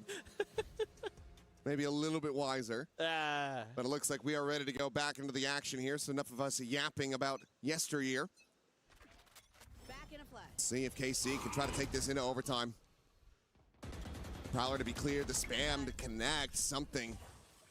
Work down to 76 health. And gets a showstopper. Forsaken one away from a reckoning. Couldn't quite claim that orb himself. On the other side. So they want to give him the spike plant or what? Throw up the wall. Drone gonna lead the way. Not much resistance. Showstopper sent. Haunt. Oh, gonna get the reveal. Lets them know where the showstopper is going to be coming from. Sends it forward. Damage not to be found. Alpha's just out of range of that. But they're going to try to fight this one forward. It looks like Reckoning going to be sent. And Dostein, he's just trying to TP past it, not anticipating this forward layer from PhFerz. He offers himself up on a platter as Jang is able to find himself a third, now the fourth. And maybe an ace to close out this map. Levin having to do it all. Finds the first, but needs so much more. Devi there shuts him down. 13-11. PhFerz change up the comp.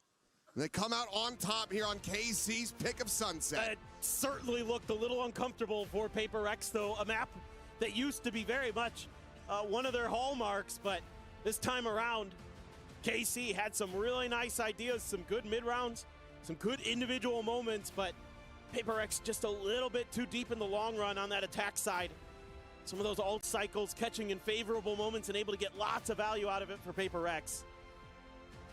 And now we get ready to go to Fracture as PhFerz try to keep themselves alive here at EWC 2026. Carmine Corp, the ones on the chopping block, need to be able to turn this around, get that reverse sweep if they want to be performing in front of the French crowd. But for now, we'll go ahead, give the players a break, and pass things back over to the analyst desk to break down all of the wild action from Sunset. We've had so many chances for overtime, and it has been taken. Not the case here as PhFerz shut the door on the comeback by KC. It was a valiant attempt by the Blue Wall, but they fall short on their map pick of Sunset, and I think that's going to spell very difficult future for the French outfit. Let's welcome back our desk with Kukuka and Big Time as, man, 13-11. They try to pull out the Sunset, knowing that PhFerz has not been playing on that since being at Masters London, and it just doesn't quite work out because the guns come alive, the plays come alive, and it's just a bit too much here for KC. Especially on that second half, Jing was absolutely amazing. But for the side of KC, so many cool things that we saw throughout that match. How Narrate was playing the chamber, how they actually had to work around the map because of Forsaken being on that harbor and all the conditioning that he was having. But they found a lot of solutions. But at the end, man, I just feel like with KC, it's always the same. Like, they're so close to closing all of these matches, and if you could see it on the cameras, we could also feel it here. The way that they were celebrating, because at the end of the day, you're about to win against PhFerz. That is something that not many people can see.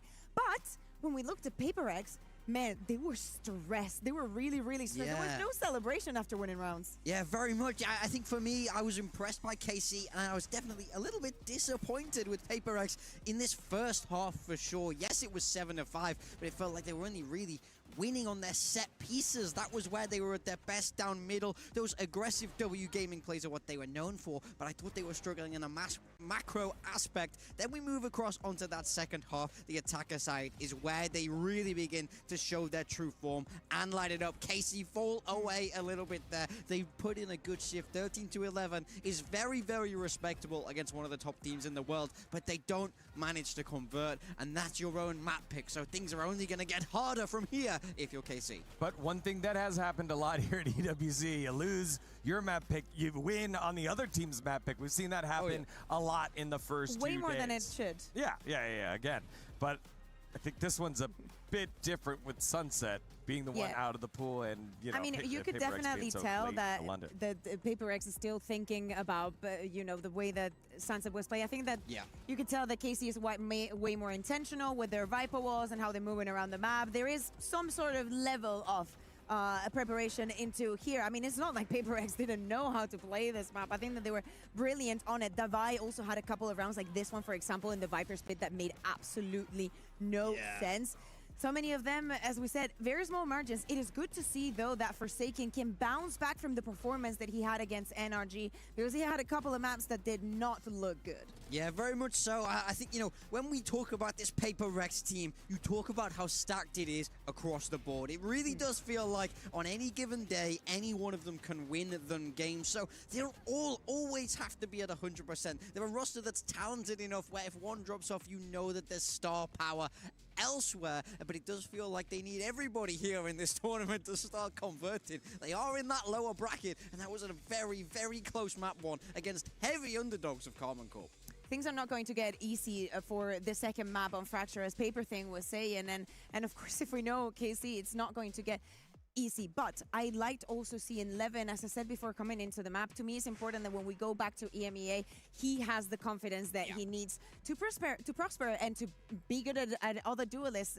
Last year, BBL ended up putting him in a jet because they didn't know how to make it work. Like, you have a kid that has so much talent, but you cannot exploit it. And now I really feel like I'm getting to that. Levin is growing in him, you know? Yeah, again, stood toe-to-toe here with PhFerz, one of the best in the world to do it. And I think going back to your point of PhFerz being more muted and stressed, I agree they were stressed, but even in the winning round, it was like, this is what we do, you know? We have to win these rounds because, you know, our aspirations aren't just making it out of It's like Argentina versus Cape Verde last night.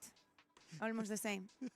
Our expectation is let's celebrate that we won, but also we've got bigger things in sight. You know what's in sight? It will be a short break, but after that, we'll have map number 2 of this matchup, KC versus PhFerz. Don't go anywhere. You're watching EWC 2026.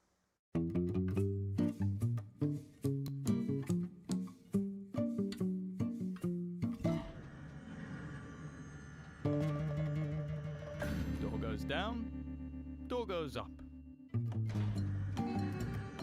Door goes down. Door goes up. Door goes down. Door goes up. Door goes down.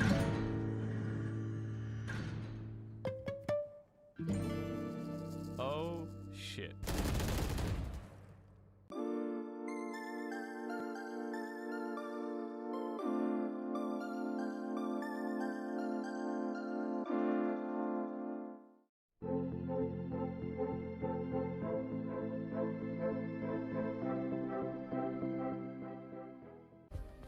Play is in our DNA. Whenever we let it out, it becomes our superpower. Now imagine an entire city being built to supercharge it. Kadir City, powered by Play. We were there. For every click, every clutch, every respawn. We were there for the years of grind, and we're here. Now, the proud founding partner of EWC, powering the biggest event in gaming, shoulder to shoulder with the world's best, making history. Greatness deserves a stage. Lenovo Legion, reach your impossible.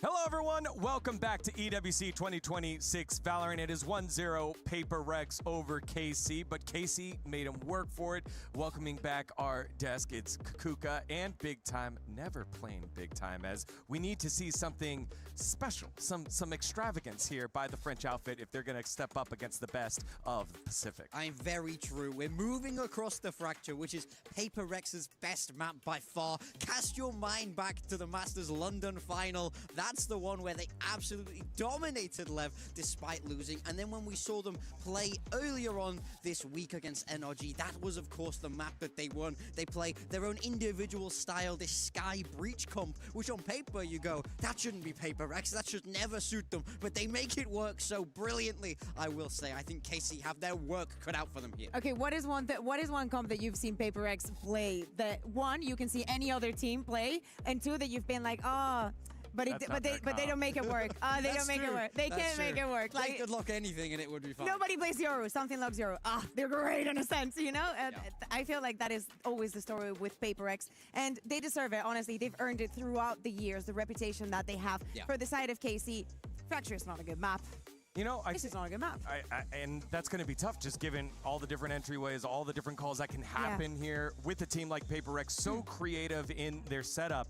And when I'm thinking about the tournament as a whole, I feel like these two teams are linked because KC was the one that knocked out one of the other tournament favorites, made it to the finals last year in Fnatic.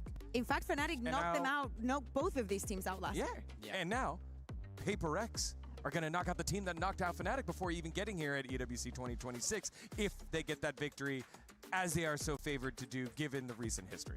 But the thing is, I will say, look at even to our first game this morning. You know, we see BBL lose map 1 and we go, well, Split should really go not their way, but they turn it around with a fantastic performance. Dominate. That's the thing about Valorant is who shows up in the server. We can waffle on all we want about how this looks like on paper. KC know that they're big underdogs in this series. They know that they're big underdogs on that server, but it's all about the fight in the dog, not the dog in the fight. You know what? Let's do that. Let's do that. Let's forget about what we thought on paper, right? What have we just seen today that would give us hope? You know, like for the side of PhFerz, I think it's easy because it's PhFerz. But as I said, it's good to see that Forsaken is back on board, that everybody found their moments. But if I am just looking at the KC that I saw today, I saw a Narrate and 11 that are playing without fear. I saw an Avis that is finally also combining his brain with his gunfight. And I am seeing a team that is having fun and that is winning and losing together. So that is the one. That is the KC that I want to see, no matter what happens in the second map. Because let's be realistic. Yeah, I mean, it's all about how you manage pressure. Sometimes being the underdogs can work in your favor. If you already know you're gonna lose, it means you can play with freedom. We see these upsets happen time and time again. It's on PhFerz to lose. Don't get me wrong, PhFerz have choked in the past. They're not immune to this by any stretch of imagination. So we'll have to see how this plays out in front. Yeah, and we had the opportunity to listen to Aves earlier in that Road to EWC video that we had. And he knows, he understands, we haven't played well. One of the worst times in my career early on in this year, but also giving himself grace as the IGL. And to IGL your way 13-11 against the PhFerz squad feels like, all right, these are things that we can build upon. I think it's just keeping track of that, making sure you're not trying to win the whole map in one round. Just build upon it, take all the positive things, and throw that up against one of the best teams in the world. I think especially momentum can work so heavily in their favor. When you look at that final in Masters London, my mind goes to map 5 of Lotus, where it was 2-2, everything was level, but PhFerz can't get themselves into the game because the flow of the game goes against them. The momentum goes against them, and they couldn't recover. For KC to have a good chance here, I want to see them get that pistol. I want to see them get that bonus, and I want to see the snowball, the ults come online early. I want to see the same communication as well that we were seeing, because every single time that we had the player cams on, we saw Aves yapping his mind away. Same goes with Levin. I want everyone giving 1000% Doshi as well. Against Fnatic, the last time that they played the Fracture, he had a terrible time, but today things really feel different for this KC, and we've been waiting so long to see this kind of things. And I will say, if there's one guy on this team who knows how to beat PhFerz, it's Dosha. DOS9. When he was on Boom, they managed to take them down. He's been there, done that before, so he just has to use that knowledge, use what he's learned today. And that was the player that I wanted to shout out here. 13-21, -8 was the one that was caboosing even more than IGL Aves. He needs to step up if they're going to have the opportunity to start the upset, right? They are down one map. and it's their last map before they get sent home, despite being in Paris. Yeah, I mean, I think that's the big thing. It will be so sad to not see this team on stage in front of the French fans because they're so passionate, and it will be such a huge buff for them. We saw Avis say in his video that if they make it out of this group, they're gonna win the whole thing because they know everyone in that crowd would be rooting for them to do it, but they have to make it out. They have to get through such a tough opponent in PhFerz on their preferred map. It's true David and Goliath times for the French organization. He also told me in that interview that he considered PhFerz to definitely be the most difficult opponent to beat in the entire group, and it's all or nothing for both of these teams here fighting for survival. I'm gonna say, if it looks like we have a little bit of a delay every single time that I see a chair, the recline on the chair, that does not lie. No, that does not lie. But yeah, of course, the pressure on the teams, like, look at PhFerz, they're always, like, usually so animated, so happy. It really feels like, as I was saying, like, feeling the pressure almost losing against the team that you should have the number off. I know that it was Sunset and whatnot, but the synergy that PhFerz have between each other, it's not like Sunset came out yesterday. It's not Summit, you know? Like, you have no idea what to do, what comp we're going to play, how we're going to structure it. Nah. It's a map they're famously very good on. So the fact it was close does bode well for KC, but I think you made an excellent point where you have to judge the vibes of these PRX players. They are the ultimate vibe team. They want to be in a high mood because without it, the team really just started to fall apart. Yeah, I just got told that we will be heading into Agent Select very soon, dealing with that audio issue that we heard earlier. They remade lobby, so the guys filing back on in for this elimination match here in Group B. The winner of this will play the loser of our series over there with NRG versus Vitality, which has been a fantastic series to say the least. Yeah, we'll definitely have to go and watch that one later. But of course, as you're saying, in that game, the victory will get you out of the groups, but if you lose, you're not going home just yet. So don't get me wrong, same fate as KC for the next team. If PhFerz is able to win this second map, as they will survive at least and fight for that last spot. I mean, I think that's the scariest thing about this group. Let's say you're KC, you do the impossible, you pull this game back, you sweep PhFerz, you're on Cloud9, and then you have to go against next. Luckily, you're not on Cloud9. Well, sorry. That was very free. That was very free. Then you have to go you against. wouldn't be here because it's not in America, right? That's true. That's true. I wouldn't be anywhere. Well, you'd be in America. I'd be in Americas, yeah. You'd be in Americas. I'm happy in EMEA. I like my EMEA. EMEA. Are they going to be sending? Anyway, are they going to be going home? That's my question. Attaboy, big time. No, but I think the real thing is, even if KC managed to win this game, they're going to have to play one of Vitality. Yeah, but the momentum energy. that it has to give you to finally win against PhFerz. We always say that the first time that you play against PhFerz, very difficult. Once after is not as shocking. This is like the third time that they play against each other. Last time was last year in EWC as well, but 2025. And we're about to jump into Agent Select, if I am not mistaken, here for Fracture. We do not expect to see changes, I'd say, coming in from the side of PhFerz at least. Yeah, I mean, this is the bread and butter for PhFerz. They love this composition. I remember when I first saw this and I shook my head, I rolled my eyes, and I said, how dare they be playing Double Initiator? How dare they be playing Breach? But they've made it look better than any team I've ever seen. On the side of KC, Narrate has locked in that Phoenix. Levin has locked in that Raze. We're still waiting to see the final selections, but it's looking like this is going to be fairly standard for the meta across what we've seen before on Fracture. Yeah, the only difference with what they had been playing before is Levin not being on that Neon and going on to that Raze. A little bit more mobility with the day that Narrate is having. I expect great things from this too, especially if we combine it with an Avis that is definitely shooting. This comp for PhFerz, hated it today, and it's PhFerz. But they win! They win with it! Yeah, but they win because they're PhFerz, not because this is optimal. I think Envy might possibly be the best breach in the world. Yeah. And? It's like being the strongest Keep toddler. going. That's what they say. All right, well, Two things can be right at the same time. We'll see if Big Time's very strong prediction here comes true. Will Envy be the best breach in the world after this map here on Fracture? We'll find out here.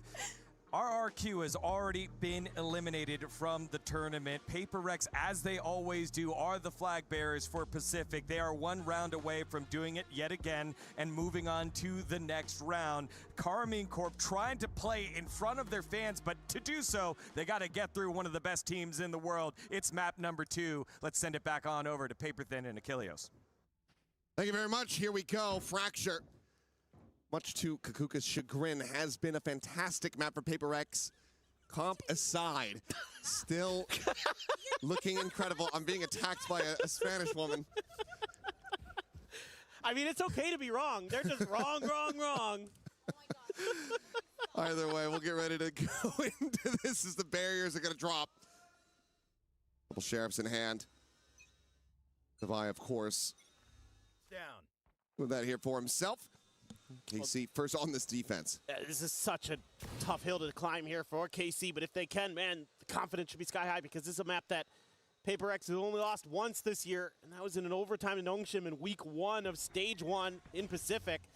And so they have been undefeated, particularly since switching to this comp. Pretty strong. Narrate, gonna get fault line, has to get the heck out of there. Backpedal away, but it's gonna be Levin taken down as Forsaken finds the opening kill. Stinby can try to storm them forward. Narrate now fallen as well as Devi on that approach from main is able to find the elimination. DOS9 tucked away, smoked off. It's one tap with that bandit. The jump over the side though, and Forsaken finds him with the classic. Something will get Aves, and suddenly Sugetsu arriving on the scene finds that all of his teammates have been taken down, but he's able to find one. Needs 3 more just like it. Smoke in his face, dissipated. 2 players, the front side of Gen. Envy just tucked away on site, and this should be unassailable for the Cypher. You would think. Well, they give him some 1v1s. It does manage to take down Jing, but Envy will just counter swing, finds that kill, and PhFerz will take the opening pistol. Yeah, just a nice little catch. That breach, finding value. Who would have thought? Does a nice job finding that early stun to set those 2 players scrambling from KC. The 2 duelists trying to line up and match the initial hit out of Arcade. That allows them to get that spam through for PhFerz. And then Forsaken, of course, DOS9 is right there, and he just throws a flash and jumps through with the right clicks. He's going to keep a Sheriff into this one. Something's going to have a Vandal. Inby Jing, Bulldogs. Devi with the Marshal. A quick clear, and Something already has a kill. And that push out of Dish going to be punished. Devi, sees the shoulder, and I don't think Sugetsu's seen a damn thing, so gets enough worth around the corner to be able to take him down. Kill found, Levin out. The try is luck, but it's just going to be a shot to the mid-drift. Devi with a second, and now all of PhFerz ready to just go ahead and pile into what they assume is an empty A site, and they would be correct. Yeah, and it gives them the ability to grab another orb here. So, doing what you can. Aves avoids danger for now. Right now coming through, and this means that DOS9 in particular, in a bit of a stranded position, doesn't have a sky smoke to try to drop down, keep himself safe on the cross out. Does want for Aves to try to come away with his kill, and now, well, he's going to try his luck at it, but Devi will find the third. Forsaken will run down the enemy fade, and that's going to be a flawless anti-eco for PhFerz to start things off 2-0. Okay, smooth sailing for PhFerz so far. Devi, sharp with a Marshal, good with a Sniper. No, he can scoop those up, no problem. Scope's easy, so not much left to say now. Don't want to give over this bonus as KC. It's a very strong bonus. It is. Bacon had enough to buy up for another rifle because he only bought a Sheriff in the previous. Nobody died. Certainly scary. Want to try to keep some of these orbs that you think maybe PhFerz is really going to be prioritizing early to try to get Jing those showstoppers right here. Bit risky. So, gonna use the paint shells to clear out the trip. That trip gone, camera still going to be situated there on that entryway, but Jing just blasts back his way forward in towards Canteen. He's able to find one as DOS9's going to be taken down. Sugetsu able to find the one as they storm their way forward onto the site, and what an explosion of death in favor of Carmine Corp. Immediately able to find all 5 players. Sugetsu cleans up 3, and they stem the bleeding very quickly. That's a really nice hold from Sugetsu. A little bit of help from some friends. You know, PhFerz feels like they get that first kill. They get the Trailblazer that identifies what's going on site, and they can make a move, but KC just better in the hold. So it's going to be a big one for KC. Going to keep that economy okay. Keep the guns. PhFerz into a position where there's a little bit more pressure on them economically. Now you've got this neural theft online nice and early. All the way to tower, no one to play that position, but DOS9 to be isolated on the site for now. Try to maybe skirt his way over. No, decides to just stay situated here within the smoke and finds the timing on the divide. Something similarly going to be tagged out at 16, and now with that corpse, they're able to find that neural theft reveal, and Forsaken's trying to stay tucked into the corner, but will get taken down. Something around the back now going to be dealt with out from that underpass side. It leaves just Envy and Jing to try to fight their way forward against 3 on KC. Well, Envy's got the spike, and he's thinking about maybe changing directions here. Wants to clear a little bit of space. Risky, but Jing needing to find that second kill. That would have been the thing that makes it feel very doable, but he in his own right still could absolutely clutch this out, but everything going to be working against him. Down in numbers, down in health. Doesn't have an ult. He's going to try to shift things up, go for a reposition. I'd be hoping that KC had bit that he had gone to A. Oh, NB looking to try to take down Aves. He cannot. So tied up 2-2. PhFerz. Economy getting whittled away at now. Yeah, I think as PhFerz, you're going to have to talk a little bit about what's going on this B site if you're going to keep trying to make some hits over in this direction, because the smokes are all over the place, and KC has been finding really good timings around them to shut down the initial hit. Sugetsu so wily there, and giving over that first blood allows that neural theft to come through, find the second as well, making it a little too easy there. But credit to them, they're very well prepared how to layer those smokes. You've got the Cypher, Showstopper, should be avoided. I mean, KC's done a great job of making sure that they at least don't really take damage to these. Okay, yeah. Tucked back around the corner. For a second, DOS9 was starting to push that angle. Re-wraps towards that rope side. Meanwhile, approach now coming in. 3 players from Dish. Envy, lone defender here. The top of sight. Sets up the aftershock, tries to buy some time. Plays wall, going to be situated, forces him a little bit further forward. Paint shell as well to try to buy some space with a re-approach coming in from that sand side. Envy able to find the one. DOS9 in the rate, however, answering back in kind, keeping it to a 3v3. A lockdown available, but not going to be needed. As Divide will clean up 3. Forsaken gets the final. Grabs up a gun. PhFerz will reestablish a 1-round lead. There's some good understanding here of KC of how PhFerz likes to set up these A post plants. You know, they know they're probably going to tuck a player into that corner, so they're throwing a little bit of util Envy's direction, try to make him uncomfortable. And then they know they have to go clear rope because there's usually going to be 2 players over there. They just can't quite do it. Divide right where he needs to be when he needs to be there. Has that lockdown. Envy has a rolling thunder, but a couple ults there. Rate and DOS9 have theirs, but Sugetsu and DOS9 on Bulldogs only. The fun's starting to dwindle. KC, they can get this one. Get some of their ult cycles to go. Oh, I mean, maybe not quite hearing that curveball either way. Something swings out into the open to his death. Little strike, a non-factor now in this round as the running back's going to be coming through Narrate, trying to find a target. Swings the corner, but Jing will be able to shut that down, but Levin is right there behind him. Gets himself on the board at long last. It's Divide now trying to clear down through this underpass, but Narrate absolutely has him screwed. Now it is just Forsaken and Envy in a 2v5. Boombot to find nothing, and there are so many angles that they have to try to re-clear. Or they can even consider trying to make a go of this, but in all likelihood, this should just be a save. Yeah, I mean, again, KC understands the tendencies of PhFerz and able to really beat them to the punch. Spotting each other out.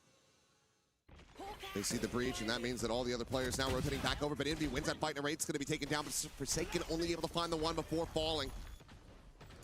Via tap of the rope, the Prowler scouting his position, trying to run them forward, gets the dink through the wall, but cannot finish the job. Aves stays alive, and KC find parity once again. I think we might see a timeout. I would maybe consider one here as Alex. You want to talk a little bit about how to work the map a little bit more, how to be a little bit more prepared, because KC's being pretty aggressive themselves. Exactly what you need to be doing on the Fracture Defender side. And they're throwing you a lot of different looks. This time they come from sewers unexpectedly. That just throws the round completely off balance, and then PaperX knows that the Phoenix ult is coming, and so they have to just take a pause, but that means that you get a free trade there because you identify where Jing is. Got Levin right there behind Narrate. Absolutely need to talk this one over a little bit. You want to get a lot more rounds here on this attacker side for sure. A lot more rounds, and you also have a lot of ultimates. I believe it's 4 online at the moment. Ready to go. Yep. Don't want to be seeing the players overcommitting those. Curious what the buy is going to look like for PaperX. How much money was left? Memory fails me in that regard, but important round.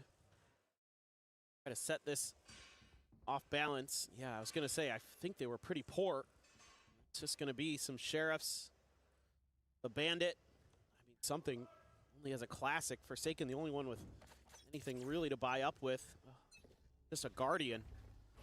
So, kind of brutal for PaperX because you would expect that you're going to lose this round, chew through some ult cycles, and then KC's going to be right back into theirs to match yours.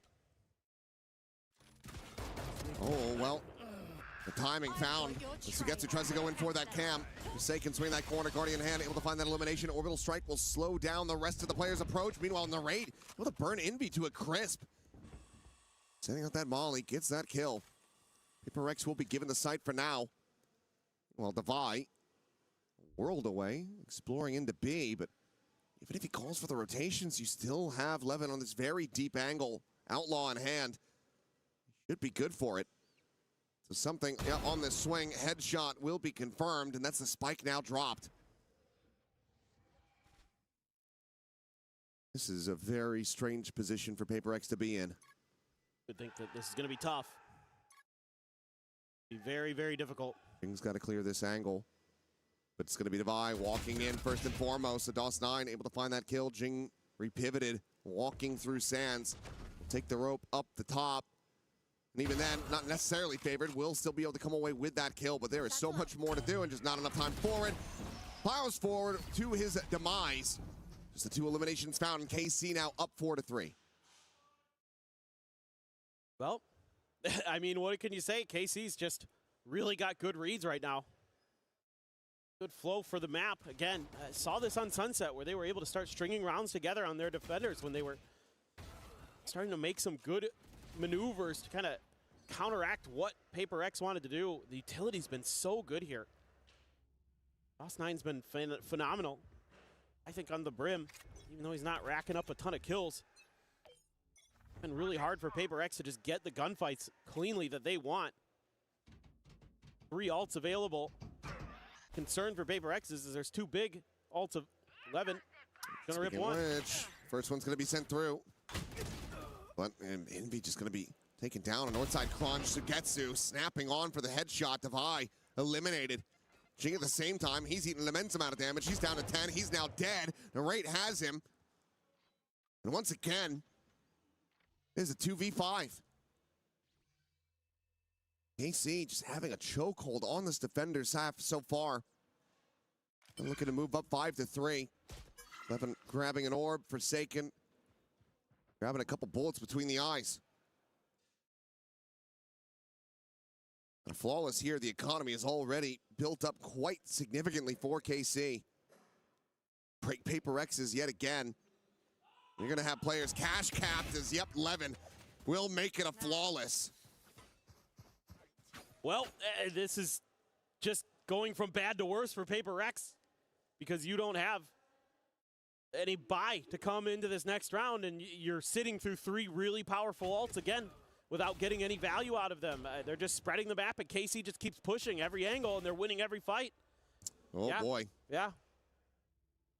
It felt inevitable, but it's still difficult to see here.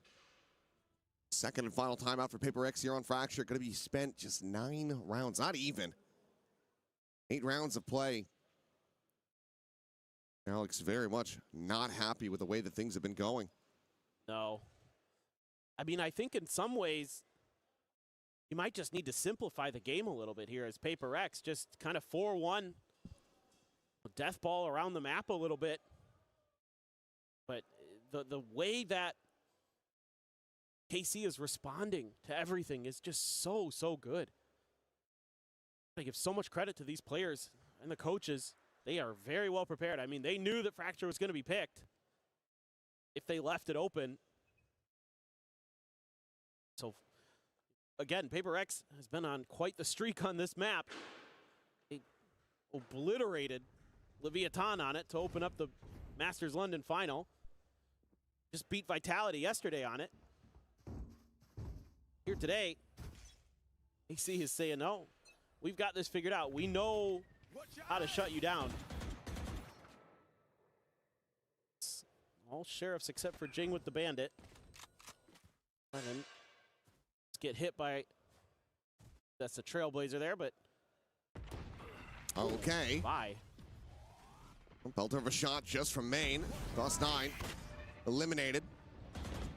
Reveal was there, but Narrate can't really play off of it. Sugetsu's still going to be able to find one as the lockdown now placed. That underpass. Sugetsu, I was going to say, has to respect this one, but won't be allowed to escape. Jing will just come away with that elimination, and now suddenly, it's looking like a damn good thrifty here for PhFerz as they start getting these weapons into their hands. 2v4, a swing in, something with the recovered Phantom, able to find Alves, and that leaves just Levin. Now to his own devices to try to stop this from going over, but this could be a huge swing round for PhFerz. Feels very necessary after committing the second time out. Oh, yes. Already giving up 5 on the defender side. That's brutal. I mean, this is already a win in this half for KC. Every other round they can get here is gravy. So all the pressure is on to PhFerz to be clean the rest of the way through. But that is damn clean. I mean, you know, thrifty confirmed, but you also only had to commit the 1 ultimate into this, so you still hold on to 2 critical ones. Yeah. But that's about as good as it could be for PhFerz to try to get themselves back into this attacker's side. But KC, like you said, still not quite sweating. They're still in a very comfortable position. Oh. Can they stop a momentum build-up is the question now. And this time, you know, PhFerz goes for that crunch on both sides of the map, and time maybe looking for the A hit. Gonna maybe challenge Alves here. Trying to get this orb into the hands of Jing, gives him a showstopper. Yeah, he's been on guard duty. He has the Nightfall as well. I don't imagine he's gonna want to rip it just to slow him down here. Now he knows where they're at. Now he can use it to counteract them because look, you've got Narrate, you've got Sugetsu here, you've got the Cypher util. Sugetsu gonna have to be careful. I mean, he's still playing quite far forward. Showstopper up and over the top of the raid. Says, I can disrespect that. I've got to run it back. He's still able to find the kill. Something will be able to snap him back with the ultimate. Gotta get himself, and it's a very open plant. This is incredibly risky. The peek's not coming in. Police wall now sent up. Molly is gonna be sent out early, not using this for the post plant, just trying to stop and dissuade the push forward. Orbital strike as well, gonna be committed. PhFerz, it feels like they're sending everything far too early. Forsaken Divine, now gone. Something having to play forward here alongside his teammate, but they both just fall to the wayside.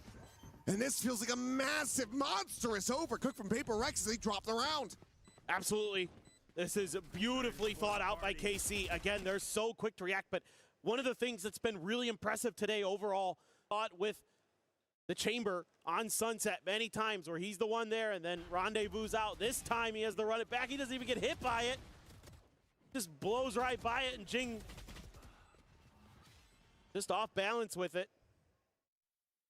I mean, what an inversion from what we had just seen. A gorgeous, thrifty, 1 ult committed. There you get the showstopper, the rolling thunder, orbital strike, everything invested, and they can't get the round over the line. Oh, it was a huge nightfall as well from Aves. It hit 3 players on PhFerz. Nullified any of their ability to get into decent positions. Now Narrate tucked around the box. Just gonna bypass him. Let's see how quick he wants to be. To challenge something, and he wins. And something now dead. King still on this approach. Flash there, Narrate just sending out the molly to try to keep himself covered. It ends up rebounding off the box, but it might not matter at all. Still gets Forsaken. Jing dead. Narrate recovering, finding Envy. Gets the 3K in device position, absolutely known. They'll find one, but nothing more. The best that PhFerz can do is stop it from being a flawless KC. Already guaranteeing a lead at the half. And they've just got so many plans here. Every time PhFerz tries something, they're winning a bunch of the 1v1s. Narrate, another huge one. Instantly deletes something. That means your smokes are gone. Means this becomes way more challenging. Try to fight their way through, but KC has been reacting so quickly. Whatever PhFerz tries to accomplish. Sugetsu even as a judge here. Plenty of money and has some kind of trickery up his sleeve. Ooh. Up shot, not quite to connect, but Sugetsu just ready and waiting. He hears the player below him, but doesn't want to pull the trigger. Decides to just back off for now. It's some space taken, but still no closer to getting their way forward into the site. Meanwhile, Carmine Corp, they are on this north side approach. Ping coming down, starting to get a sense of this as PhFerz. Meanwhile, Devi is trying to beckon them back over to the A site that has been evacuated. Well, it took a while, but I think PhFerz has now kind of figured out what the real sort of game plan was here for KC, and that's just swarm off of contact. Forsaken gonna be able to get his ult here, assuming he can get the plant down. DOS9 and Aves not too far away. They're having to check so many angles, so many corners here as PhFerz. And the longer they take, the more obvious this becomes. Meanwhile, something is going to be found. Narrate just pushed down through the underpass. He's able to find that kill. Wants up over the top, not going to be getting a reveal. Right now in play, and the Seekers sent immediately by Forsaken. The flash over the top, trying to go for a timing shot. Aves, however, able to avoid it. Meanwhile, Forsaken has the backpedal away as a run it back is going to be called in. Envy still on this approach, trying to slide in from behind. Intercept. Will be able to do so. Aves now eliminated. Is Forsaken going to be forced into the open by that molly. Lemon, however, able to find one. Envy up over the top. Cleans up DOS9. Gets it back into a 2v2. Time bled away. But Envy will fall, and Jing now has to do it all. Fully flashed up. Doesn't know which way is up, and that is going to be Narrate with a 4K. The defuse to come in, and Carmine Corp will make this 8-4 at the half. Well, this is feeling pretty darn comfy for Narrate and Carmine Corp. That was an incredible round from him. He really found a ton of value with that Phoenix as it went along. So many ults that he's able to run together. Able to absorb so much pressure from PhFerz. What looked like maybe it was going to be a pretty clean start for PhFerz quickly crumbled. Carmine Corp is just feasting. Nice, Sugetsu and Narrate in particular. A massive half for both of these players. And if that is going to continue as they move over to the attack, then yep, I'm feeling pretty confident about seeing these squads go over to Lotus. The third and final map to determine it all, see who is going to be going home and who gets to stick around. Play against the loser of the other ongoing series. Vitality and NRG fighting tooth and nail at the moment on their third and final map. I just love the game theory here. Love the individual play from Carmine Corp. Sugetsu, absolutely just so annoying. DOS9, really timely. A lot of his utility. Narrate, so good with that Phoenix. Started to cause a lot of problems with those A-site post plants. Just about everything PhFerz tried. Boarded. And there's no further help. Both timeouts committed. This has to be on the players after this break. Run back enough rounds and force a timeout out of KC. That's the only way that Alex is going to be able to communicate after this one. Yeah, for sure. I mean, PhFerz, you got to have maybe the best defender side on Fracture you've had ever. roll this back. I mean, certainly they can be good on that side of the map. They do generally play it pretty well. They do generally play it more like an attacker side. So it can be a little tricky to go up against them, but just felt a little bit shaken there. Everything looked a little bit crisp, clean for Karmine Corp. Every department. PhFerz, not so much. They looked a little off balance, a little discombobulated. A big time pistol. If PhFerz can get this, yeah, there's definitely a shout. There's definitely a hope. Karmine Corp gets it. You have such a massive hill to climb. So they're going to stack 4 up towards the north side of the map. They're looking to use a little bit of contact for a breach stun, but everybody on Karmine Corp is just on the south side, so. Basically full gambling on this A side of the map. Forsaken just going to be shifting over. Envy, the next closest player. Could be a pivot off the clear this trip. Let's see. It's kind of going to come down to timing. A little bit of spam and plenty of damage is going to be found. Meanwhile, Envy from up and over the top, Sugetsu is not able to spot him. Well, get some damage across, but cannot find that kill. Swing in though, DOS9 taking down the first. Jing eliminated. Devi dancing around these shots. The stun to be avoided, but Devi turns the sights over to main, and Aves is going to be taken down.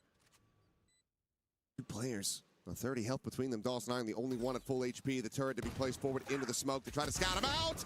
Envy walks right up into him. Doesn't manage to get the spot, but now it is all down to 11. 4 HP will find a parting gift kill on a Forsaken, but cannot stop PhFerz from retaking the site. They will find the pistol they so desperately need. Shorten that gap down to 3 rounds. Yeah, I like the idea here from PhFerz. You know, gamble stack one side of the map and just match in the other direction. And they're able to be a little bit patient behind that trip. Envy wins a huge fight there against Getsu, keeps the flanks clear. That allows them to keep their eyes forward. A little bit of trickery attempted by DOS9. Dealt with, cleaned up. PhFerz fans, the edge of their seats, but feeling a little bit better after that. But look at this buy. This has bonus conversion written all over it for PhFerz if they can get this round to go. Well, that's exactly what they want. Something, however, needing the backpedal, not overstep. Does have some healing to come through. Well, Blaze Wall is going to be sent over into main. Levin getting tagged off screen as well, as Aves, if he swings his corner, might just be dead, but oh, yeah, shot into the thigh. Will fall down to 35 HP. And something hoping that he comes his way to collect that elimination. Would love to try to get that orbital strike online quickly. That's tucked here. Jing. Oh, well, there's the cam. Sugetsu revealing his position. Not ready for that second player to be there. Defy will find that kill. Looks for another swing in. DOS9 catching him off guard. And now they overwhelm Jing. A Guardian now going to be on the floor. And snatched up, the site to be taken. And suddenly this is a decent position for Karmine to try to win out, but do have 2 players very low on health. Plant in the aftershock to try to push it right into the open. Something's able to collect that one with the Sheriff shot, and that's the Guardian now stranded. In order to be pushed, Forsaken to find it. Just has the reaction time. And the cleanup will be there. 3 players to survive. And key weaponry to be recollected. PhFerz will make this an 8-6 scoreline. That's gigantic that PhFerz is able to recover this, because there was a moment here, KC being really patient, really tricky. If Sugetsu doesn't reveal his presence there, I think he's got at least 1 more kill. He pops that camera and goes for the play. Still, I like the idea from KC, bouncing across the map a little bit. You know, PhFerz wants to keep pushing because they think that maybe A had been left open. You just find the Cypher there. Usually that player, again, often going to be on their own, so you're trying to capitalize on that advantage, trying to get into quicker rotates, but turned out KC was already rotating off the back of him, being so close to the front of A for so long, and here you go, a couple Guardians, a couple Rifles, Marshall for something. Slowed down by KC. Fault line out. A couple players going to be contained into the corner. The flash connecting on a Forsaken. Sends that guiding light up and over the top. Steadies the aim. Nearly finds himself at second. Aves does manage to survive. 40 health, but now Envy joining in the fight. Looks for a little bit more, but eventually gets punished. And the right finds Jing. Just the 2 players left standing. Something with the Marshal, the Prowler, not to scout him. Has that Sheriff still in hand, though. Finds the first, finds the second. Now it's just Narrate. Counter sprays through the box. The plant to come in, has a run it back available. Does he send it for the 1v1? The curveball out, gets the spot, gets an immense amount of damage. Devi tagged at 21. It should have this done and dusted. It has to be a quick, crisp, and clean headshot from Devi to try to take this one. He won't be able to have it. Narrate gets himself a 4K clutch to deny the bonus conversion, but it's an immense amount of damage still dealt by PhFerz. Narrate, just incredible today.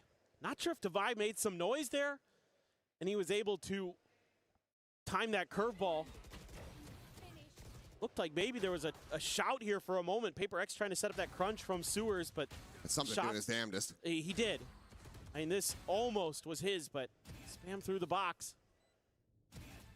Nice. 4K again for Narrate. The 29-2. He is frying. Well out in front here at the top of the lobby.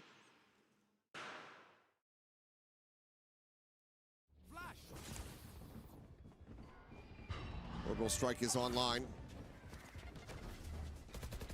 Run it back, maybe to be committed here. As Orbital's just going to be called in. Anticipating that this player went up over the top at 11 pound, just enough space to tuck away, avoid taking damage. So in the end, that pull of the trigger does not get rewarded with much of anything. Jing now, however, on the push forward is able to find two. Maybe with two of his own, but the reply kills are there. Chavez himself afloat in this round.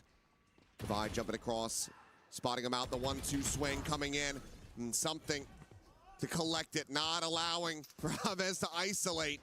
PhFerz steadying the ship and keeping things close. It's just a very PhFerz round here. Just throw everything into the blender. Hope it comes out okay, and it does. Just rely on those players. Jing, it's up close and personal. Been favoring the Phantom today. It is the perfect gun in that scenario. Sugetsu is going to go... Outlaw. Yeah. 2 players, 1 shot to it. Outlaw for Forsaken too, though. That's the player you would normally expect to have the Outlaw on PhFerz. He's one tap to it, and he's like, whoops, I need help. Yeah, has to backpedal away now. Here's the Boombot as well on that dish side. Forsaken trying to get into a position to punish Sugetsu. Has to be concerned about some of that Cypher utility potentially being there. Trying to push him back with its presence from Jing, and it has worked a treat. Get him completely isolated. Meanwhile, turret there to take contact from tower. Devi just slotting back in here at Canteen. Narrate's trying to sell a fake. PhFerz isn't buying it. Well, especially not after that jiggle peek. On down over the top. The reveal is there, and Devi has to backpedal away. He thought he was going to be safe from that position, but he still finds a good amount of damage. Chavez tagged down to 2. Meanwhile, Forsaken re-swinging. Has that Outlaw still and has them dead to rights. Jing will deny any potential for an ace here in this round. That leaves just Narrate with a Sheriff in hand. PhFerz looking to make this a flawless, as they will get within a 1 round of tying things up. Guns available over here. Still doesn't even get, oh, it just deactivated. Just got recalled. But on the peak, Forsaken will get the 4K in the end, in flawless fashion at that. Okay, Forsaken now starting to get a little rowdy on stage. Trying to rally the troops there too. Hearing some cries from one of the leaders of the team. I'll say him and Devi pretty equally share the role, it feels like most days. Ooh, fantastic. But the patience there and the fact that something doesn't get tagged by that Outlaw, really huge in the way that PhFerz is then able to make some really nice adjustments in that round to flush Sugetsu into that first kill, to take the danger, the big danger weapon out of that round. And then from there, just hold the line. So that's going to give you a little bit of breathing room. You're going to have some ults for PhFerz. And that's why KC wants to take a timeout. Not to see him want to go back much if the Outlaw was still in the hands of PhFerz, but I think you can continue to get value off that one. Sugetsu at least is not going to be able to go for a full util, full armor buy. unless he wants to lean back on something like a Bulldog or a Guardian. Yeah, I think PhFerz might have bought anyway, like right before the timeout was called. I saw somebody spend a bunch of cash, so they might have dropped it. But yes, it was still in Forsaken's hands, so they very well could have kept it if they wanted to try and make that work. Throw it over to maybe something or Devi, you never know. Forsaken has the Seekers off of that round, so he's feeling pretty good. I think they were one away from Envy's ult. Yes. And meanwhile, KC has everything. You basically have everything since Sugetsu's one away from the neural theft. Oh my god. Jing is just going for this crunch play. Camera to spot him out. Dawson going to be contained into the corner, but that is a casual fadeaway shot as the Brim is immediately dispatched. Orbital strike now no longer a concern. Devi trying to delay. Showstopper out, the Prowler to scout, and that's going to be him dead to rights as the Showstopper connects at his feet. Swing in though, it's just a shutdown on the ultimate for now as Sugetsu will get spotted here in the corner. The Nightfall going to be sent through, but Jing has already cleared the angle. He's able to find that kill. Levin trading it back, keeps it in a 3v3. His paint shell will force Envy away. Site now opened up, but Levin trying to take the fight forward into the spawn. Cannot find the contact he was looking for. Has to back away. One smoke remaining here for something. Chavez just jiggling on this angle. The Molly given a consideration for now as the guiding light sent forward, looking to try to find this kill here is Forsaken, but Narade the swings out a little bit wider, and he's not ready for it. Now suddenly, KC in with the advantage. Quick clear on that haunt. Levin still on dish. The time bleeding away. Swing out, KC. It's going to be Aves cleaning up the final 2 kills as they will hit double digits. PhFerz now trailing by 2 again. Yeah, and again, it's a huge round for Narate. He has been so instrumental, and he keeps that extra angle on lockdown. Wins the 1v1 against Forsaken there. You know, a hot start. Devi trying to cheat, trying to see if he can get away with being undetected right around that corner, see if he can get an early punish on the execute. But the Prowler connects, and he's just dead to rights. So good diligence being shown by Karmine Corp. You did get a couple outs out of Karmine Corp. Oh boy. Well, that's a hell of a lot of unhealable damage suffered by Forsaken. Quickly has to give it the space. The turret cleared the nano. He's buying some time. His paint shell just get chucked in. Triple approach on the north side. The Rolling Thunder is going to be called in though, and it's going to connect on absolutely no one. Devi now trying to hold the line here on the site. Array going to be forced out of position, drops down to his death. Devi just trying to take the fight before the orbital will connect. Ends up falling to the wayside. Now the neural theft going to be called in, but Dawson's going to be taken down as Envy is able to find that kill. Brings it now into a 3v2. Spike in hand for Levin, the plant to go in. Quick Envy going to be taking the rope across towards that south side, joined in by Jing, but this is going to be critical time. Bought in the post plant for KC. They're going to see it too. Cam was still there. At least saw the one, not sure if he saw the second, so even if he wins the fight versus Envy, he might not be ready for Jing. We're bounding forward, but Jing will just go ahead, clean him up very quickly. And now it is just Levin. The spot out and something with a readjust finds the kill. A 9th round here for PhFerz once again. Just trailing by 1 behind KC. This is just wild scenes in this round. I mean, it's one of those rounds where every moment it just can change at the drop of a pin, and you know, you feel like that Rolling Thunder misses. It gives away the script on PhFerz trying to make this long flank, but they only send Narrate over to deal with it. He faces a firing squad. Even though the curveball might connect onto 1 or 2, it can't connect onto all 3.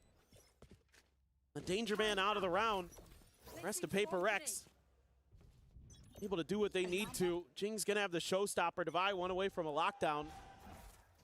Now you're out of the ult cycle for KC. You got 1 out of it. PhFerz. Forsaken looking to challenge the angle just a little bit, but doesn't feel comfortable, and I can't blame him, even though it is a weaker buy. Sugetsu again has that outlaw. Jing, the only one tap to it. Something knows Narrate is there. Ask for Forsaken to maybe come help. Oh, what a shot. What a shot. What a face forward from Levin. Something absolutely destroyed. Triple push now coming through, trying to capitalize and collapse in onto the enemy. Brimstone, DOS9 just lingering here within the smoke, and Jing eliminated, denied any value from that showstopper, and it's just this one Sky Smoke keeping them contained. He will be able to find him in the end. Gets us back into a 3v3. The spike being ushered across, but Forsaken finds a backstep onto Sugetsu, so now player advantage going to be established. Levin, however, at the ready. Pushes the door, finds Devi. 2v2, the heal's going to be coming through. His Envy will have to try to pace forward, but Levin shuts him down. A monstrous 4K. KC again, just do not allow for PhFerz to tie this up. No, they're just too sharp. This turn, it's Levin's time to shine. This shot initially, absolutely ridiculous to take something out of the equation. And then there's a hope here for PhFerz. They've got a numbers advantage, but the timing, Devi just not even really considering that he could have been there already. Gets caught looking the wrong way, and Levin's in a much more prime position to take that fight. Showstopper immediately going to be sent off the rip. Levin looking for a target around Sands. Jing, however, late lurking, but does get punished. Just doesn't pull the trigger fast enough, and DOS9 is able to find him. Minor damage going to be suffered. Starting to get chaotic now as players get lost within the smokes and the flashes. Paint shell to be lobbed in, trying to desperately clear out this lockdown, and there it is. It has been destroyed. The molly as well on top, just to ensure that it cannot survive. Heat going through, but Envy unable to find DOS9. Stays alive despite the cage being there, despite them having the advantages. Now we're cooking. And something now would have to get the ace clutch to stop them from advancing up to map point.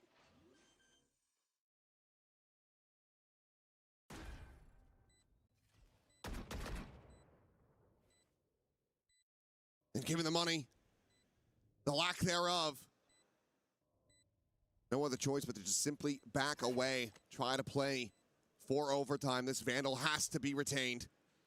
KC, 12-9, Lotus, just there on the horizon.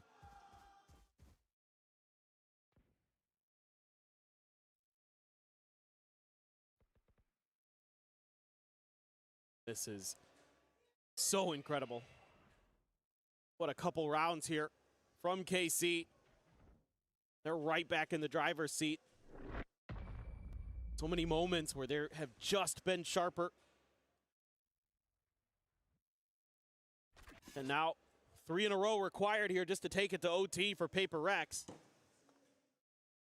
Should be rather difficult given the economic situation we just saw. A couple players on 0. So going forward, it is going to be very precarious with the bye. Loss streak bonus gives you a little bit of an extra boost, but it's not great. No, certainly not. Spectre, Guardian, Sheriff, Stinger, half armors. Very commonplace here. Forsaken, forced away. Looking to stay alive for now, but for how long is the question? Flash forward into Narrate's face. Buying some time as a run it back. Ready to expire. Also the volley forward here in the tower, and Levin taking a position, staring in towards Canteen. Drops down and finds Envy as well. And that should just be it. As Levin is tearing them limb from limb. Another paint shell chucked forward. It's keeping them zoned away. Levin on the hunt. Here's Devi on the retreat. He tries to rewrap to join in. And while an ace might not be on the cards, map 3 absolutely is. Jing, not a way to do a damn thing. 13-9, KC in flawless fashion will close out Fracture and push us the distance. Finally, somebody has stopped PhFerz's reign of terror on Fracture this year. And it's Carmine Corp, the unexpected heroes, going to force that final map, and just from start to finish had great reads, really understood how to work the map, how to keep PhFerz pinned in, won a bunch of crucial 1v1s. Narrate and Levin, the double duelists, beyond brilliant. That combination that they were able to string together there, I mean, Narrate's so solid in the middle of that. Levin at the end, really shut that out. An incredible performance from them, but let's go ahead and send things back over to Degon, to Big Time, and to Kakuka, who's going to be feeling very smug. Thank you very much, guys. Yes, it is Karmine Corp doing what most people thought wasn't possible on PhFerz's signature map pick of Fracture. They come up 13-9 and now put PhFerz on the brink of elimination, almost pull them back down with Karmine Corp, and it's one map separating these two squads for the rest of their EWC lives. Let's welcome back the desk, Kakuka and Big Time. Go ahead, Kakuka. Okay. Ah, stop it. Stop it.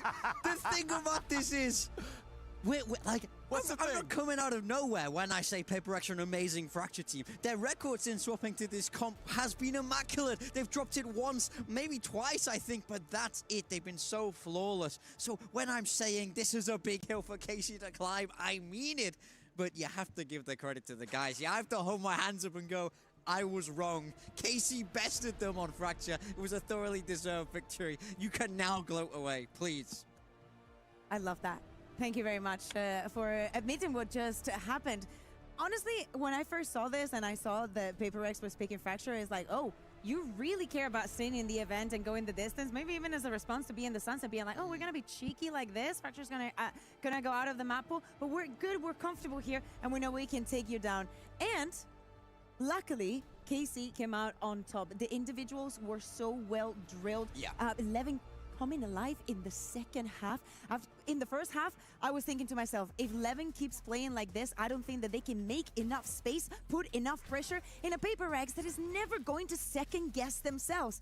And for many of the rounds we had that, KC made a lot of mistakes, do not get me wrong, but they also had absolutely brilliant rounds. I also wanted to see a good Suigetsu, and I feel like on the first half, I did get it. And throughout this entire tournament, since EWC started, since the role swap, the narrate that KC is getting is the narrate that they had in 2024. For sure. He's the one for me on this Phoenix. I feel like he took the game to PhFerz. It felt like every time I looked, he had that run it back available. Right? He's chaining them. He's really showing the power of Phoenix on this map, which is something PhFerz choose to neglect. They go for a more traditional double initiator style, but it didn't feel like they were able to dominate the map in the same way. Their defensive pushes often dealt with. KC so well prepared here and very, very deserving of this map win. All the utility as well, like the work that Avis is doing today, but I love that you highlight the importance of the Phoenix, because on the other side, you have Jing, right? And I love to see that every single time that he had that narrate had that ultimate available and he heard the showstopper going out, he did not doubt in trying to shut down Jing. Worst case scenario, ult for ult, and that is the perfect outcome that you want, especially when your ult is only six orbs. 23 and 13, 307 ACS. Narrate definitely popped off right here. You know the best part? What's the best part? We're gonna go to the third map. Vitality has just vested NRG and they have made it out of the group already. And wouldn't it just be a beautiful day to follow up? On day one for this team, for this group, sorry, we had Vitality versus KC. Yeah. And wouldn't it be lovely to just have all the French teams making it through today? We got the replay happening right now, but you can't see Big Time's face. So look, it could be a great day for France. Could be a great day for France, a terrible day for me, which is more important, some might say. So I would say so. I think the scary thing is when we're moving through to Lotus, this is also a map PhFerz have been historically good on, but that doesn't seem to matter. No one seems to care. And also recently, it's been quite the opposite. Yeah, it felt like there were multiple rounds there, especially in the second half, where PhFerz were just taking peak battles that they didn't need to take after getting opening kills, maybe a little bit of disrespect, but also it's kind of how they play, right? They play on that edge, but the edge did not go their way. Yeah, I mean, I think I don't want to take anything away from the win for KC. I think they earned it and they played brilliantly. But I will say this was an underperformance from PhFerz. I don't think from PhFerz. I don't think the fundamentals were anywhere near as solid as what we're used to seeing. I don't think the aim was as consistent as we're used to seeing. We saw something hover down the bottom of that scoreboard for a long time, which isn't something that we're used to. But they have no more lifelines left now. They have to turn it around. They are on the brink of elimination from EWC here. One map drop away from being sent home in the group stage. I want to double down on Levin. When I was having that interview with Avis during the media day, I was asking me, hey, how is Levin doing? Because again, it has not been easy for him. A lot of ups and downs depending on the duelist that he has been playing. And what he told me is that he does not care what other people say and what other people think. He just needs KC to be on his back. And that is all that he needs. And he proved it today, because I wouldn't be able to do that. I can tell you that. Well, the guys are in the back getting those team talks, and their tournament lives will be on the line when we come back. That decisive map number 3. Don't go anywhere. You're watching EWC 2026.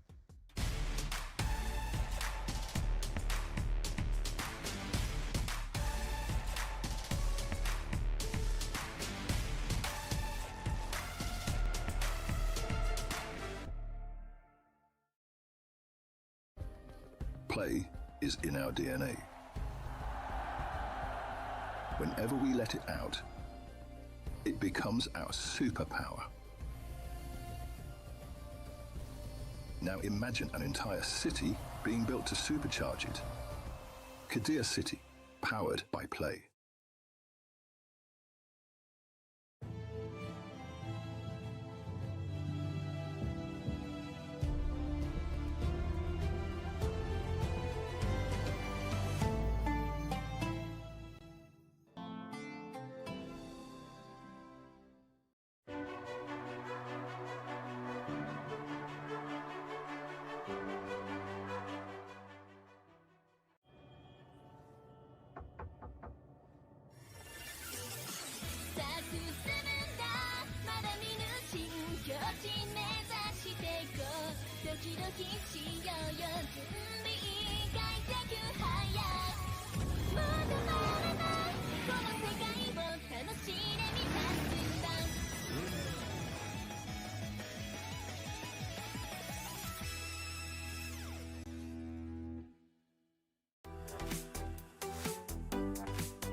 Play is in our DNA.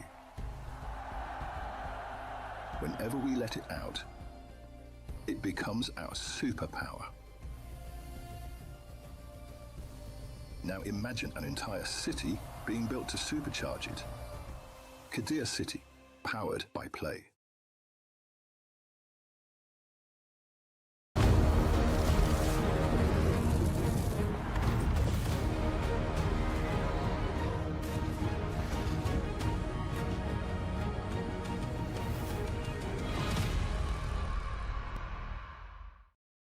A full 6-game day here for Valorant as we welcome you back to EWC 2026. This final series will go all 3 maps. PhFerz and KC fighting for their tournament lives and for their share of the $2 million prize pool. And surprisingly, one of these teams will be going home.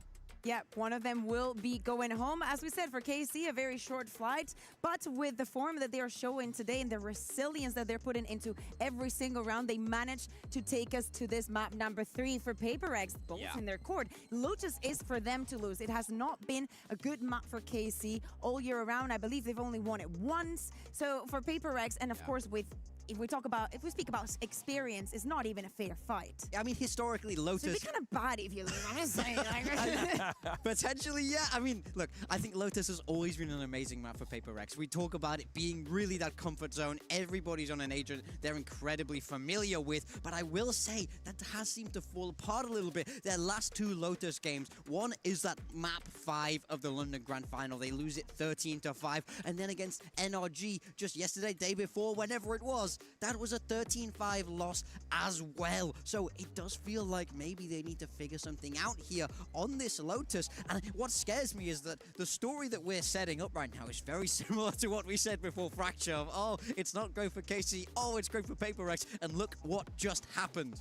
But the real thing that we did set up is that the history doesn't matter. All that matters is who shows up in the day. People showing up today definitely narrate 11. Let's see if KC is going to change their composition or take a different approach. They were playing with the Chamber and with the Neon. I would actually like to keep seeing this playing like this, or maybe even give some more mobility to narrate. I would be super down for that. At the same time, you're mentioning the match that they played against NRG. Forsaken 1-0-9 in first duels. Yeah. I have never in my life seen that from Forsaken. I mean, for sure. So it's scary, but you know, that just happens once, right? Like having that kind of performance doesn't happen twice. Yeah, you know, and going back to something you said earlier here, Envy on the Breach, one of the best in the world, had a very difficult game, that last one. Yeah. Maybe that's someone who needs to step up here for PhFerz. I mean, that can be what happens when you play Breach. I don't think Breach is amazing by any means. I was supporting that comp because it was winning, and then I think when it's not winning, it is I think there was one of the analysts here on the desk that didn't support the comp, and the casters also were trying to throw shade at them. I wonder who that could have been. Yeah, I guess we'll never know. Let's move on to the stage.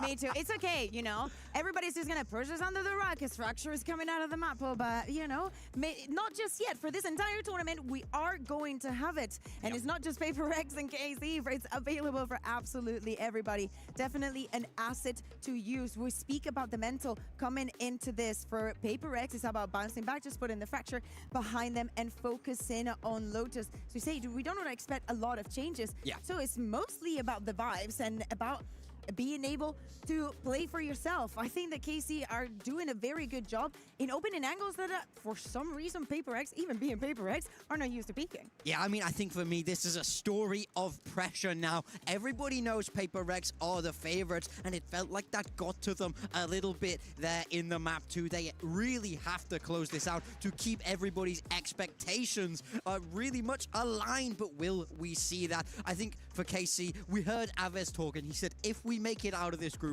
we will win the whole tournament. They're one map away from eliminating arguably the favorites for the tournament, progressing through this bracket and giving them the best chance to ultimately lift this trophy. Yeah, as you can see on your screen, the chants have been done by KC, and PhFerz, no chance needed. They made it on out real quiet, real smooth, real focused. Yeah. However, it is 1-1, and it doesn't matter. You can't run from what fate is going to bring in this one as we get into Agent Select. Yeah, so taking a look for PhFerz, this is the comp that we've seen them use time and time again, but I will say there was a difference. When we saw them play against NRG, they had that fade instead of the sky. They've swapped back to that sky now, so clearly feeling like something didn't work previously in that NRG game. I mean, with all the walls, also knowing that KC is going to be playing most likely with that Viper on Suigetsu. If you add on to Levin, having the Sky actually gives you a lot of tools. The ultimate becomes more strong. The dog, of course, is incredibly strong.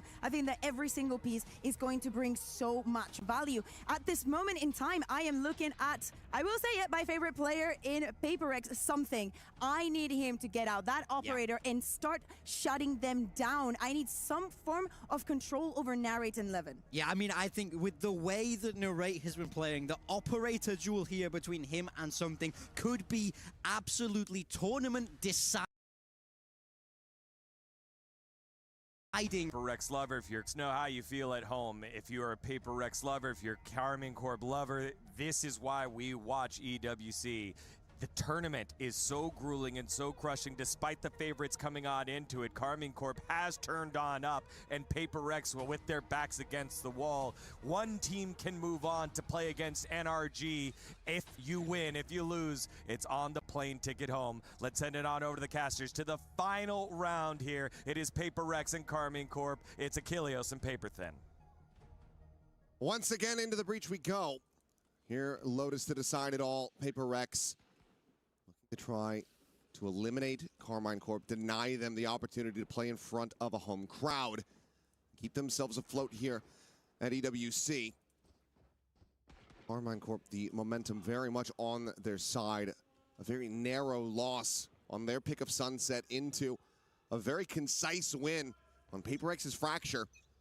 As we see, they're going for a 4-player stack to crunch out towards Mound, but KC not really having any of this. Yeah, my eyes immediately go towards Narrate for this map. He's been so damn good today. top of being impactful with the guns, been doing it with the brains. Absorbing Jing's showstoppers time and time again so they don't find value. That's going to be key here again on Lotus. Paranoia at the ready for Forsaken. Looking for contact, but it might come in a way they don't expect. Levin's gone all the way over to the door, and here they go.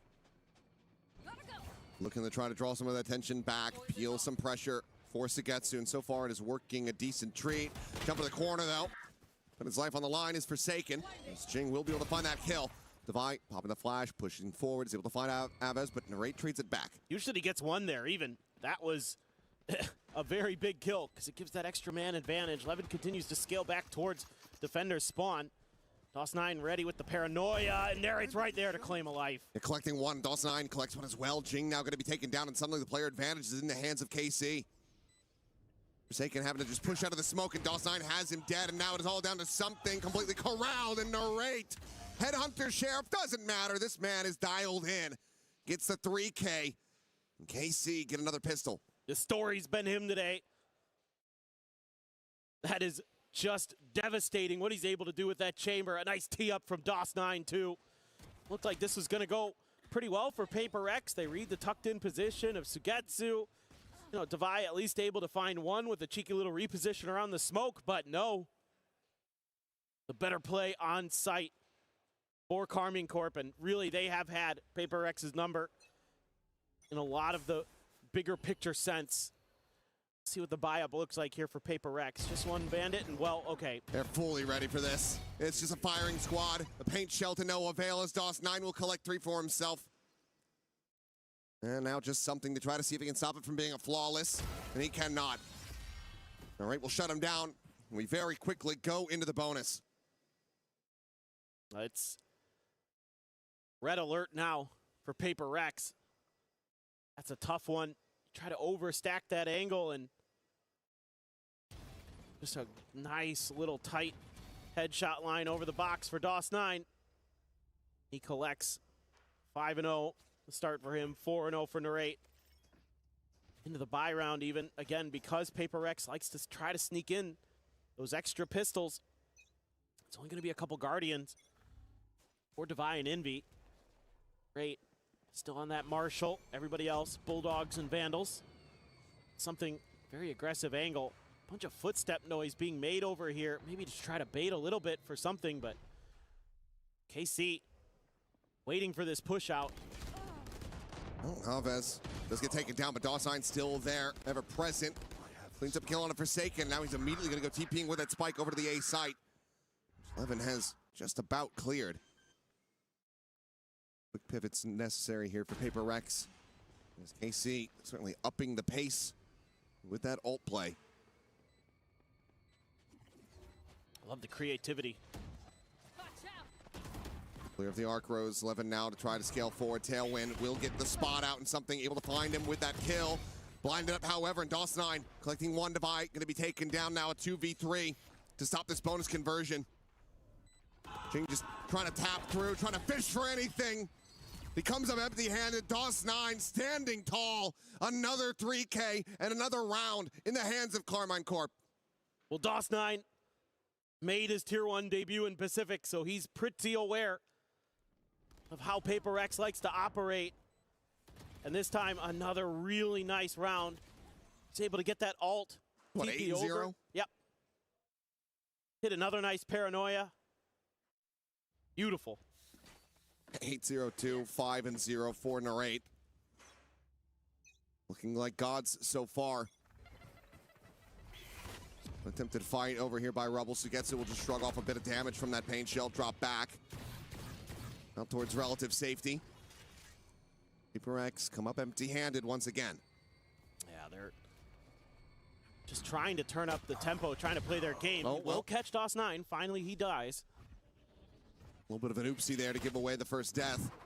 Quick check out from B main. Nothing going to be spotted, and PhFerz starting to assess that this is going to be an A hit again as Pickle peeks out from Forsaken. The fast lane going to be set up. It's a slow scale forward, but all of this a bit of a ruse now as they want to try to pivot.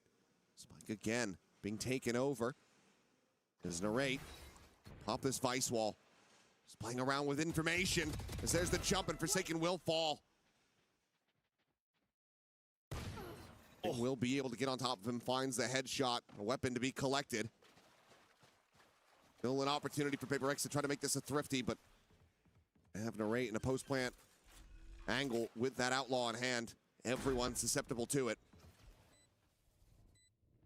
And you've got one flash, you got Jing satchels. Tap at the door, just sliding along the side of this one here is Divide. Now going to be spotted and dealt with. Sugetsu able to find that, bringing it back into a 3v3. The jump up over the top of the raid, just enough time to be able to find the shot. Jing going to be taken down. Envy now eliminated. It's all on something. Try to stop this from going 4-0. The cash, not really a concern at all. KC have got buckets of it at this point. They will deny him any further damage. Well, might be seeing another early timeout from the PhFerz camp.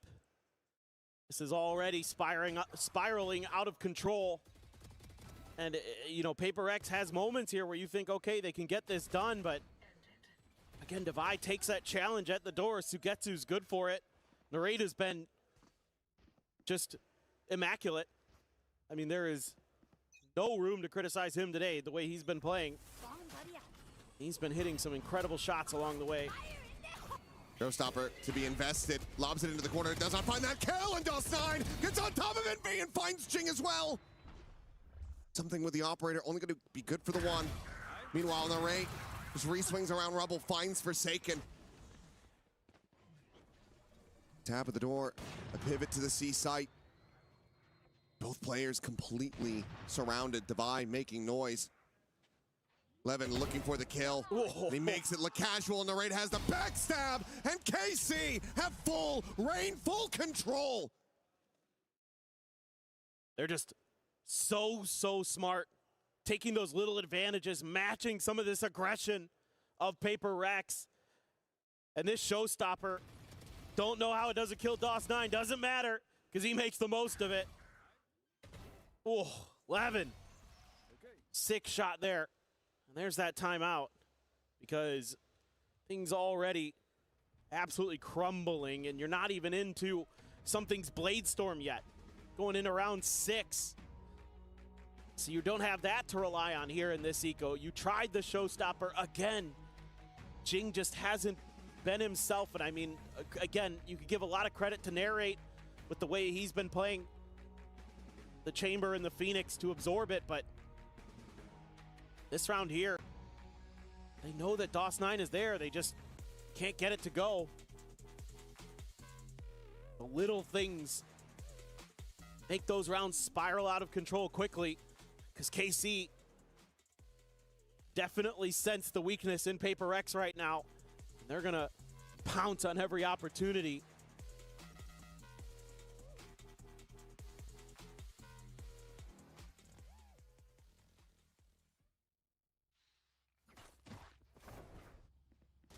That's a whole lot of nothing. Something with a classic, just gonna try to play to get this orb, so nade out, clear some space, stop Sugetsu from scaling. The Bladestorm online. So far, the plan working out. Question becomes, can you now get value off of this ultimate? Can you find a thrifty? KC already getting up to 6. Yeah, they're... That would smoke be is... much a death sentence. Yeah, absolutely. But that smoke right there, just... They know right away. Nope. PhFerz is gearing up for a fight. Something able to find one. Should have gotten the shoulder spot as well. Getsu going to be known for now. So it's a kill found, but not a weapon recovered. While another TP forward onto the side. DOS9 just clearing things out. Spike will be held back for the moment by the Vice Wall. Divide. First one on the scene. Something ready to tap this door. They're really going to try to spread Arming Corp thin, waiting for the reinforcements. They've got them boxed in on the site. A lot of flashes to work with here. Poke off DOS9's position for now.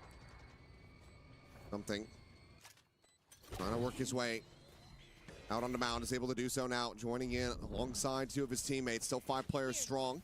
Jing did manage to grab that panel, but he's going to be the first to fall as Narrate is able to find one. Envy with the Sheriff shot takes down Levin Divide, getting a piece of the action. The blades will connect. The timeout call works at Tree Operator as well. A nice little bonus gift here for PhFerz as they will be able to find the Thrifty and get themselves on the board in round 6. Yeah, I mean, I think just a little bit of, hey, let's make sure we're not giving up that A Rubble fight too easily early in the round. That's caused some problems where players have been able to gain space either towards Rubble or towards that A Orb and cause a lot of players to go down early for PhFerz this time. They fight for it, and it has a double effect of getting the Blade Storm into something's hands. He's able to make damn good use of it. That is a huge round there for PhFerz. They're going to scoop up that Operator. Have a couple ults there for Divine Envy. The Narrate ult.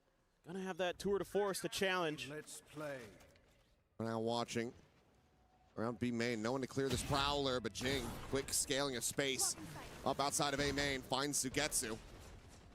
Potential flanker now going to be dealt with. Of course, could still have Narrate as a concern, but it's going to be a very fast push forward onto the C site. AC position. Try to get this spike planted from now, but PhFerz are very close by. Shorty at the ready. Levin, shoulder to shoulder. The push forward and something going to be caught. Jing is there for the trade up, and it's going to be the Operator and the Jet now out of the equation as Steel Garden will get invested. Narrate calls for the rotations, letting him know that A is pretty much wide open, and he's going to get on a damn deep angle. That means nobody's going to be able to carry that hop over necessarily. Should be enough money to buy if they can win it cleanly. There's a secret, but of course has this tour de force as a backup. Should go peek out. First shot rings through. And Flash fully will connect, but there's no fast scaling to be found to try to find that punish, so he's able to just backpedal away. Still a difficult position to try to retake from. Shell will be chucked out. Jing to fall Forsaken on the swing is able to find one, but Toss9 just pushes the smoke. They're not ready for it at all. And KC, they take the op out of their hands. They take their hope. They shatter it again. They're just making some really good calls here and doing something that I've been thinking about. A lot of teams with the success they're able to find against PhFerz kind of goes back to Leviathan and what they were able to do. And that's if you identify where that Operator is early for PhFerz, just put pressure on it because he's often alone. Something is often on his own with that Operator, so you can make him really uncomfortable, and they do just that. Now, he has enough for another one, but that means Envy isn't going to be able to have a gun. Jing can only have a Guardian. This has to find value for PhFerz. Trying to determine which angle he wants to check for. Go forward now, getting ready to come in. Narrate going to be blinded up. Forsaken able to find the kill, but Toss9 is able to peel back some of that pressure, making sure that nothing goes over for free. Something, a shot to the rear onto Levin, dodges out the Nightfall. Quickly repositioned. Spike's still going to be held back over by Tree. Has to retap the door to try to bring this one forward. Arrived at drop. Has the shot. Av is dead. Spike now resting on the ground. Toss9 going to be taken down to Sugetsu in a 1v4. The pass has been so very good for rounds like this, but something not going to give them the opportunity. It's going to be a second round win in the hands of PhFerz. And like you said, they needed that one to get off the ground, and it has. Yeah, and I think I saw a sigh of relief there from Forsaken after that one was done. Sure. It was still, it doesn't feel comfortable with the way Karmine Corp is playing right now. Nice little setup there to deal with Narrate. Get his Operator out of the round. I mean, Toss9 as well has picked up the pace here on Lotus, so Karmine Corp has had a couple different players step up to the plate today. Saw 11 on Fracture. We've seen Narrate the whole day. Now it's Toss9's turn. Let's see what they can do. Still 3 players. I mean, there's no Outlaw on the other side, but 3 players with half armor. Envy doing his damnedest to keep something alive. Manages to find Toss9. Will be able to survive with 24 health. Looking for the shot on that jump peak. Levin able to avoid it, and something cannot escape this time around. Sugetsu able to find that kill. Now the pit immediately going to be invested. The plant just below the crossfire, and it's going to be Aves catching a stray as Forsaken's able to find the first. He pees out over towards Rubble, identifies Narrate. They know that it's just going to be the 2 players here within this pit now. Trailblazer looking for the scout, will be behind Levin, but Levin shuts down Jing. Suddenly now a 3v3. Forsaken trying to reload, but he's swinging out before it's completed. The push forward into the pit, and Levin has Envy dead as well. Devar now in the 1v2, but the time widely is gone. Would have to get onto the spike pretty much right here, right now. Finds the headshot, but has to know that this round is over. I'm out of here. Up. To be collected, to be juggled away. Levin can't try to really save this one here for his teammates. He will go down to the spike. But it's KC up 7-2. I mean, they just, again, they do the same thing. Once they know where that op is, they put pressure. PhFerz kind of, I think, incorrectly, obviously incorrectly, assumes that KC is going to pivot into B through the baby door, but they never do. They're just like, oh, we lit up that operator. He's in dire straits. We've got a pit. We get that down. We've got the A site pretty well defended. And then Levin goes to town. Beautiful, beautiful stuff from him. And PhFerz players just making some individual mistakes along the way. Some up and over here, Jing. This Sugetsu's going to be widely boxed into this corner. There are more players coming in to try to peel back this pressure. He turns a flash and he's able to find them both.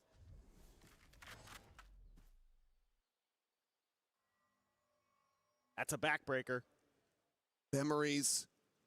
Tournaments long since passed of Copenhagen. That final resonating through the minds of PhFerz. Sugetsu absolutely destroys them. DOS9 finds Forsaken. And Envy, oh, he can hear him, but he can't do anything to stop him. Sugetsu gets the third. An 8th round for Carmine Corp. And if you're Alex, do you call it? You send the other time out. You might just have to, because this is a flawless round win. And we've talked about it a bit this year where, believe it or not, PhFerz usually is really sturdy on their defender side of Lotus. It is often where they are a little more efficient in their round conversion rate, but it's been, you know, this streak they've had on Lotus where they just can't seem to get these wins. They seem to be completely befuddled, and so they tried to make a little bit of a change to go to the fade. That didn't really work at all, so back to the sky. And now it just seems like nothing is there for PhFerz. A lot of the decisions they make are just being outplayed by KC. Outread. I mean, even if that flash connects onto Sugetsu and maybe you get him there, Narrate's right around that corner. He's probably taken at least one with him, so it's at best a trade. I mean, PhFerz wants to try to play their game, wants to be aggressive, wants to turn up that tempo. KC is so aware, so ready, and all the players are so locked in. I mean, everything seems to just fall underneath their scopes, underneath their crosshairs, because they are so tuned into this game. Glass Cannon Operator. It's a try to keep this one in play for something. Being Showstopper again. This time they're trying to be a little bit cheeky with it. Looking to play off a little bit of contact over at B. Gonna put the Vice Wall way far forward here at C. That looks like try to force them over into the Showstopper maybe. But they've been given so much space over at A. You know, is Jing then gonna have that plan to pivot over? Is he gonna be able to get value?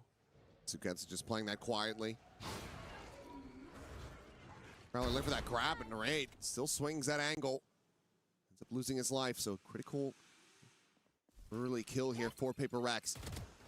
Flash getting pinned against the wall. Sugetsu will be able to find the one, but then gets traded out. As Showstopper looking for him, and yep, Levin taking enough damage. Showstopper will be able to collect the kill. 9, slow push into B. Bypasses the Thorns and might have a backstab angle to take down something if he continues on this path. And for the moment, looks like he's not going to. With smoke out towards upper. Damn, I don't think he did. Like both players narrowly missing each other by pixels. Find you. They're just willing to explore the map. Spike planted. And shell out. As backpedaling. Forsaken considering that TP forward. Holds it for now. The jump in. Aves able to find 2. Forsaken still contained, still low on HP. The rewrap though from something, able to find the 1, looking for that second. Jumps up the right click, takes him to 50. Dialed in with the op, and something will keep them afloat. It's the 3K, gets the round win. I mean, you could just see the confidence from KC. They know they could just hold that angle. And PhFerz is trying to use some of those jump peaks to see if they can get him to pull the trigger maybe a little bit early, but the discipline is there for KC. Aves almost gets it done. Then Forsaken able to buy enough time for something to get into place. Has to use the Blade Storm even there, though. Last round of the half. Gonna have Avez's Nightfall. DOS9's ult has been so impactful in a lot of these rounds to find the open space, usher the spike to open space. Got absolutely nothing ult-wise if you're PhFerz. Yep. You'll have less Divide goes crazy or Envy does. Losing your opportunity on this door, and what a spray! Levin just able to find him. It feels like luck is just not on PhFerz's side. One hell of a kill we found. The operator and the hero of the previous round now out of the picture. PhFerz, with that death, start collecting their forces on the A side of the map. But KC go for the pivot. Times you just gotta check everything, check every angle. You know, again, the homework being done. Maybe assuming that a player had been tucked in there. Forsaken's here. Trying to puff out his chest a bit. Oh, the Nightfall going to be leading him right to him, and the shots are not connecting. It's a bold attempt, but that falls completely flat. Patience now to come in. Thorn sent on the timing. And a lot of this pressure going to be shouldered by Envy. Alone on this site.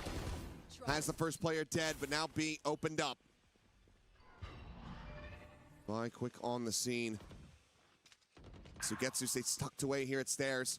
A kill gonna be found, but Jing, he never looks back. He never checks that position. Devi is dead. Envy is gone. And the round, this half, is dominated by Carmine Corp. And they're just ahead of the curve in every respect. That is a absolute blowout. 3 players into double digits already for Carmine Corp. No doubt they're the better team right now in this server. It's going to have to be, again, another incredible attacker side for PhFerz to swing this back, but I have a hard time imagining it with the way Carmine Corp is playing today.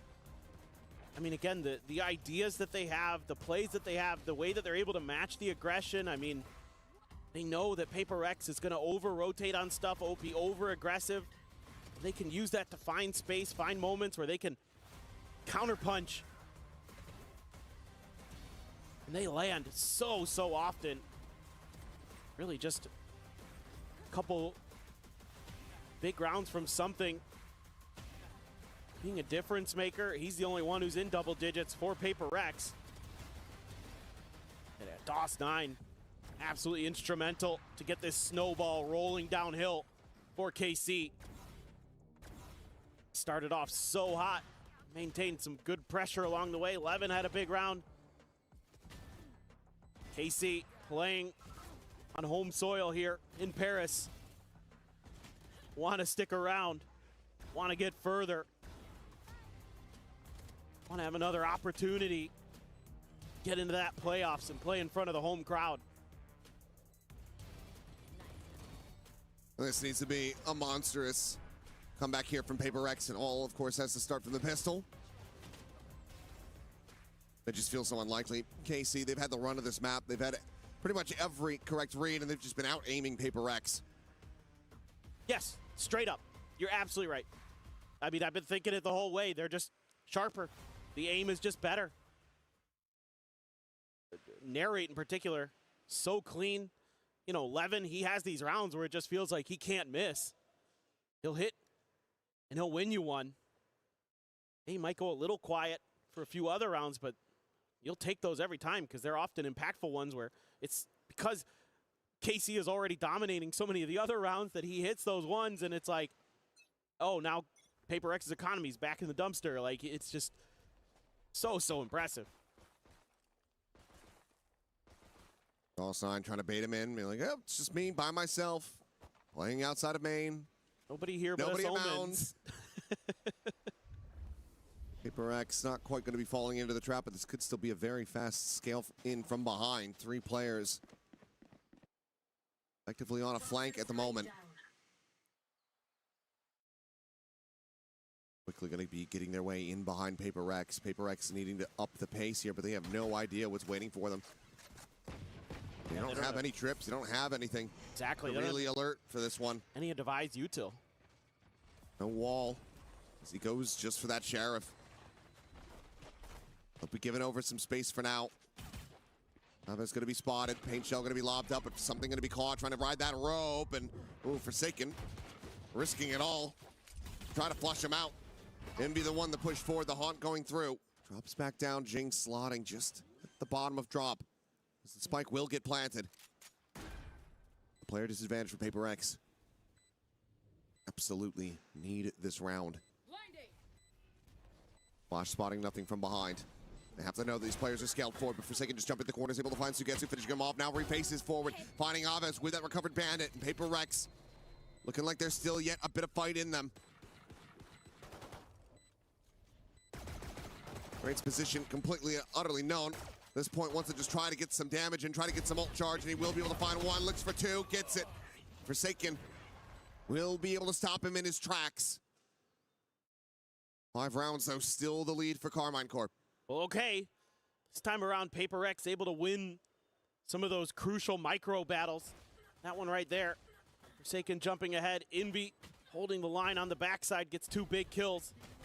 Still concerning. Narrate does not seem to miss today.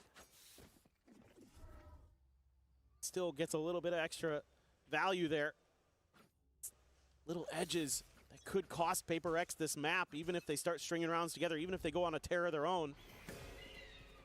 Narrate was up on the box, but dropped down. Something was already checking it. He's got the rendezvous to take him to the opposite side.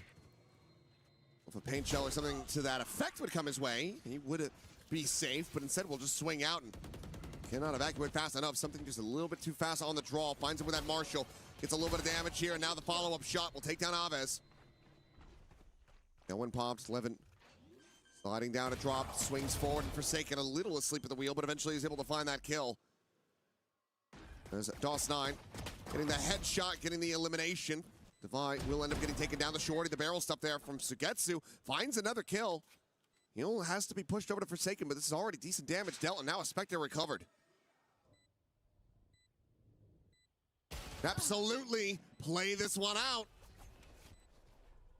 The Marshal now gone. Spray and pray. So much damage found. I think one of those connecting onto Envy's head. He's down to 44. Paranoia going to be lobbed in, and Sugetsu absolutely destroys them! Gets the defuse, gets the Vandal, gets KC! Up to double digits! That is absolutely unbelievable. He's done it again. He has done it again. Oh my. He is the demon that haunts PhFerz. The specter of the past is now the vision of the future. That may be a plane ride back to South Korea, back to Pacific for PhFerz. It is a 4v5 thrifty conversion, now forcing the buy out of PhFerz. This is the all-in. This decides the map right here, right now. In all likelihood, is Narrate. An outlaw in hand. All players, half armor or none. And he absolutely has destroyed something again.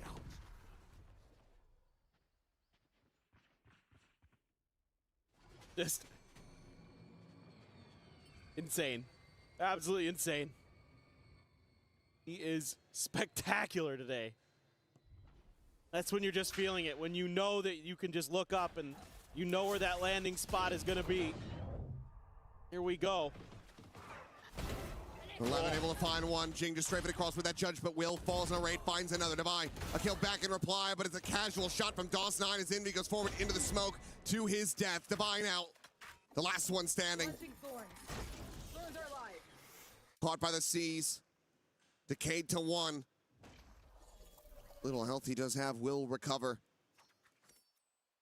35 seconds, he's going to try to go on a pivot. Does he have enough time here to go anywhere else? It's just a cursory check around the back, but yeah, he is running out of time, and this would be one hell of a way to lose the round. I mean, you got to start sprinting. He's got to be knife out. Yeah. Full send it from here. And even then, it's going to be damn close.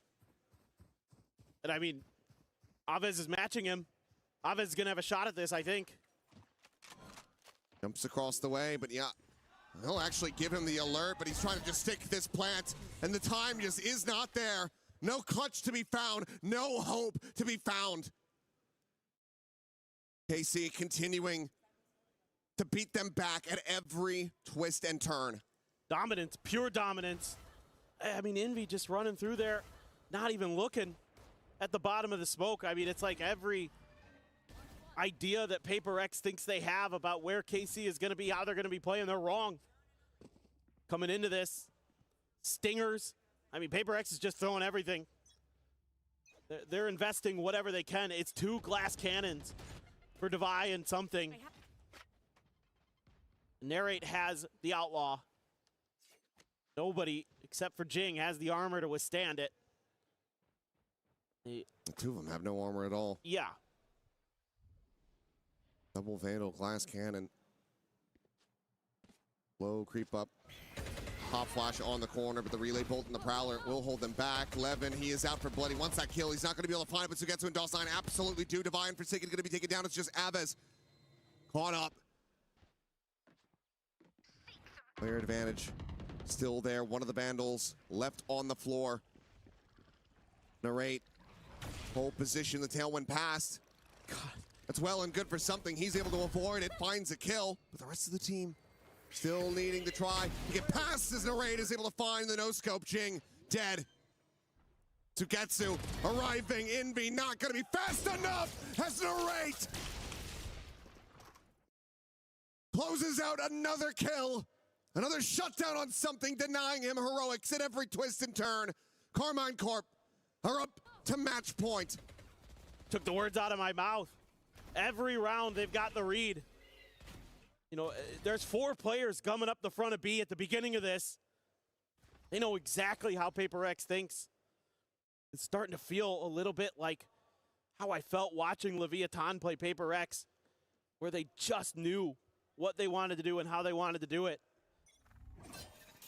PhFerz here throws the flash out, cleared right away. Rate's not messing around with any of that. Trying to go back into B. Forsaken to the spawn. Now he's going to be surrounded. Meanwhile, something dead on the B side. Forsaken desperately trying to find that kill, but Aves is able to hold his own. Just some damage onto the fade. A kill onto Levin, but 2 players now lost. Site primed for the plant, but PhFerz aren't leaning into B. They're trying to get grouped together. Back over here at A. Been given some breathing room. It seems like KC actually assumed maybe B actually was the play. Being backpedaling, if he had held this angle with that judge, he might have been able to tear them asunder, but instead shifts his position, is going to try to play the top of rope. Exactly where he doesn't need to be. It's 1 kill away from having a showstopper. But from this position, I just don't know how he's going to be able to get it. KC playing this one patiently, the tap of the door, just keeping Devi's eyes trained in that position. The pit forward now to try to scale in. A flash out. The slot forward, swinging around, closer and closer. It's Devi, the spray and pray, will be able to find one. The paint shell going to be lobbed in, but DOS9 is able to take down Jing. Devi, able to find himself a third. Steel guarded, immediately going to be invested.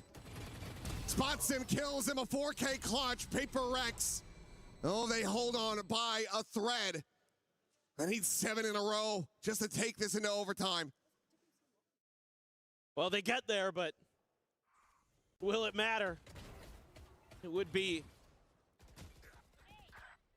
an unreal comeback if they can do it. It looked like for a second there, DOS9 had ended the round, but able to avoid that pit. That was really creative by Sugetsu there. And again, PhFerz just positional, I think, mistakes that could have cost them that round. Like you're talking about, Jing holds that. Well, I'm going to hold my thought. Caterpillar jet smokes forward. Into the side goes Jing. No one to be spotted. He had no raid, still trying to hold the door. Has to make his exit with that rendezvous, and his Envy is able to greet DOS9. Finding that elimination. Devi swinging the corner. Ava's going to be taken down. It's a two-player advantage now for PhFerz as they pivot back across towards A. 11, however, here. Playing this quietly, looking to be their demise, to catch them off guard, but now his hand has been revealed. Avoids the flashes, but clean one tap. Shuts down Forsaken, but is not ready for Jing to counter, swinging to backside. The tour de force in hand, no reason for Narrate to not try to play this one out. Money widely available for the rest of the team as well. I'll try to make a go of this. Don't peek though, the spot out, the paint shell now to be let loose. Forces Jing out into the open though. Not wanting to stick around and drops, and Arraid is able to find the first of 4 necessary kills. The follow-up shot ends up going wide. Tries to scale forward, they just can't quite make it happen. Envy and Devi get their targets, and PhFerz get up to 6. Well, okay. But it's taking a lot of ultimates just to get to this point. Going to be able to get into the buy, but the ult economy look like. I mean, now they're getting a little bit sharp. You would imagine it's too little too late for PhFerz. You would imagine. It's best to not start believing quite just yet, but this will be enough to force a timeout out of KC. I mean, you've got the overdrive here. You're 1 away from a nightfall. So for this round, I think there's, a couple players have enough to buy, so probably want to talk about a little bit. Most of the players do actually, how they want to run this. Maybe you save the overdrive for the next round if they do lose this one.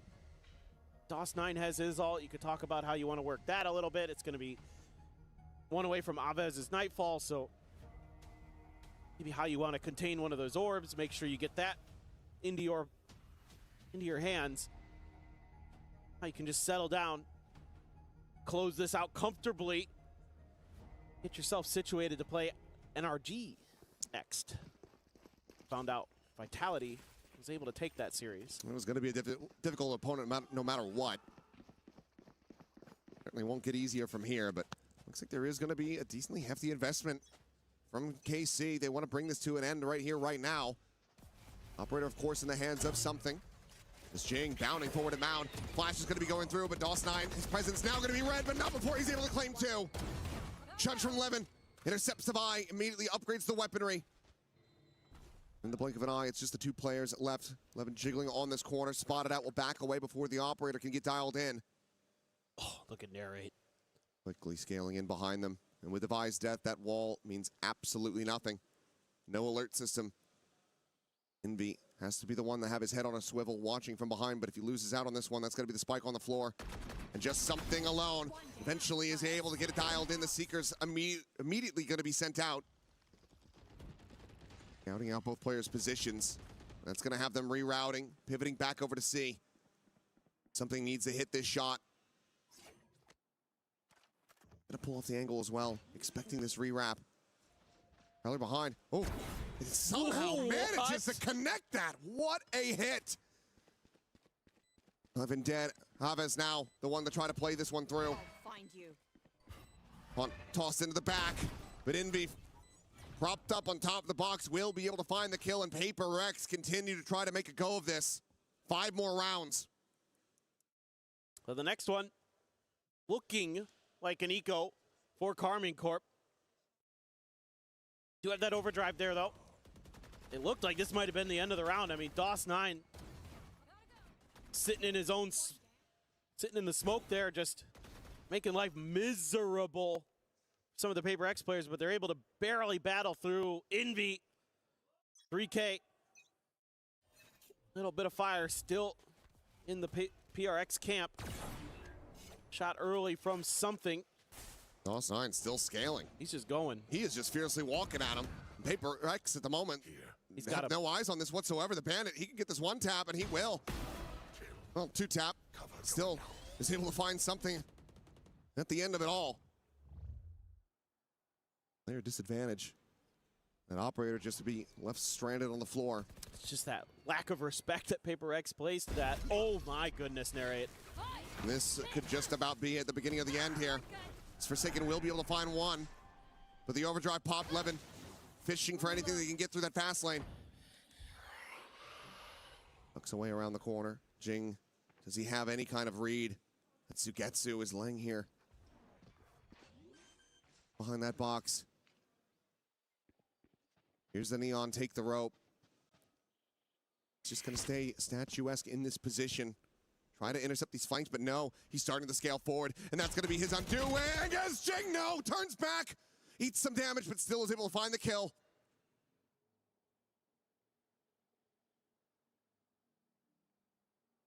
That might just be enough for PhFerz to still deny this Thrifty. Deny the end of this series to Carmine Corp. And be going for the plant on the corner. This is not being watched for. He has the headshot in time and starting to bleed dry. The drop down heard. Forsaken able to find that elimination, but has to get this spike planted. Paranoia going to be sent through. DOS 9. And now Levin on the approach here from the back. Comes away with it, and Jing has to do it all, and he cannot! Levin dead from the paint shell, but still a player alive. The defuse will be there, and Carmine Corp will come out on top. 2-1 in the series. They send PhFerz home. The dream lives on here in Paris, France for Carmine Corp. What a stunning series. Losing their map pick of Sunset and then coming back onto historically great maps for PhFerz on Fracture and on Lotus to send them packing out of EWC 2026. Amazing, amazing stuff here we saw today. And again, I have to give the coaching staff so much credit. They had them so well prepared here. The players themselves stepped up so nicely. They looked so sharp in every aspect of the game.